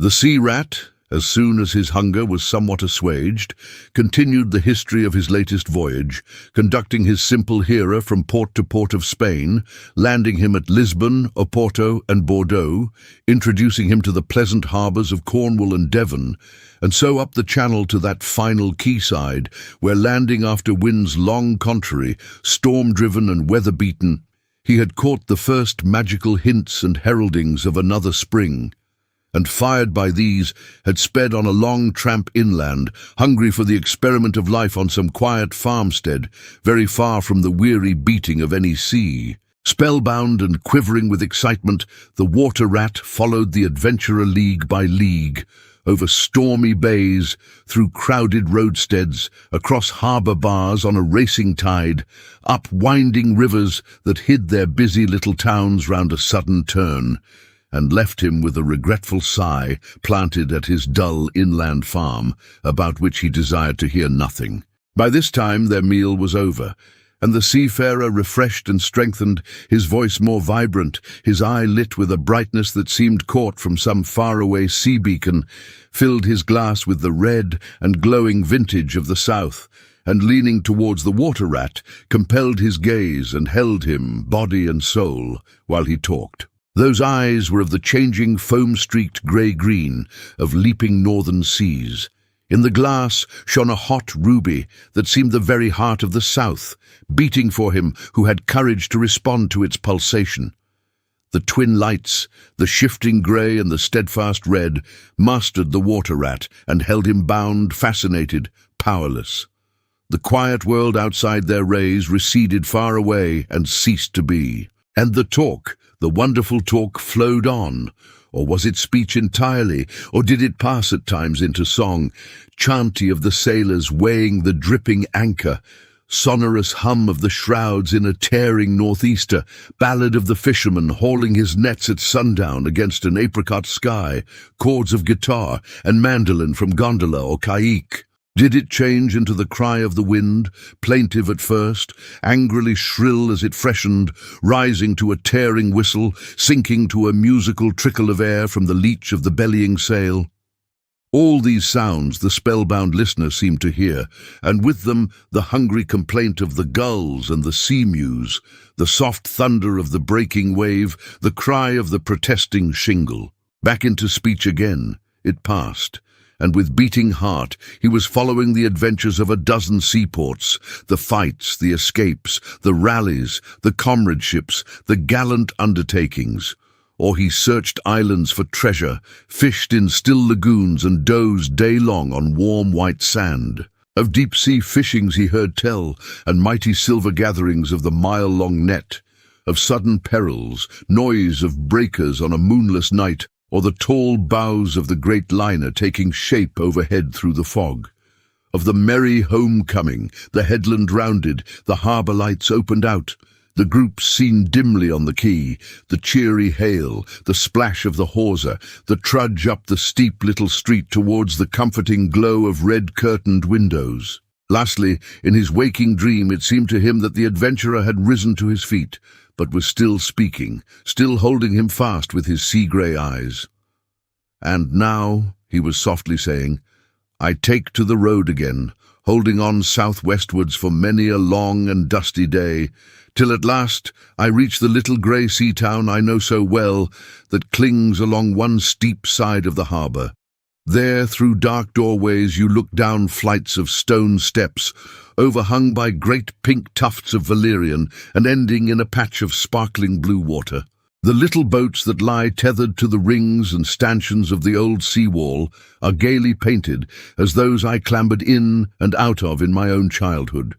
The salmon leap on the flood tide, schools of mackerel flash and play past quaysides and foreshores, and by the windows the great vessels glide night and day up to their moorings or forth to the open sea. There sooner or later the ships of all seafaring nations arrive, and there at its destined hour the ship of my choice will let go its anchor.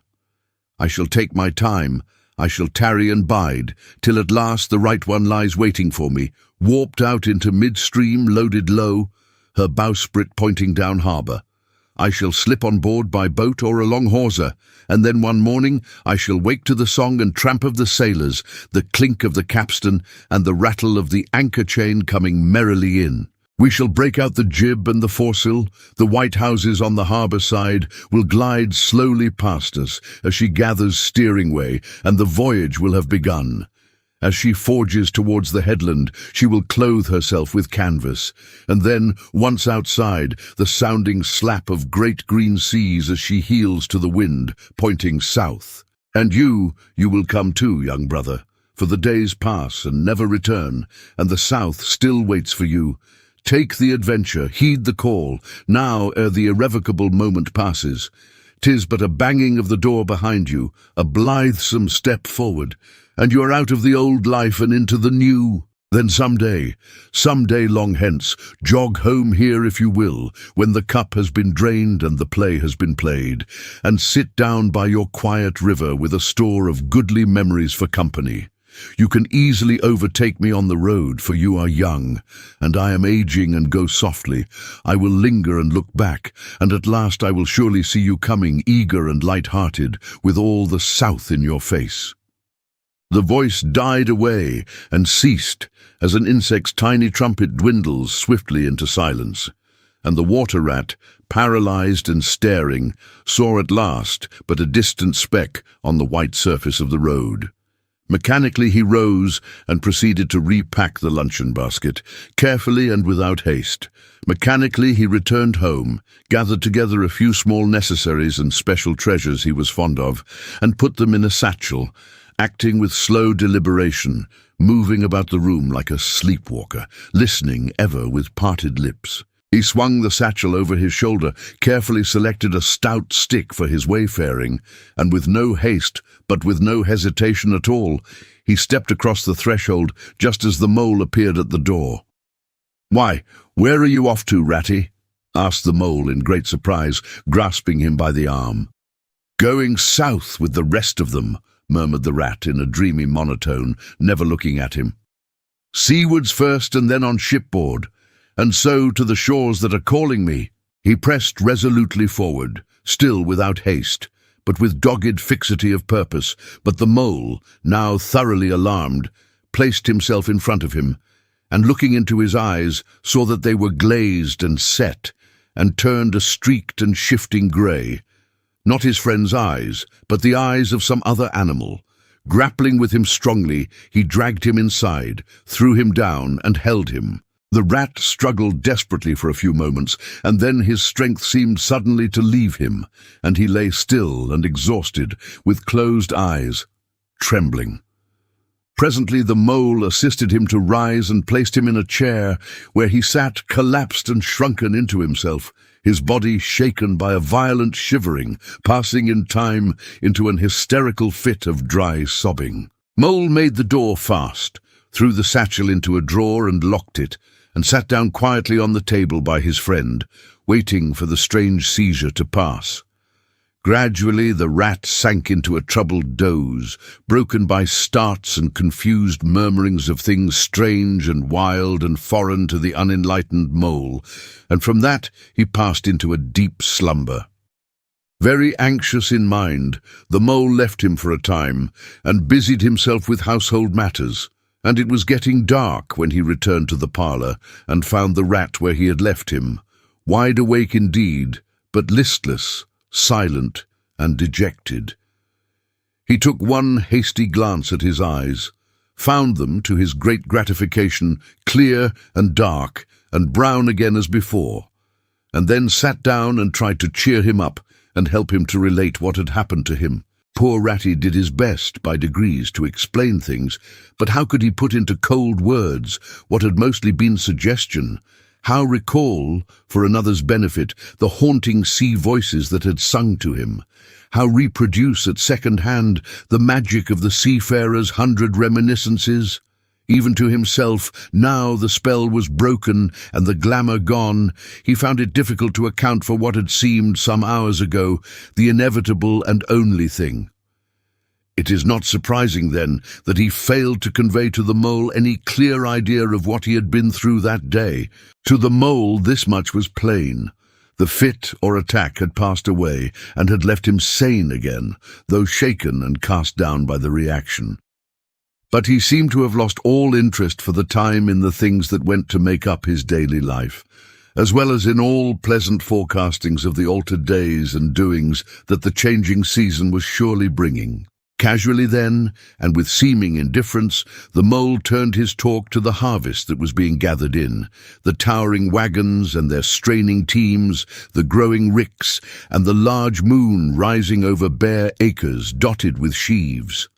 He talked of the reddening apples around, of the browning nuts, of jams and preserves and the distilling of cordials, till by easy stages such as these he reached midwinter, its hearty joys and its snug home life, and then he became simply lyrical. By degrees the rat began to sit up and to join in. His dull eye brightened, and he lost some of his listening air. Presently the tactful mole slipped away and returned with a pencil and a few half-sheets of paper, which he placed on the table at his friend's elbow. "It's quite a long time since you did any poetry," he remarked. "You might have a try at it this evening instead of, well, brooding over things so much. I've an idea that you'll feel a lot better when you got something jotted down, if it's only just the rhymes." The rat pushed the paper away from him wearily, but the discreet mole took occasion to leave the room, and when he peeped in again some time later, the rat was absorbed and deaf to the world, alternately scribbling and sucking the top of his pencil. It is true that he sucked a good deal more than he scribbled, but it was joy to the mole to know that the cure had at least begun. 10. The Further Adventures of Toad. The front door of the hollow tree faced eastwards, so Toad was called at an early hour, partly by the bright sunlight streaming in on him, partly by the exceeding coldness of his toes, which made him dream that he was at home in bed in his own handsome room with the Tudor window on a cold winter's night, and his bedclothes had got up, grumbling and protesting they couldn't stand the cold any longer, and had run downstairs to the kitchen fire to warm themselves, and he had followed on bare feet along miles and miles of icy stone-paved passages, arguing and beseeching them to be reasonable. He would probably have been aroused much earlier, had he not slept for some weeks on straw over stone flags, and almost forgotten the friendly feeling of thick blankets pulled well up round the chin. Sitting up, he rubbed his eyes first, and his complaining toes next, wondered for a moment where he was, looking round for familiar stone wall and little barred window. Then, with a leap of the heart, remembered everything, his escape, his flight, his pursuit, remembered, first and best thing of all, that he was free. Free! The word and the thought alone were worth 50 blankets. He was warm from end to end as he thought of the jolly world outside, waiting eagerly for him to make his triumphal entrance, ready to serve him and play up to him, anxious to help him and to keep him company, as it always had been in days of old, before misfortune fell upon him. He shook himself and combed the dry leaves out of his hair with his fingers, and, his toilet complete, marched forth into the comfortable morning sun. Cold but confident, hungry but hopeful, all nervous terrors of yesterday dispelled by rest and sleep and frank and heartening sunshine. He had the world all to himself, that early summer morning. The dewy woodland as he threaded it was solitary and still. The green fields that succeeded the trees were his own to do as he liked with. The road itself, when he reached it, in that loneliness that was everywhere, seemed like a stray dog to be looking anxiously for company. Toad, however, was looking for something that could talk and tell him clearly which way he ought to go. It is all very well when you have a light heart and a clear conscience and money in your pocket, and nobody scouring the country for you to drag you off to prison again, to follow where the road beckons and points, not caring whither. The practical Toad cared very much indeed, and he could have kicked the road for its helpless silence when every minute was of importance to him. The reserved rustic road was presently joined by a shy little brother in the shape of a canal, which took its hand and ambled along by its side in perfect confidence, but with the same tongue-tied, uncommunicative attitude towards strangers. "Bother them," said Toad to himself, "but anyhow, one thing's clear, they must both be coming from somewhere and going to somewhere. You can't get over that, Toad, my boy." So he marched on patiently by the water's edge. Round a bend in the canal came plodding a solitary horse, stooping forward as if in anxious thought. From rope traces attached to his collar stretched a long line, taut but dipping with his stride, the further part of it dripping pearly drops. Toad let the horse pass and stood waiting for what the fates were sending him. With a pleasant swirl of quiet water at its blunt bow, the barge slid up alongside of him, its gaily painted gunwale level with the towing path, its sole occupant a big stout woman wearing a linen sunbonnet, one brawny arm laid along the tiller. "A nice morning, ma'am," she remarked to Toad as she drew up level with him. "I dare say it is, ma'am," responded Toad politely as he walked along the tow-path abreast of her. "I dare say it is a nice morning to them that's not in sore trouble, like what I am. Here's my married daughter. She sends off to me post-haste to come to her at once. So off I comes, not knowing what may be happening or going to happen, but fearing the worst, as you will understand, ma'am, if you're a mother too. And I've left my business to look after itself. I'm in the washing and laundering line, you must know, ma'am, and I've left my young children to look after themselves, and a more mischievous and troublesome set of young imps doesn't exist, ma'am. And I've lost all my money and lost my way, and as for what may be happening to my married daughter, why, I don't like to think of it, ma'am." "Where might your married daughter be living, ma'am?" asked the bargewoman. "She lives near to the river, ma'am," replied Toad, "close to a fine house called Toad Hall. That's somewheres hereabouts in these parts. Perhaps you may have heard of it." "Toad Hall? Why, I'm going that way myself," replied the bargewoman. "This canal joins the river some miles further on, a little above Toad Hall, and then it's an easy walk. You come along in the barge with me, and I'll give you a lift." She steered the barge close to the bank, and Toad, with many humble and grateful acknowledgments, stepped lightly on board and sat down with great satisfaction. "Toad's luck again," thought he. "I always come out on top." "So you're in the washing business, ma'am," said the bargewoman politely as they glided along. "And a very good business you've got too, I dare say, if I'm not making too free in saying so." "Finest business in the whole country," said Toad airily. "All the gentry come to me. Wouldn't go to anyone else if they were paid. They know me so well. You see, I understand my work thoroughly and attend to it all myself. Washing, ironing, clear starching, making up gents' fine shirts for evening wear, everything's done under my own eye. "But surely you don't do all that work yourself, ma'am?" asked the barge woman respectfully. "Oh, I have girls," said Toad lightly. 20 girls or thereabouts always at work. But you know what girls are, ma'am. Nasty little hussies, that's what I call 'em." "So do I too," said the barge woman with great heartiness. "But I dare say you set yours to rights, the idle trollops. And are you very fond of washing?" "I love it," said Toad. "I simply dote on it. Never so happy as when I've got both arms in the wash-tub. But then it comes so easy to me. No trouble at all. A real pleasure, I assure you, ma'am." "What a bit of luck meeting you," observed the barge woman thoughtfully. "A regular piece of good fortune for both of us." "Why, what do you mean?" asked Toad nervously. "Well, look at me now," replied the barge woman. "I like washing too, just the same as you do. And for that matter, whether I like it or not, I have got to do all my own, naturally, moving about as I do.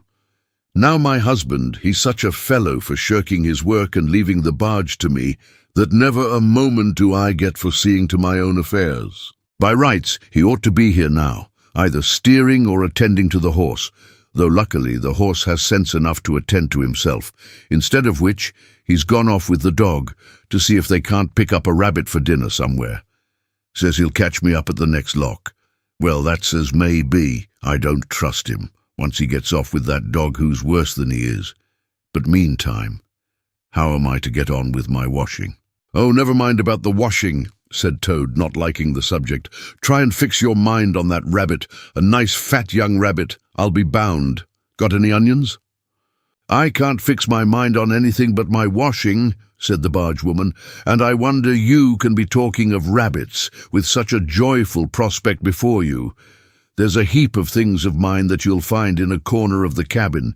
If you'll just take 1 or 2 of the most necessary sort, I won't venture to describe them to a lady like you, but you'll recognize them at a glance, and put them through the wash-tub as we go along. Why, it'll be a pleasure to you, as you rightly say, and a real help to me. You'll find a tub handy, and soap and a kettle on the stove, and a bucket to haul up water from the canal with. Then I shall know you're enjoying yourself, instead of sitting here idle, looking at the scenery and yawning your head off." "Here, you let me steer," said Toad, now thoroughly frightened, "and then you can get on with your washing your own way. I might spoil your things, or not do 'em as you like. I'm more used to gentlemen's things myself. It's my special line." "Let you steer," replied the barge woman, laughing. "It takes some practice to steer a barge properly. Besides, it's dull work, and I want you to be happy. No, you shall do the washing you are so fond of, and I'll stick to the steering that I understand. Don't try and deprive me of the pleasure of giving you a treat." Toad was fairly cornered. He looked for escape this way and that, saw that he was too far from the bank for a flying leap, and sullenly resigned himself to his fate. "If it comes to that," he thought in desperation, "I suppose any fool can wash." He fetched tub, soap, and other necessaries from the cabin, selected a few garments at random, tried to recollect what he had seen in casual glances through laundry windows, and set to. A long half-hour passed, and every minute of it saw Toad getting crosser and crosser. Nothing that he could do to the things seemed to please them or do them good. He tried coaxing, he tried slapping, he tried punching. They smiled back at him out of the tub, unconverted, happy in their original sin. Once or twice he looked nervously over his shoulder at the barge woman, but she appeared to be gazing out in front of her, absorbed in her steering. His back ached badly, and he noticed with dismay that his paws were beginning to get all crinkly. Now Toad was very proud of his paws. He muttered under his breath words that should never pass the lips of either washerwomen or toads, and lost the soap for the 50th time. A burst of laughter made him straighten himself and look round. The barge woman was leaning back and laughing unrestrainedly, till the tears ran down her cheeks. "I've been watching you all the time," she gasped. "I thought you must be a humbug all along, from the conceited way you talked. Pretty washerwoman you are, never washed so much as a dish-clout in your life, I'll lay." Toad's temper, which had been simmering viciously for some time, now fairly boiled over, and he lost all control of himself. "You common, low, fat barge woman," he shouted. "Don't you dare to talk to your betters like that. Washerwoman indeed.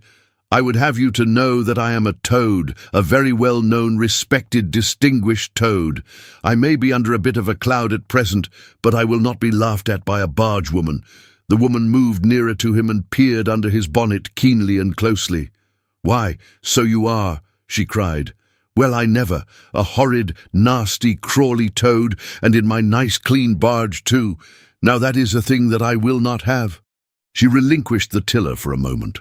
One big, mottled arm shot out and caught Toad by a foreleg, while the other gripped him fast by a hind leg. Then the world turned suddenly upside down. The barge seemed to flit lightly across the sky. The wind whistled in his ears, and Toad found himself flying through the air, revolving rapidly as he went. The water, when he eventually reached it with a loud splash, proved quite cold enough for his taste, though its chill was not sufficient to quell his proud spirit or slake the heat of his furious temper. He rose to the surface spluttering, and when he had wiped the duckweed out of his eyes, the first thing he saw was the fat bargewoman looking back at him over the stern of the retreating barge and laughing, and he vowed, as he coughed and choked, to be even with her. He struck out for the shore, but the cotton gown greatly impeded his efforts, and when at length he touched land, he found it hard to climb up the steep bank unassisted. He had to take a minute or two's rest to recover his breath.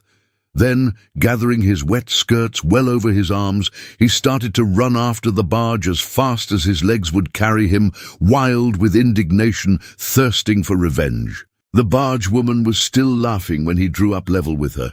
"Put yourself through your mangle, washerwoman," she called out, "and iron your face and crimp it, and you'll pass for quite a decent-looking toad." Toad never paused to reply. Solid revenge was what he wanted, not cheap, windy, verbal triumphs, though he had a thing or two in his mind that he would have liked to say. He saw what he wanted ahead of him. Running swiftly on, he overtook the horse, unfastened the tow rope, and cast off, jumped lightly on the horse's back, and urged it to a gallop by kicking it vigorously in the sides. He steered for the open country, abandoning the towpath, and swinging his steed down a rutty lane. Once he looked back and saw that the barge had run aground on the other side of the canal, and the barge woman was gesticulating wildly and shouting, "Stop, stop, stop!" "I've heard that song before," said Toad, laughing, as he continued to spur his steed onward in its wild career. The barge horse was not capable of any very sustained effort, and its gallop soon subsided into a trot, and its trot into an easy walk. But Toad was quite contented with this, knowing that he, at any rate, was moving, and the barge was not. He had quite recovered his temper, now that he had done something he thought really clever, and he was satisfied to jog along quietly in the sun, steering his horse along byways and bridle paths, and trying to forget how very long it was since he had had a square meal, till the canal had been left very far behind him. He had travelled some miles, his horse and he was feeling drowsy in the hot sunshine, when the horse stopped, lowered his head, and began to nibble the grass, and Toad, waking up, just saved himself from falling off by an effort. He looked about him and found he was on a wide common, dotted with patches of gorse and bramble as far as he could see. Near him stood a dingy gypsy caravan, and beside it a man was sitting on a bucket turned upside down, very busy smoking and staring into the wide world. A fire of sticks was burning nearby, and over the fire hung an iron pot, and out of that pot came forth bubblings and gurglings, and a vague, suggestive steaminess, also smells, warm, rich, and varied smells, that twined and twisted and wreathed themselves at last into one complete, voluptuous, perfect smell that seemed like the very soul of nature, taking form and appearing to her children, a true goddess, a mother of solace and comfort. Toad now knew well that he had not been really hungry before. What he had felt earlier in the day had been a mere trifling qualm. This was the real thing at last, and no mistake. And it would have to be dealt with speedily too, or there would be trouble for somebody or something. He looked the gypsy over carefully, wondering vaguely whether it would be easier to fight him or cajole him. So there he sat and sniffed and looked at the gypsy, and the gypsy sat and smoked and looked at him. Presently the gypsy took his pipe out of his mouth and remarked in a careless way, "Want to sell that there horse of yours?" Toad was completely taken aback.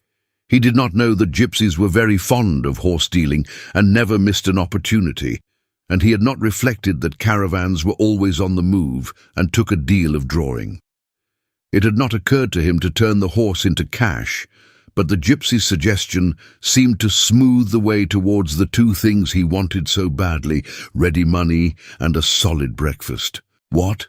he said. "Me sell this beautiful young horse of mine? Oh no, it's out of the question. Who's going to take the washing home to my customers every week? Besides, I'm too fond of him, and he simply dotes on me." "Try and love a donkey," suggested the gypsy. "Some people do." "You don't seem to see," continued Toad, "that this fine horse of mine is a cut above you altogether. He's a blood horse, he is, partly. Not the part you see, of course. Another part. And he's been a prize hackney, too, in his time. That was the time before you knew him, but you can still tell it on him at a glance, if you understand anything about horses. No, it's not to be thought of for a moment. All the same, how much might you be disposed to offer me for this beautiful young horse of mine?" The gypsy looked the horse over, and then he looked Toad over with equal care, and looked at the horse again. "Shillin' a leg," he said briefly, and turned away, continuing to smoke and try to stare the wide world out of countenance. "A shilling a leg?" cried Toad. "If you please, I must take a little time to work that out and see just what it comes to." He climbed down off his horse and left it to graze, and sat down by the gypsy and did sums on his fingers, and at last he said, "A shilling a leg? Why, that comes to exactly 4 shillings and no more. Oh, no, I could not think of accepting 4 shillings for this beautiful young horse of mine." "Well," said the gypsy, "I'll tell you what I will do. I'll make it 5 shillings, and that's 3 and 6pence more than the animal's worth, and that's my last word." Then Toad sat and pondered long and deeply, for he was hungry and quite penniless, and still some way, he knew not how far, from home, and enemies might still be looking for him. To one in such a situation, 5 shillings may very well appear a large sum of money. On the other hand, it did not seem very much to get for a horse. But then again, the horse hadn't cost him anything, so whatever he got was all clear profit. At last he said firmly, "Look here, gypsy, I tell you what we will do, and this is my last word. You shall hand me over 6 shillings and 6pence cash down, and further, in addition thereto, you shall give me as much breakfast as I can possibly eat, at one sitting, of course, out of that iron pot of yours that keeps sending forth such delicious and exciting smells. In return, I will make over to you my spirited young horse, with all the beautiful harness and trappings that are on him freely thrown in. If that's not good enough for you, say so, and I'll be getting on. I know a man near here who's wanted this horse of mine for years." The gypsy grumbled frightfully and declared if he did a few more deals of that sort, he'd be ruined. But in the end, he lugged a dirty canvas bag out of the depths of his trouser pocket and counted out 6 shillings and 6pence into Toad's paw. Then he disappeared into the caravan for an instant, and returned with a large iron plate and a knife, fork, and spoon. He tilted up the pot, and a glorious stream of hot, rich stew gurgled into the plate.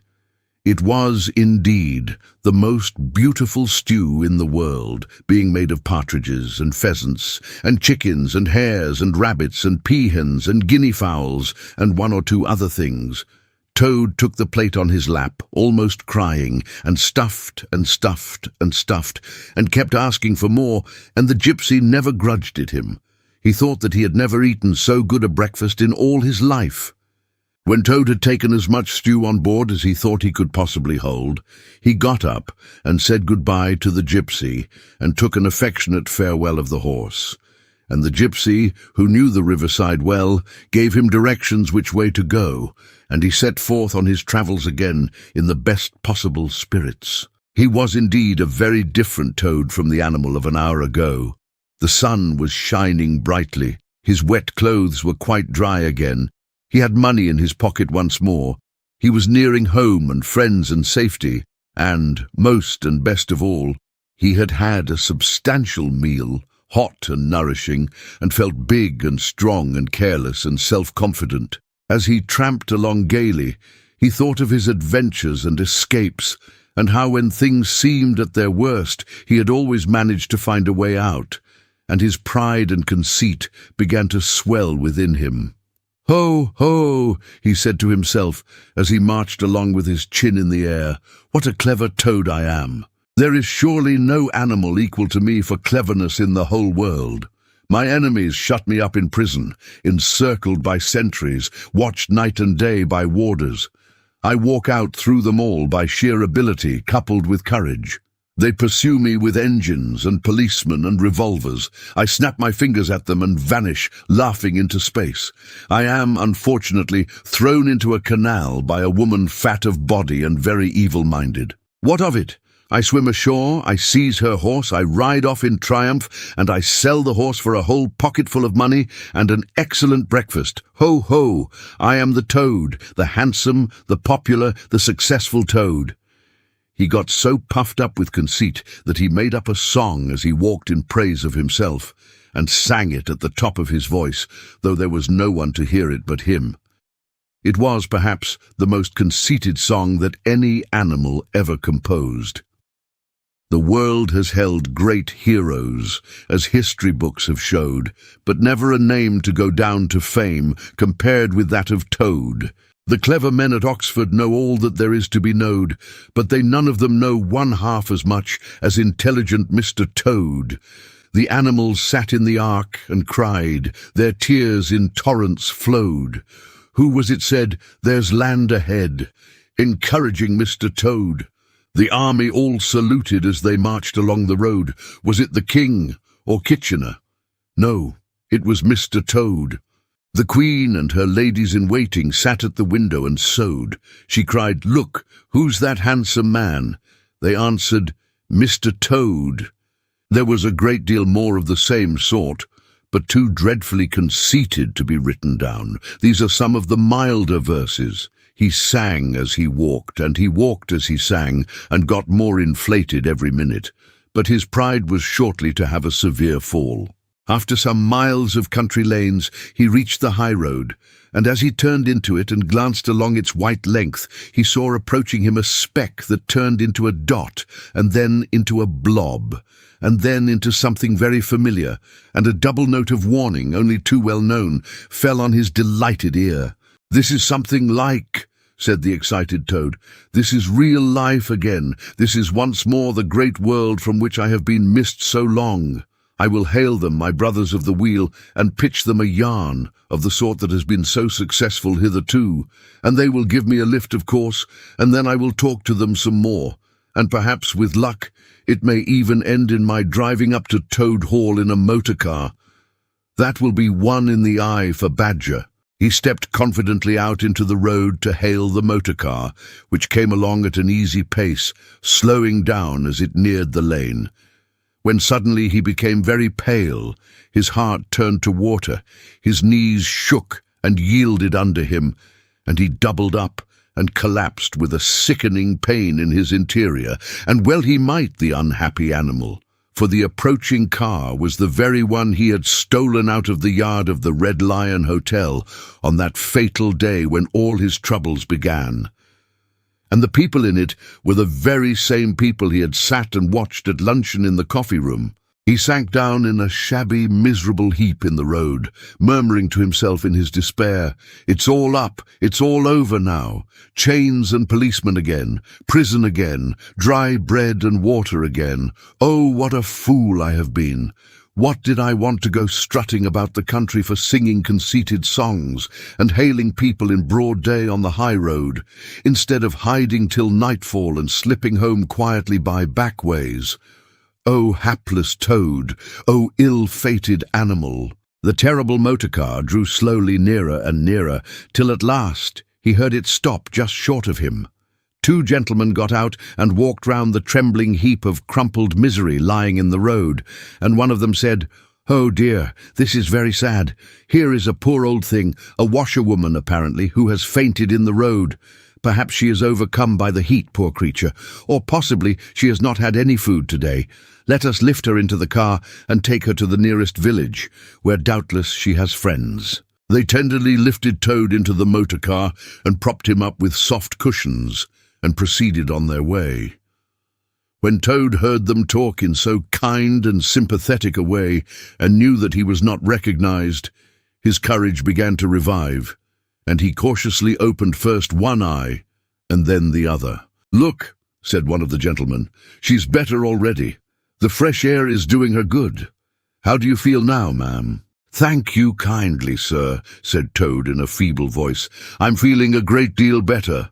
"That's right," said the gentleman. "Now keep quite still, and above all, don't try to talk." "I won't," said Toad. "I was only thinking if I might sit on the front seat there beside the driver, where I could get the fresh air full in my face. I should soon be all right again." "What a very sensible woman," said the gentleman. "Of course you shall." So they carefully helped Toad into the front seat beside the driver, and on they went again. Toad was almost himself again by now. He sat up, looked about him, and tried to beat down the tremors, the yearnings, the old cravings that rose up and beset him and took possession of him entirely. "It is fate," he said to himself. "Why strive? Why struggle?" And he turned to the driver at his side. "Please, sir," he said, "I wish you would kindly let me try and drive the car for a little. I've been watching you carefully, and it looks so easy and so interesting, and I should like to be able to tell my friends that once I had driven a motor car." The driver laughed at the proposal so heartily that the gentleman inquired what the matter was. When he heard, he said to Toad's delight, "Bravo, ma'am, I like your spirit. Let her have a try, and look after her. She won't do any harm." Toad eagerly scrambled into the seat vacated by the driver, took the steering wheel in his hands, listened with affected humility to the instructions given him, and set the car in motion, but very slowly and carefully at first, for he was determined to be prudent. The gentlemen behind clapped their hands and applauded, and Toad heard them saying, "How well she does it! Fancy a washerwoman driving a car as well as that the first time!" Toad went a little faster, then faster still, and faster. He heard the gentleman call out warningly, "Be careful, washerwoman," and this annoyed him, and he began to lose his head. The driver tried to interfere, but he pinned him down in his seat with one elbow, and put on full speed. The rush of air in his face, the hum of the engines, and the light jump of the car beneath him intoxicated his weak brain. "Washerwoman indeed!" he shouted recklessly. "Ho, ho! I am the Toad, the motor-car snatcher, the prison breaker, the Toad who always escapes. Sit still, and you shall know what driving really is, for you are in the hands of the famous, the skillful, the entirely fearless Toad." With a cry of horror, the whole party rose and flung themselves on him. "Seize him!" they cried. "Seize the Toad, the wicked animal who stole our motor car. Bind him, chain him, drag him to the nearest police station. Down with the desperate and dangerous Toad." Alas, they should have thought. They ought to have been more prudent. They should have remembered to stop the motor car somehow before playing any pranks of that sort. With a half-turn of the wheel, the Toad sent the car crashing through the low hedge that ran along the roadside. One mighty bound, a violent shock, and the wheels of the car were churning up the thick mud of a horse pond. Toad found himself flying through the air with the strong upward rush and delicate curve of a swallow. He liked the motion, and was just beginning to wonder whether it would go on until he developed wings and turned into a toad bird, when he landed on his back with a thump in the soft, rich grass of a meadow. Sitting up, he could just see the motor car in the pond, nearly submerged. The gentleman and the driver, encumbered by their long coats, were floundering helplessly in the water. He picked himself up rapidly and set off, running across country as hard as he could, scrambling through hedges, jumping ditches, pounding across fields, till he was breathless and weary and had to settle down into an easy walk. When he had recovered his breath somewhat and was able to think calmly, he began to giggle, and from giggling he took to laughing, and he laughed till he had to sit down under a hedge. "Ho, ho!" he cried, in ecstasies of self-admiration. "Toad again! Toad, as usual, comes out on the top. Who was it got them to give him a lift? Who managed to get on the front seat for the sake of fresh air? Who persuaded them into letting him see if he could drive? Who landed them all in a horse pond? Who escaped flying gaily and unscathed through the air, leaving the narrow-minded, grudging, timid excursionists in the mud where they should rightly be? Why, Toad, of course. Clever Toad, great Toad, good Toad." Then he burst into song again and chanted with uplifted voice, "The motor car went poop, poop, poop, as it raced along the road. Who was it steered it into a pond? Ingenious Mr. Toad. Oh, how clever I am! How clever, how clever, how very clever!" A slight noise at a distance behind him made him turn his head and look. Oh, horror! Oh, misery! Oh, despair! About 2 fields off, a chauffeur in his leather gaiters and 2 large rural policemen were visible, running towards him as hard as they could go. Poor Toad sprang to his feet and pelted away again, his heart in his mouth. "Oh my!" he gasped as he panted along. "What an ass I am! What a conceited and heedless ass! Swaggering again, shouting and singing songs again, sitting still and gassing again. Oh my, oh my, oh my!" He glanced back and saw to his dismay that they were gaining on him. On he ran desperately, but kept looking back and saw that they still gained steadily. He did his best, but he was a fat animal, and his legs were short, and still they gained. He could hear them close behind him now. Ceasing to heed where he was going, he struggled on blindly and wildly, looking back over his shoulder at the now triumphant enemy, when suddenly the earth failed under his feet. He grasped at the air, and splash! He found himself head over ears in deep water, rapid water, water that bore him along with a force he could not contend with. And he knew that in his blind panic he had run straight into the river. He rose to the surface and tried to grasp the reeds and the rushes that grew along the water's edge, close under the bank. But the stream was so strong that it tore them out of his hands. "Oh my!" gasped poor Toad. "If ever I steal a motor car again, if ever I sing another conceited song." Then down he went and came up breathless and spluttering. Presently he saw that he was approaching a big dark hole in the bank just above his head, and as the stream bore him past, he reached up with a paw and caught hold of the edge and held on.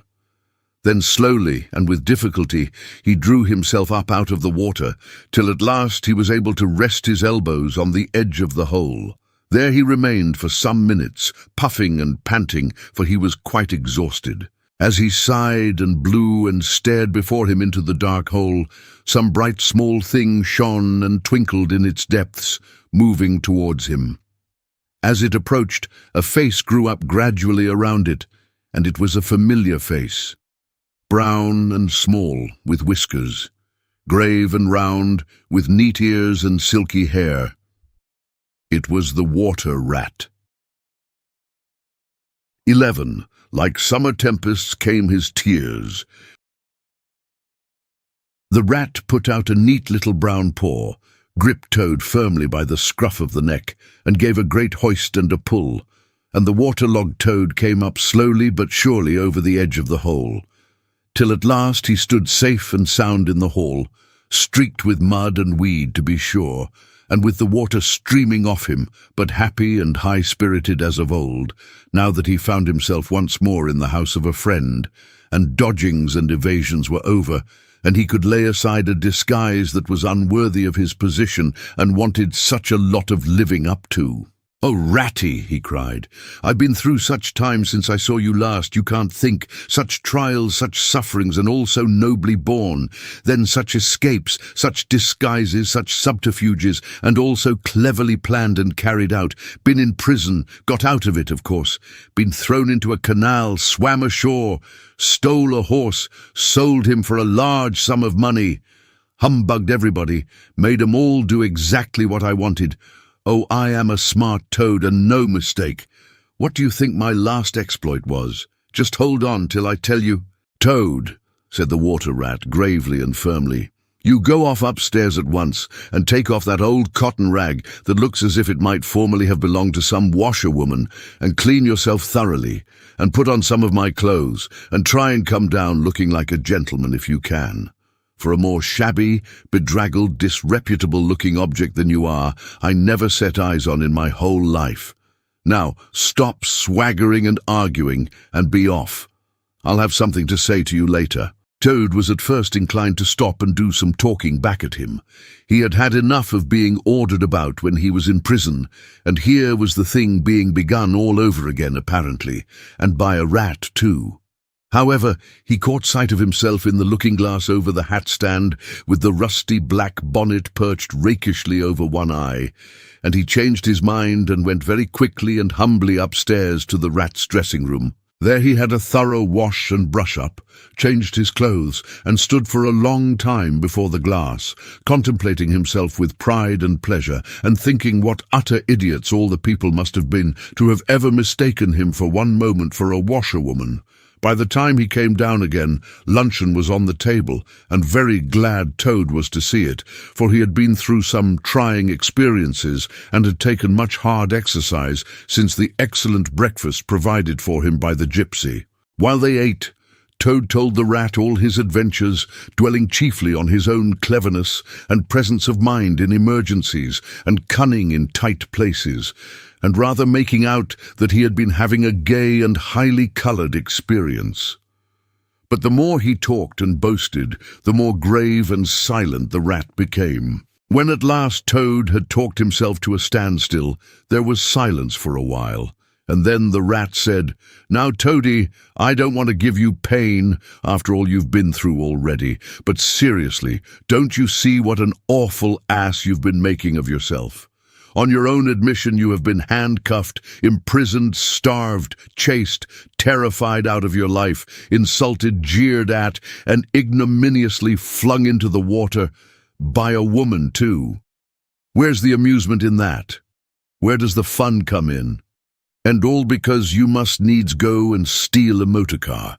You know that you've never had anything but trouble from motorcars from the moment you first set eyes on one. But if you will be mixed up with them, as you generally are, 5 minutes after you've started, why steal them? Be a cripple if you think it's exciting. Be a bankrupt for a change, if you've set your mind on it. But why choose to be a convict? When are you going to be sensible and think of your friends and try and be a credit to them? Do you suppose it's any pleasure to me, for instance, to hear animals saying, as I go about, that I'm the chap that keeps company with jailbirds? Now, it was a very comforting point in Toad's character that he was a thoroughly good-hearted animal, and never minded being jawed by those who were his real friends. And even when most set upon a thing, he was always able to see the other side of the question. So although, while the rat was talking so seriously, he kept saying to himself mutinously, "But it was fun, though, awful fun," and making strange, suppressed noises inside him, k-e-k-kick and poop-peep, and other sounds resembling stifled snorts or the opening of soda-water bottles. Yet when the rat had quite finished, he heaved a deep sigh and said, very nicely and humbly, "Quite right, Ratty. How sound you always are. Yes, I've been a conceited old ass, I can quite see that. But now I'm going to be a good toad, and not do it any more. As for motorcars, I've not been at all so keen about them since my last ducking in that river of yours. The fact is, while I was hanging on to the edge of your hole and getting my breath, I had a sudden idea, a really brilliant idea, connected with motorboats. There, don't take on so, old chap, and stamp and upset things. It was only an idea, and we won't talk any more about it now. We'll have our coffee and a smoke and a quiet chat, and then I'm going to stroll quietly down to Toad Hall and get into clothes of my own and set things going again on the old lines. I've had enough of adventures. I shall lead a quiet, steady, respectable life, pottering about my property and improving it, and doing a little landscape gardening at times. There will always be a bit of dinner for my friends when they come to see me, and I shall keep a pony chaise to jog about the country in, just as I used to in the good old days, before I got restless and wanted to do things. "Stroll quietly down to Toad Hall," cried the Rat, greatly excited. "What are you talking about? Do you mean to say you haven't heard?" "Heard what?" said Toad, turning rather pale. "Go on, Ratty, quick, don't spare me. What haven't I heard?" "Do you mean to tell me," shouted the Rat, thumping with his little fist upon the table, "that you've heard nothing about the Stoats and Weasels?" "What, the Wild Wooders?" cried Toad, trembling in every limb. "No, not a word. What have they been doing?" "And how they've been and taken Toad Hall," continued the Rat. Toad leaned his elbows on the table and his chin on his paws, and a large tear welled up in each of his eyes, overflowed and splashed on the table. "Plop! Plop!" "Go on, Ratty," he murmured presently. "Tell me all. The worst is over. I'm an animal again. I can bear it. When you got into that trouble of yours," said the Rat slowly and impressively. "I mean, when you disappeared from society for a time, over that misunderstanding about a machine, you know." Toad merely nodded. "Well, it was a good deal talked about down here, naturally," continued the Rat, "not only along the riverside, but even in the wild wood. Animals took sides, as always happens. The riverbankers stuck up for you and said you had been infamously treated, and there was no justice to be had in the land nowadays, but the wild wood animals said hard things and served you right, and it was time this sort of thing was stopped. And they got very cocky and went about saying you were done for this time. You would never come back again, never, never." Toad nodded once more, keeping silence. "That's the sort of little beasts they are," the Rat went on. "But Mole and Badger, they stuck out through thick and thin that you would come back again soon somehow. They didn't know exactly how, but somehow." Toad began to sit up in his chair again and to smirk a little. "They argued from history," continued the Rat. "They said that no criminal laws had ever been known to prevail against cheek and plausibility such as yours, combined with the power of a long purse. So they arranged to move their things into Toad Hall and sleep there and keep it aired and have it all ready for you when you turned up. They didn't guess what was going to happen, of course. Still, they had their suspicions of the wild wood animals. Now, I come to the most painful and tragic part of my story. One dark night. It was a very dark night, and blowing hard too, and raining simply cats and dogs. A band of weasels, armed to the teeth, crept silently up the carriage drive to the front entrance.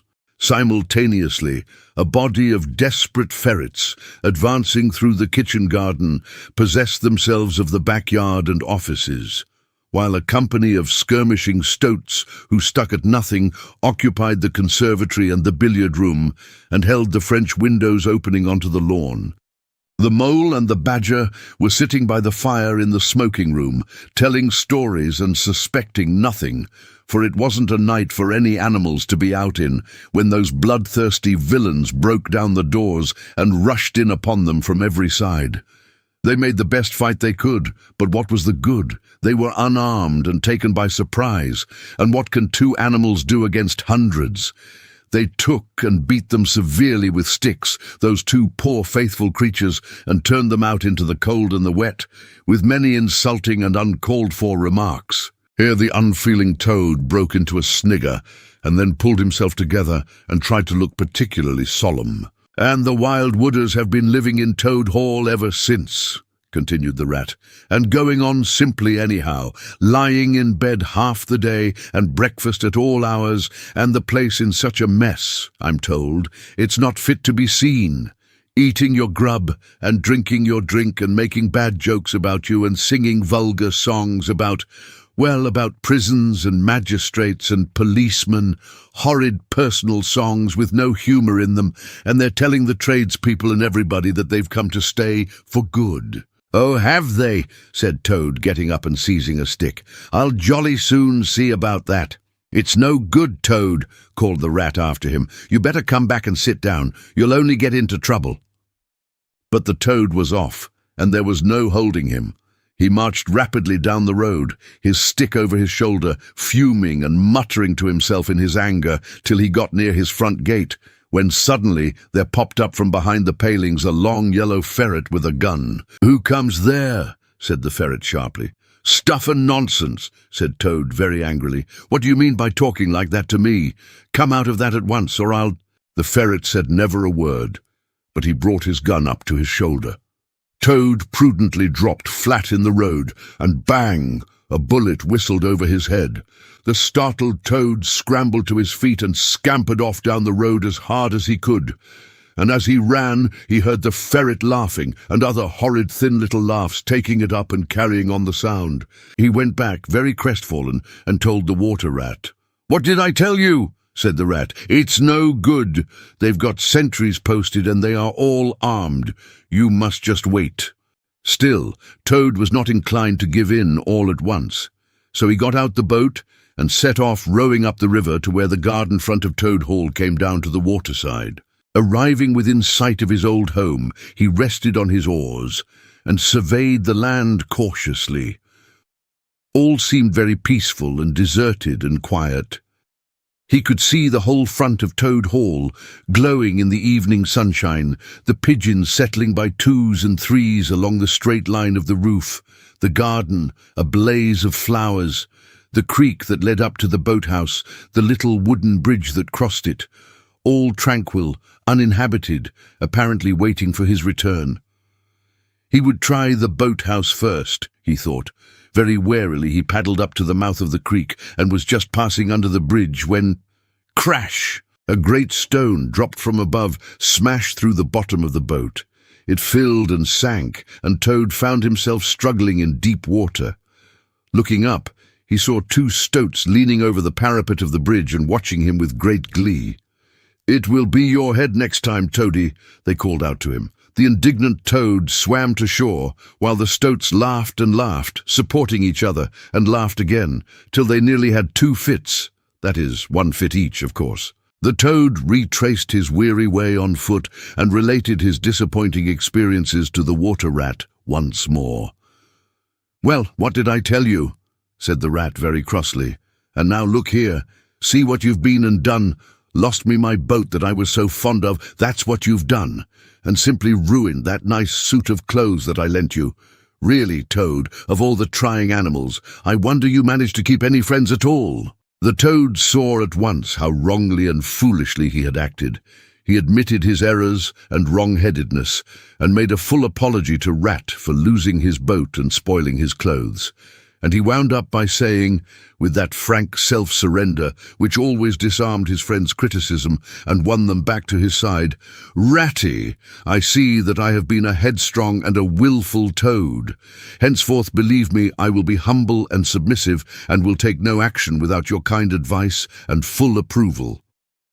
"If that is really so," said the good-natured rat, already appeased, "then my advice to you is, considering the lateness of the hour, to sit down and have your supper, which will be on the table in a minute, and be very patient. For I am convinced that we can do nothing until we have seen the mole and the badger, and heard their latest news, and held conference, and taken their advice in this difficult matter." "Oh, yes, of course, the mole and the badger," said Toad lightly. "What's become of them, the dear fellows? I had forgotten all about them." "Well, may you ask," said the rat reproachfully.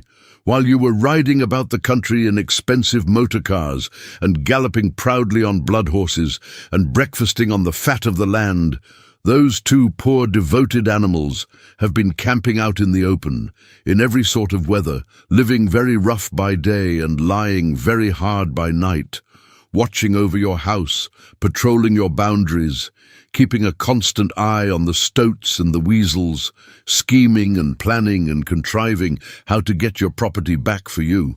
You don't deserve to have such true and loyal friends, Toad. You don't really. Someday, when it's too late, you'll be sorry you didn't value them more while you had them. I'm an ungrateful beast, I know, sobbed Toad, shedding bitter tears. Let me go out and find them, out into the cold, dark night and share their hardships and try and prove by— Hold on a bit. Surely I heard the chink of dishes on a tray. Supper's here at last, hooray! Come on, Ratty. The rat remembered that poor Toad had been on prison fare for a considerable time, and that large allowances had therefore to be made. He followed him to the table accordingly, and hospitably encouraged him in his gallant efforts to make up for past privations. They had just finished their meal and resumed their armchairs when there came a heavy knock at the door.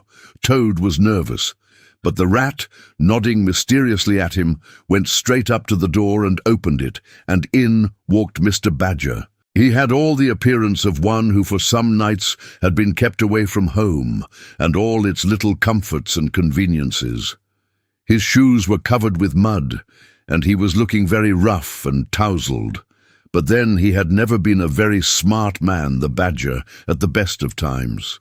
He came solemnly up to Toad, shook him by the paw, and said, "Welcome home, Toad. Alas, what am I saying? Home indeed. This is a poor homecoming, unhappy Toad." Then he turned his back on him, sat down to the table, drew his chair up and helped himself to a large slice of cold pie. Toad was quite alarmed at this very serious and portentous style of greeting, but the rat whispered to him, "Never mind, don't take any notice, and don't say anything to him just yet. He's always rather low and despondent when he's wanting his victuals. In half an hour's time he'll be quite a different animal." So they waited in silence, and presently there came another and a lighter knock. The rat, with a nod to Toad, went to the door and ushered in the mole, very shabby and unwashed, with bits of hay and straw sticking in his fur. "Hooray! Here's old Toad!" cried the mole, his face beaming. "Fancy having you back again!" And he began to dance round him. "We never dreamt you would turn up so soon. Why, you must have managed to escape, you clever, ingenious, intelligent Toad." The rat, alarmed, pulled him by the elbow, but it was too late. Toad was puffing and swelling already. "Clever? Oh, no," he said. "I'm not really clever, according to my friends. I've only broken out of the strongest prison in England, that's all. And captured a railway train and escaped on it, that's all. And disguised myself and gone about the country humbugging everybody, that's all. Oh no, I'm a stupid ass, I am. I'll tell you one or two of my little adventures, Mole, and you shall judge for yourself." "Well, well," said the Mole, moving towards the supper table. "Supposing you talk while I eat. Not a bite since breakfast. Oh my, oh my." And he sat down and helped himself liberally to cold beef and pickles. Toad straddled on the hearthrug, thrust his paw into his trouser pocket, and pulled out a handful of silver. "Look at that!" he cried, displaying it. "That's not so bad, is it, for a few minutes' work? And how do you think I done it, Mole? Horse dealing? That's how I done it." "Go on, Toad," said the Mole, immensely interested. "Toad, do be quiet, please," said the rat, "and don't you egg him on, Mole, when you know what he is. But please tell us as soon as possible what the position is and what's best to be done, now that Toad is back at last." "The position's about as bad as it can be," replied the Mole grumpily, "and as for what's to be done, why, blessed if I know. The Badger and I have been round and round the place, by night and by day, always the same thing. Sentries posted everywhere, guns poked out at us, stones thrown at us, always an animal on the lookout, and when they see us, my, how they do laugh. That's what annoys me most." "It's a very difficult situation," said the rat, reflecting deeply.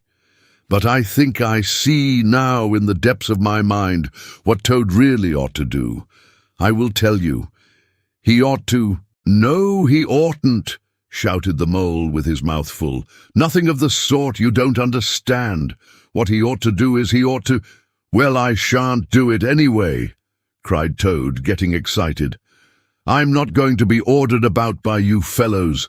It's my house we're talking about, and I know exactly what to do, and I'll tell you, I'm going to—" By this time they were all three talking at once, at the top of their voices, and the noise was simply deafening, when a thin, dry voice made itself heard, saying, "Be quiet at once, all of you," and instantly everyone was silent. It was the Badger, who, having finished his pie, had turned round in his chair and was looking at them severely. When he saw that he had secured their attention, and that they were evidently waiting for him to address them, he turned back to the table again and reached out for the cheese, and so great was the respect commanded by the solid qualities of that admirable animal that not another word was uttered until he had quite finished his repast and brushed the crumbs from his knees. The Toad fidgeted a good deal, but the Rat held him firmly down. When the Badger had quite done, he got up from his seat and stood before the fireplace, reflecting deeply. At last he spoke. "Toad," he said severely, "you bad, troublesome little animal, aren't you ashamed of yourself? What do you think your father, my old friend, would have said if he had been here tonight and had known of all your goings-on?" Toad, who was on the sofa by this time, with his legs up, rolled over on his face, shaken by sobs of contrition. There, went on the Badger more kindly. "Never mind, stop crying. We're going to let bygones be bygones and try and turn over a new leaf. But what the Mole says is quite true. The Stoats are on guard at every point, and they make the best sentinels in the world. It's quite useless to think of attacking the place. They're too strong for us." "Then it's all over," sobbed the Toad, crying into the sofa cushions. "I shall go and enlist for a soldier, and never see my dear Toad Hall any more." "Come, cheer up, Toady," said the Badger. "There are more ways of getting back a place than taking it by storm. I haven't said my last word yet. Now I'm going to tell you a great secret." Toad sat up slowly and dried his eyes. Secrets had an immense attraction for him, because he never could keep one, and he enjoyed the sort of unhallowed thrill he experienced when he went and told another animal, after having faithfully promised not to. "There is an underground passage," said the Badger impressively, "that leads from the Riverbank, quite near here, right up into the middle of Toad Hall." "Oh, nonsense, Badger," said Toad rather airily. "You've been listening to some of the yarns they spin in the public houses about here. I know every inch of Toad Hall, inside and out. Nothing of the sort, I do assure you." "My young friend," said the Badger with great severity, "your father, who was a worthy animal, a lot worthier than some others I know, was a particular friend of mine, and told me a great deal he wouldn't have dreamt of telling you. He discovered that passage. He didn't make it, of course. That was done hundreds of years before he ever came to live there. And he repaired it and cleaned it out because he thought it might come in useful some day in case of trouble or danger. And he showed it to me. 'Don't let my son know about it,' he said. 'He's a good boy, but very light and volatile in character, and simply cannot hold his tongue. If he's ever in a real fix, and it would be of use to him, you may tell him about the secret passage, but not before.' The other animals looked hard at Toad to see how he would take it. Toad was inclined to be sulky at first, but he brightened up immediately, like the good fellow he was. 'Well, well,' he said, 'perhaps I am a bit of a talker. A popular fellow such as I am, my friends get round me, we chaff, we sparkle, we tell witty stories, and somehow my tongue gets wagging. I have the gift of conversation. I've been told I ought to have a salon, whatever that may be. Never mind. Go on, Badger. How's this passage of yours going to help us?' 'I've found out a thing or two lately,' continued the Badger. "I got Otter to disguise himself as a sweep and call at the back door with brushes over his shoulder, asking for a job. There's going to be a big banquet tomorrow night. It's somebody's birthday, the Chief Weasel's, I believe, and all the weasels will be gathered together in the dining hall, eating and drinking and laughing and carrying on, suspecting nothing. No guns, no swords, no sticks, no arms of any sort whatever." "But the sentinels will be posted as usual," remarked the Rat.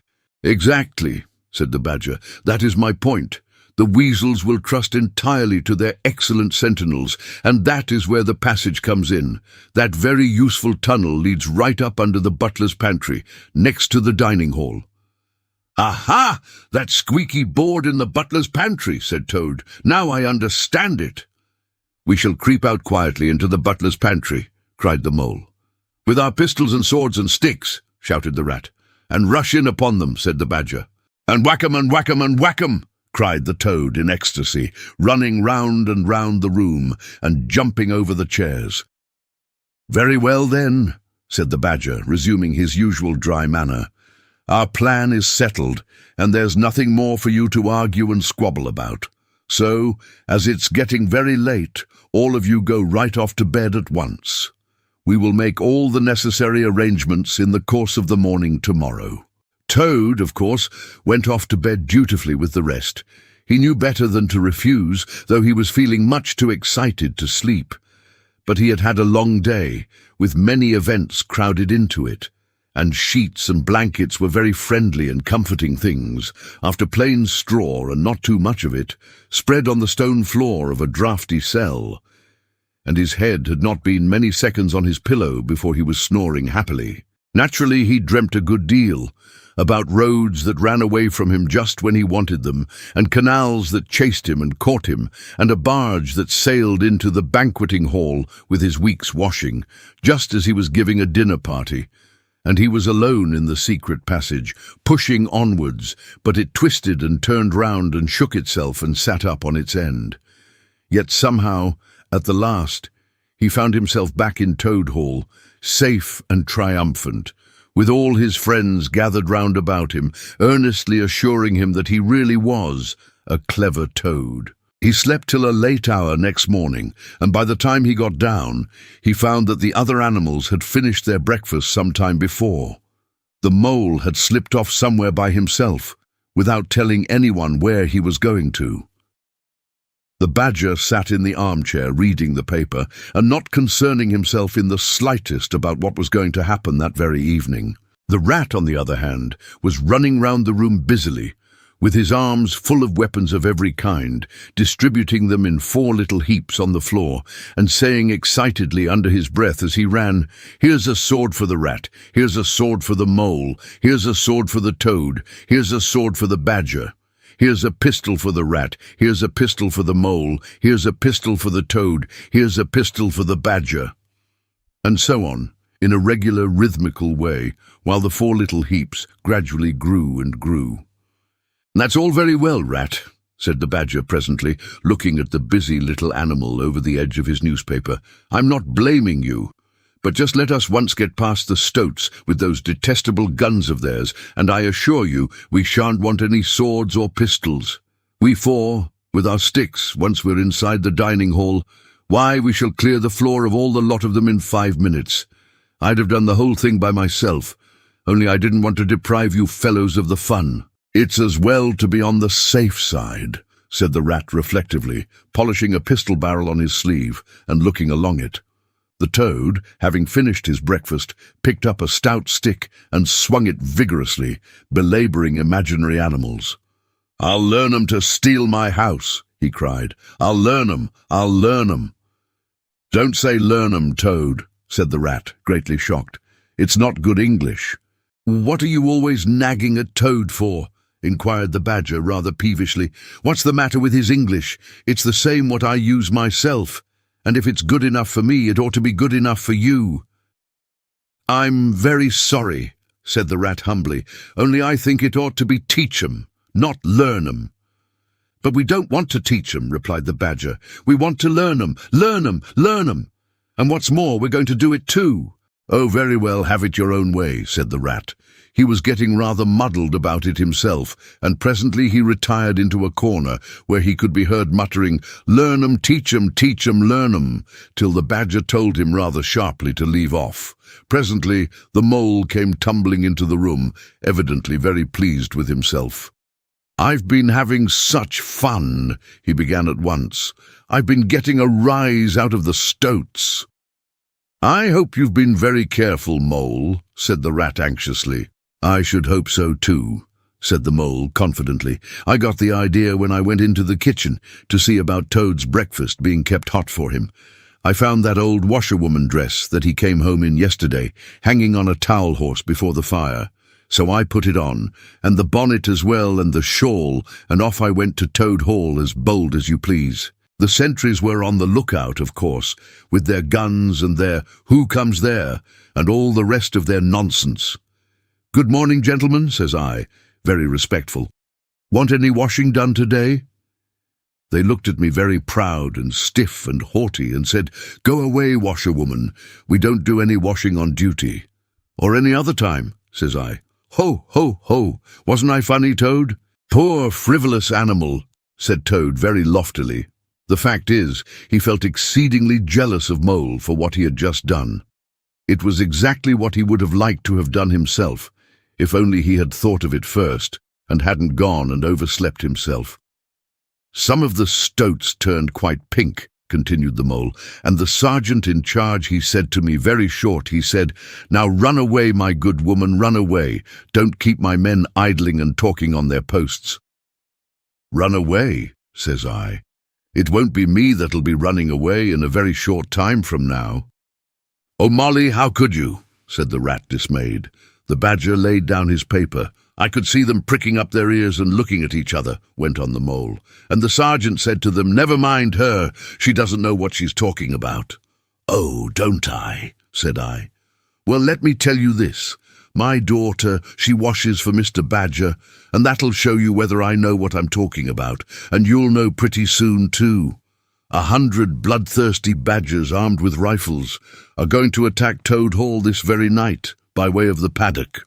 6 boatloads of rats with pistols and cutlasses will come up the river and effect a landing in the garden, while a picked body of toads, known as the diehards or the death or glory toads, will storm the orchard and carry everything before them, yelling for vengeance. There won't be much left of you to wash by the time they've done with you, unless you clear out while you have the chance."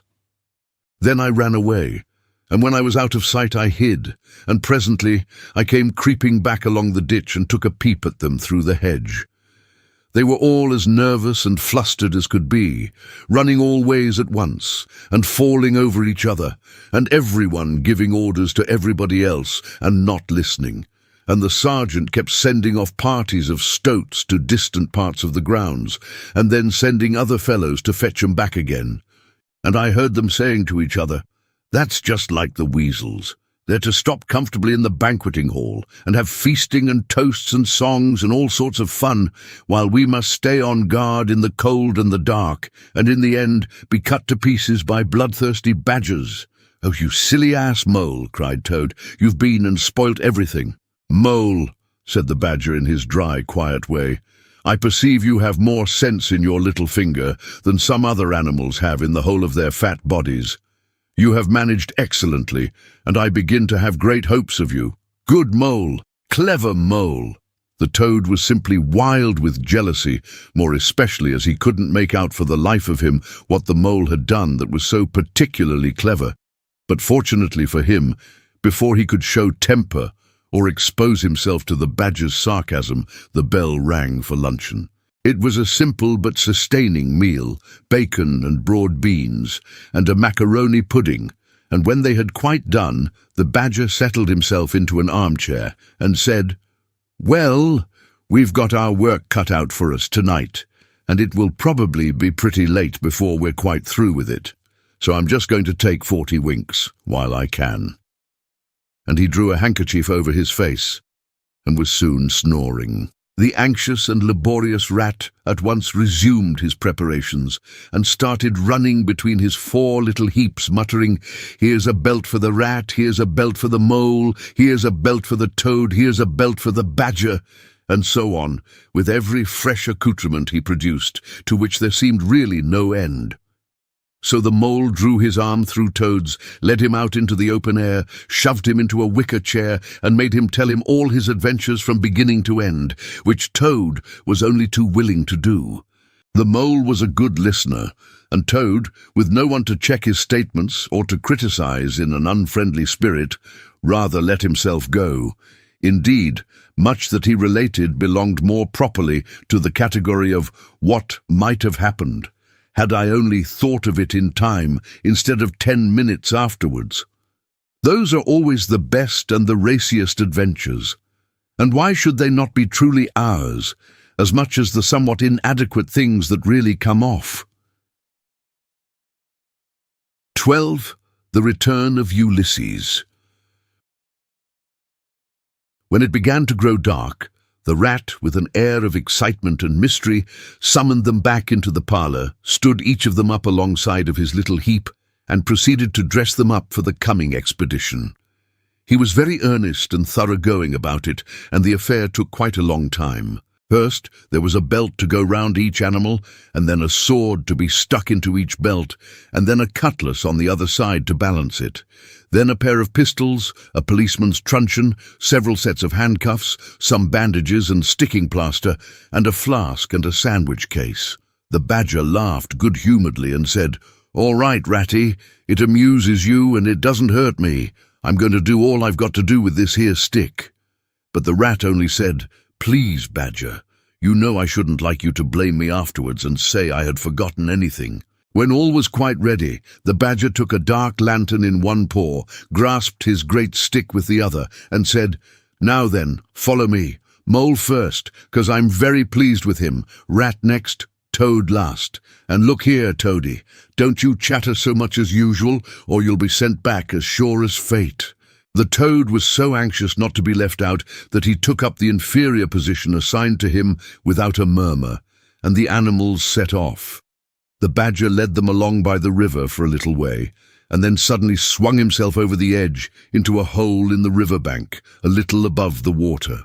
The mole and the rat followed silently, swinging themselves successfully into the hole, as they had seen the badger do. But when it came to Toad's turn, of course he managed to slip and fall into the water with a loud splash and a squeal of alarm. He was hauled out by his friends, rubbed down and wrung out hastily, comforted and set on his legs. But the badger was seriously angry and told him that the very next time he made a fool of himself, he would most certainly be left behind. So at last they were in the secret passage, and the cutting-out expedition had really begun. It was cold and dark and damp and low and narrow, and poor Toad began to shiver, partly from dread of what might be before him, partly because he was wet through. The lantern was far ahead, and he could not help lagging behind a little in the darkness. Then he heard the rat call out warningly, "Come on, Toad!" And a terror seized him of being left behind, alone in the darkness, and he came on with such a rush that he upset the rat into the mole, and the mole into the badger, and for a moment all was confusion.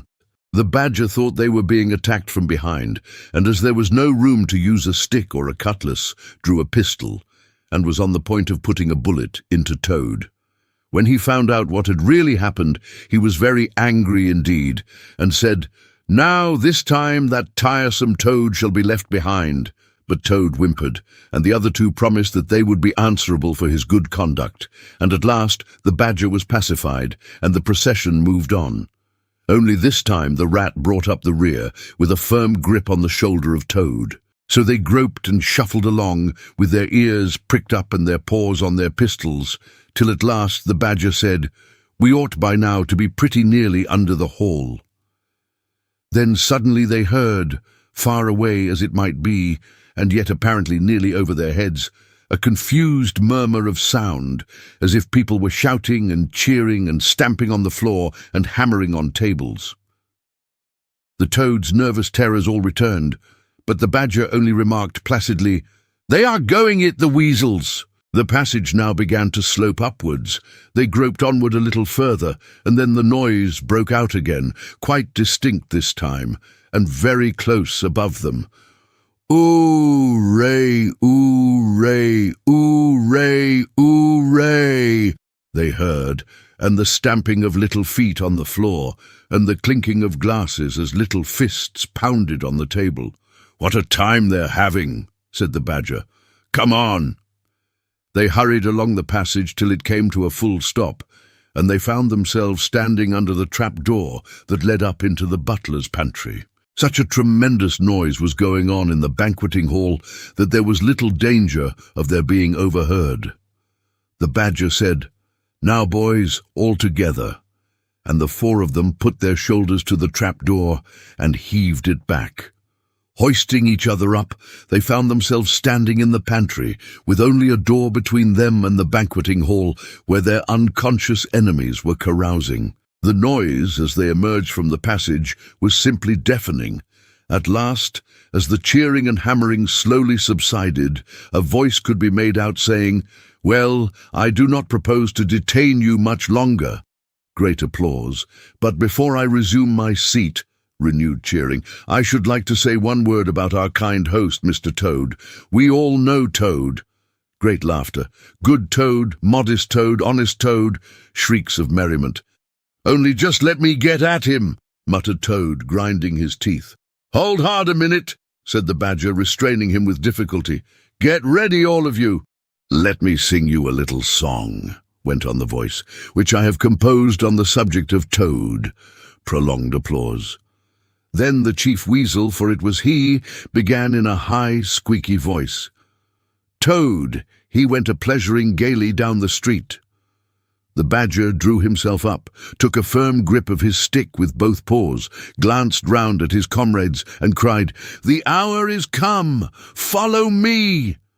and flung the door open wide. My! What a squealing and a squeaking and a screeching filled the air. Well might the terrified weasels dive under the tables and spring madly up at the windows. Well might the ferrets rush wildly for the fireplace and get hopelessly jammed in the chimney. Well might tables and chairs be upset, and glass and china be sent crashing on the floor, in the panic of that terrible moment when the four heroes strode wrathfully into the room. The mighty Badger, his whiskers bristling, his great cudgel whistling through the air, Mole, black and grim, brandishing his stick and shouting his awful war cry, "A mole! A mole!" Rat, desperate and determined, his belt bulging with weapons of every age and every variety. Toad, frenzied with excitement and injured pride, swollen to twice his ordinary size, leaping into the air and emitting toad whoops that chilled them to the marrow. "Toad, he went a-pleasuring," he yelled. "I'll pleasure 'em." And he went straight for the Chief Weasel. They were but four in all, but to the panic-stricken weasels, the hall seemed full of monstrous animals, grey, black, brown and yellow, whooping and flourishing enormous cudgels. And they broke and fled with squeals of terror and dismay, this way and that, through the windows, up the chimney, anywhere to get out of reach of those terrible sticks. The affair was soon over. Up and down the whole length of the hall strode the four friends, whacking with their sticks at every head that showed itself, and in 5 minutes the room was cleared. Through the broken windows, the shrieks of terrified weasels escaping across the lawn were borne faintly to their ears. On the floor lay prostrate some dozen or so of the enemy, on whom the Mole was busily engaged in fitting handcuffs. The Badger, resting from his labours, leant on his stick and wiped his honest brow. "Mole," he said, "you're the best of fellows. Just cut along outside and look after those stoat sentries of yours and see what they're doing. I've an idea that, thanks to you, we shan't have much trouble from them tonight." The Mole vanished promptly through a window, and the Badger bade the other two set a table on its legs again, pick up knives and forks and plates and glasses from the debris on the floor, and see if they could find materials for a supper. "I want some grub, I do," he said, in that rather common way he had of speaking. "Stir your stumps, Toad, and look lively. We've got your house back for you. and you don't offer us so much as a sandwich." Toad felt rather hurt that the badger didn't say pleasant things to him as he had to the mole, and tell him what a fine fellow he was and how splendidly he had fought, for he was rather particularly pleased with himself and the way he had gone for the chief weasel and sent him flying across the table with one blow of his stick. But he bustled about, and so did the rat, and soon they found some guava jelly in a glass dish, and a cold chicken, a tongue that had hardly been touched, some trifle, and quite a lot of lobster salad. And in the pantry they came upon a basketful of French rolls, and any quantity of cheese, butter, and celery. They were just about to sit down when the mole clambered in through the window, chuckling with an armful of rifles. "It's all over," he reported.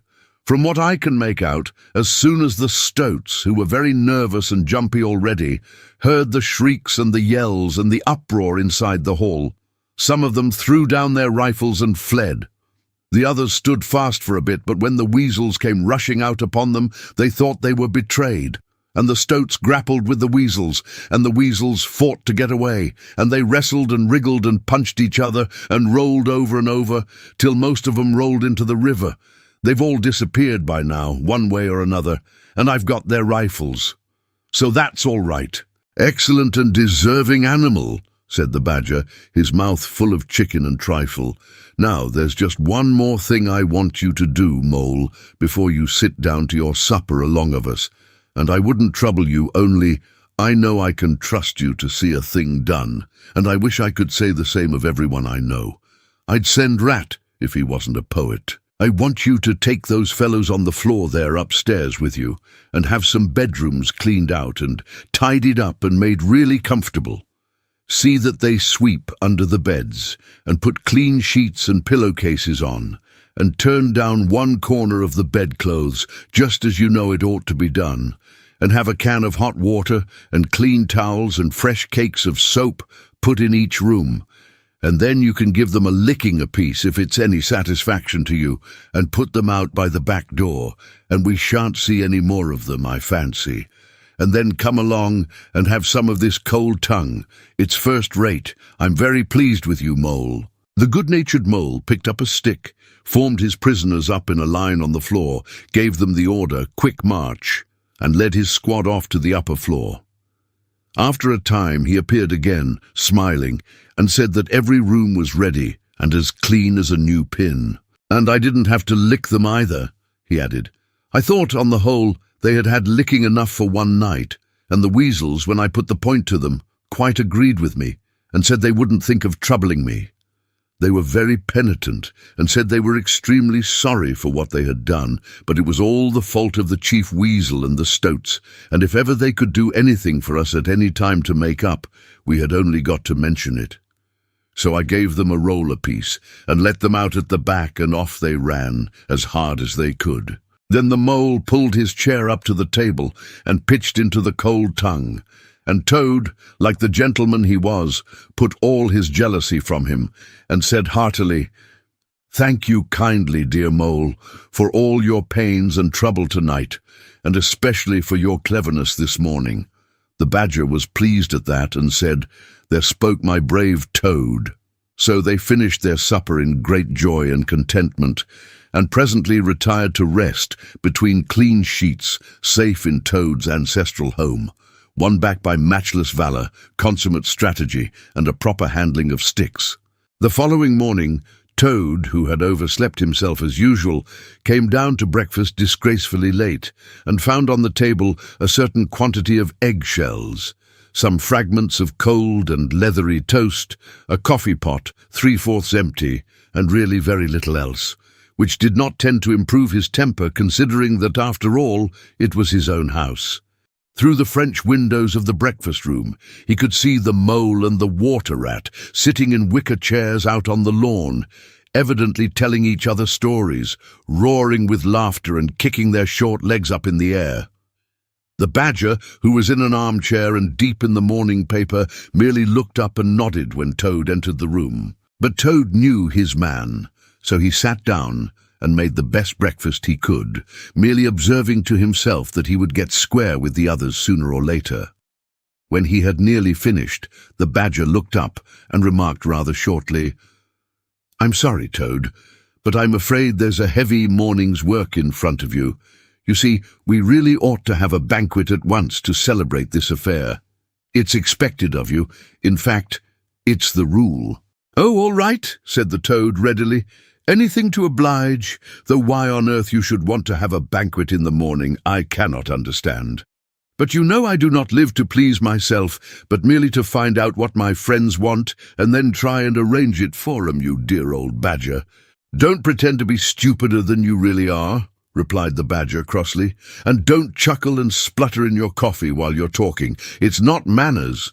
What I mean is, the banquet will be at night, of course, but the invitations will have to be written and got off at once, and you've got to write 'em. Now sit down at that table. There's stacks of letter paper on it, with Toad Hall at the top in blue and gold, and write invitations to all our friends, and if you stick to it, we shall get them out before luncheon.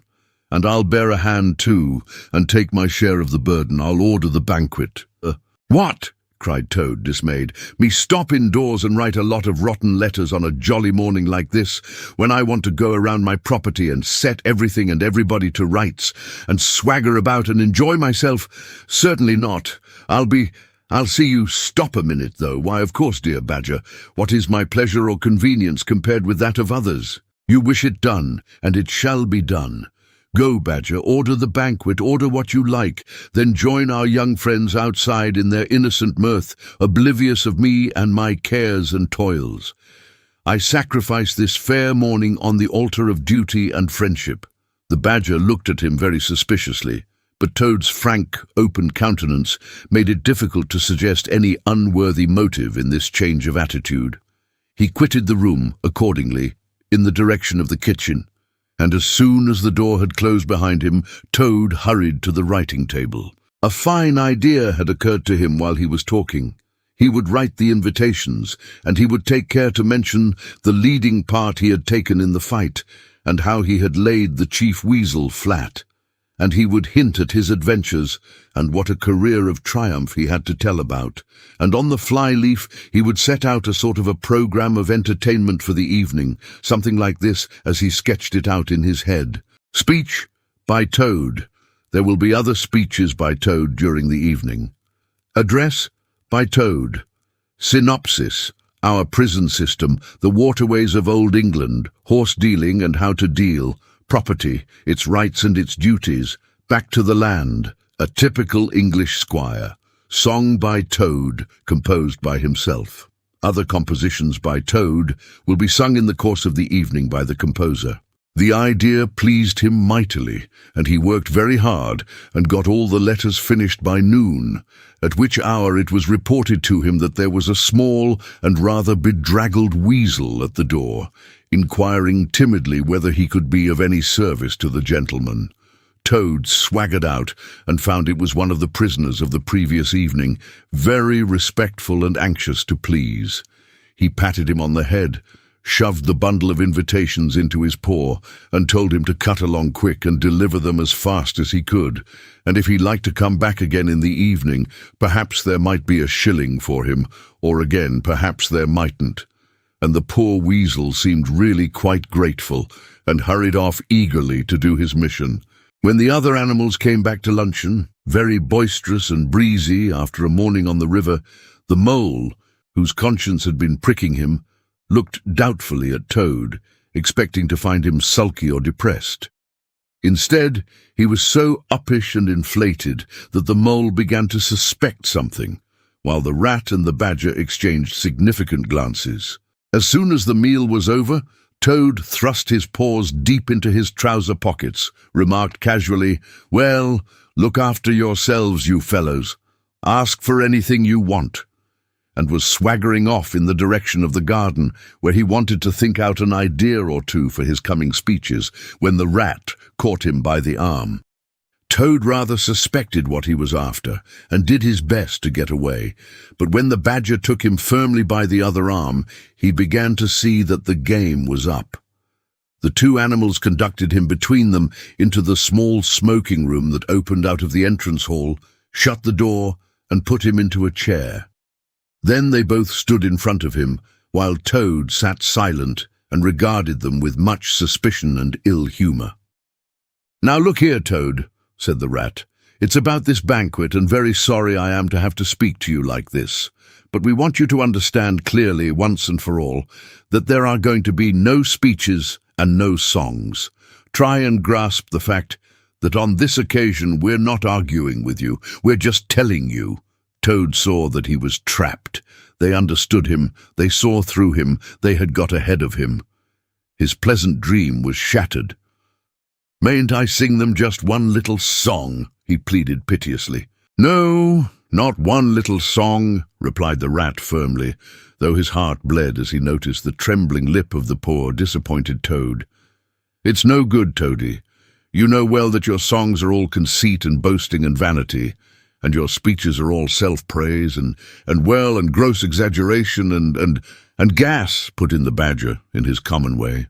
"It's for your own good, Toady," went on the rat. "You know you must turn over a new leaf sooner or later, and now seems a splendid time to begin, a sort of turning point in your career. Please don't think that saying all this doesn't hurt me more than it hurts you." Toad remained a long while plunged in thought. At last he raised his head, and the traces of strong emotion were visible on his features. "You have conquered, my friends," he said in broken accents. "It was, to be sure, but a small thing that I asked, merely leave to blossom and expand for yet one more evening, to let myself go and hear the tumultuous applause that always seems to me, somehow, to bring out my best qualities. However, you are right, I know, and I am wrong. Henceforth, I will be a very different Toad. My friends, you shall never have occasion to blush for me again.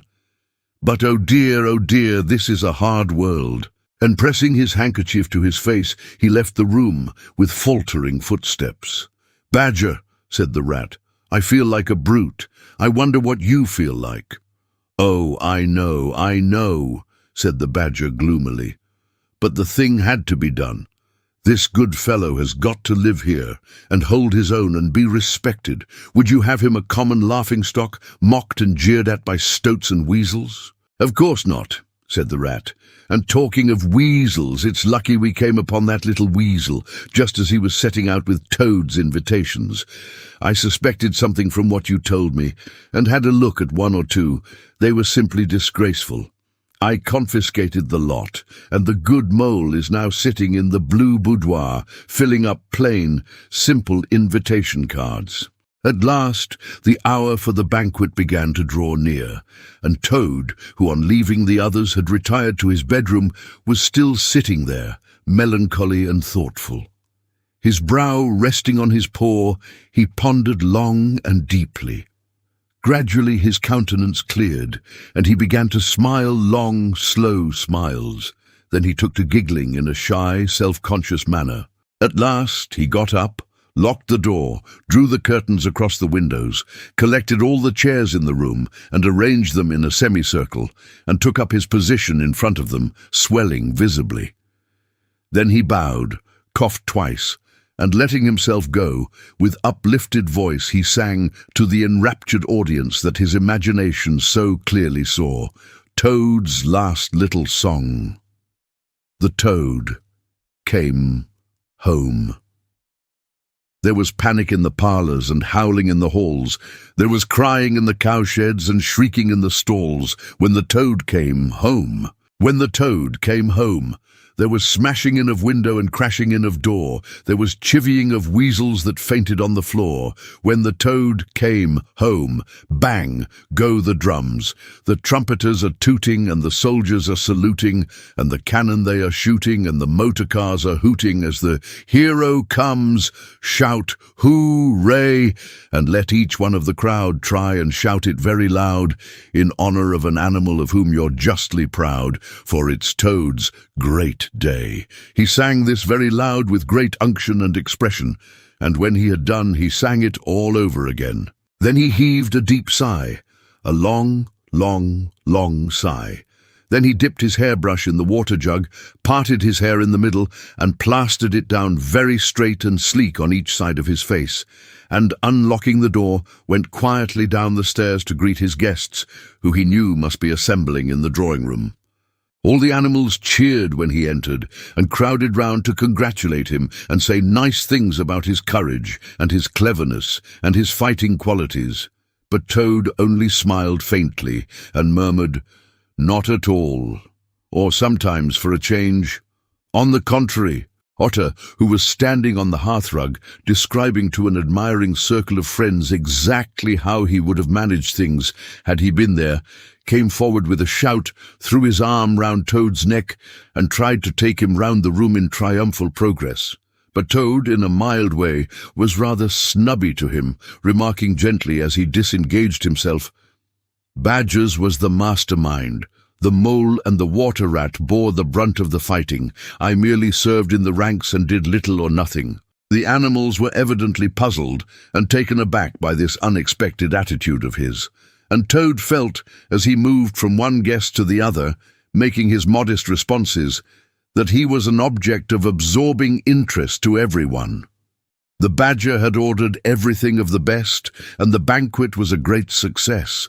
There was much talking and laughter and chaff among the animals, but through it all, Toad, who of course was in the chair, looked down his nose and murmured pleasant nothings to the animals on either side of him. At intervals he stole a glance at the badger and the rat, and always when he looked they were staring at each other with their mouths open, and this gave him the greatest satisfaction. Some of the younger and livelier animals, as the evening wore on, got whispering to each other that things were not so amusing as they used to be in the good old days. And there were some knockings on the table and cries of, "Toad! Speech! Speech from Toad! Song! Mr. Toad's song!" But Toad only shook his head gently, raised one paw in mild protest, and by pressing delicacies on his guests, by topical small talk, and by earnest inquiries after members of their families not yet old enough to appear at social functions, managed to convey to them that this dinner was being run on strictly conventional lines. He was indeed an altered Toad. After this climax, the four animals continued to lead their lives, so rudely broken in upon by civil war, in great joy and contentment, undisturbed by further risings or invasions. Toad, after due consultation with his friends, selected a handsome gold chain and locket set with pearls, which he dispatched to the jailer's daughter with a letter that even the badger admitted to be modest, grateful and appreciative, and the engine driver, in his turn, was properly thanked and compensated for all his pains and trouble. Under severe compulsion from the badger, even the bargewoman was, with some trouble, sought out, and the value of her horse discreetly made good to her, though Toad kicked terribly at this, holding himself to be an instrument of fate, sent to punish fat women with mottled arms, who couldn't tell a real gentleman when they saw one. The amount involved, it was true, was not very burdensome, the gypsy's valuation being admitted by local assessors to be approximately correct. Sometimes, in the course of long summer evenings, the friends would take a stroll together in the wild wood, now successfully tamed so far as they were concerned, and it was pleasing to see how respectfully they were greeted by the inhabitants, and how the mother weasels would bring their young ones to the mouths of their holes, and say, pointing, "Look, baby, there goes the great Mr. Toad, and that's the gallant water rat, a terrible fighter walking along a him, and yonder comes the famous Mr. Mole, of whom you so often have heard your father tell." But when their infants were fractious and quite beyond control, they would quiet them by telling how, if they didn't hush them and not fret them, the terrible grey badger would up and get them. This was a base libel on Badger, who, though he cared little about society, was rather fond of children, but it never failed to have its full effect. Thanks for watching. Please like the video and subscribe to the channel for more excellent content.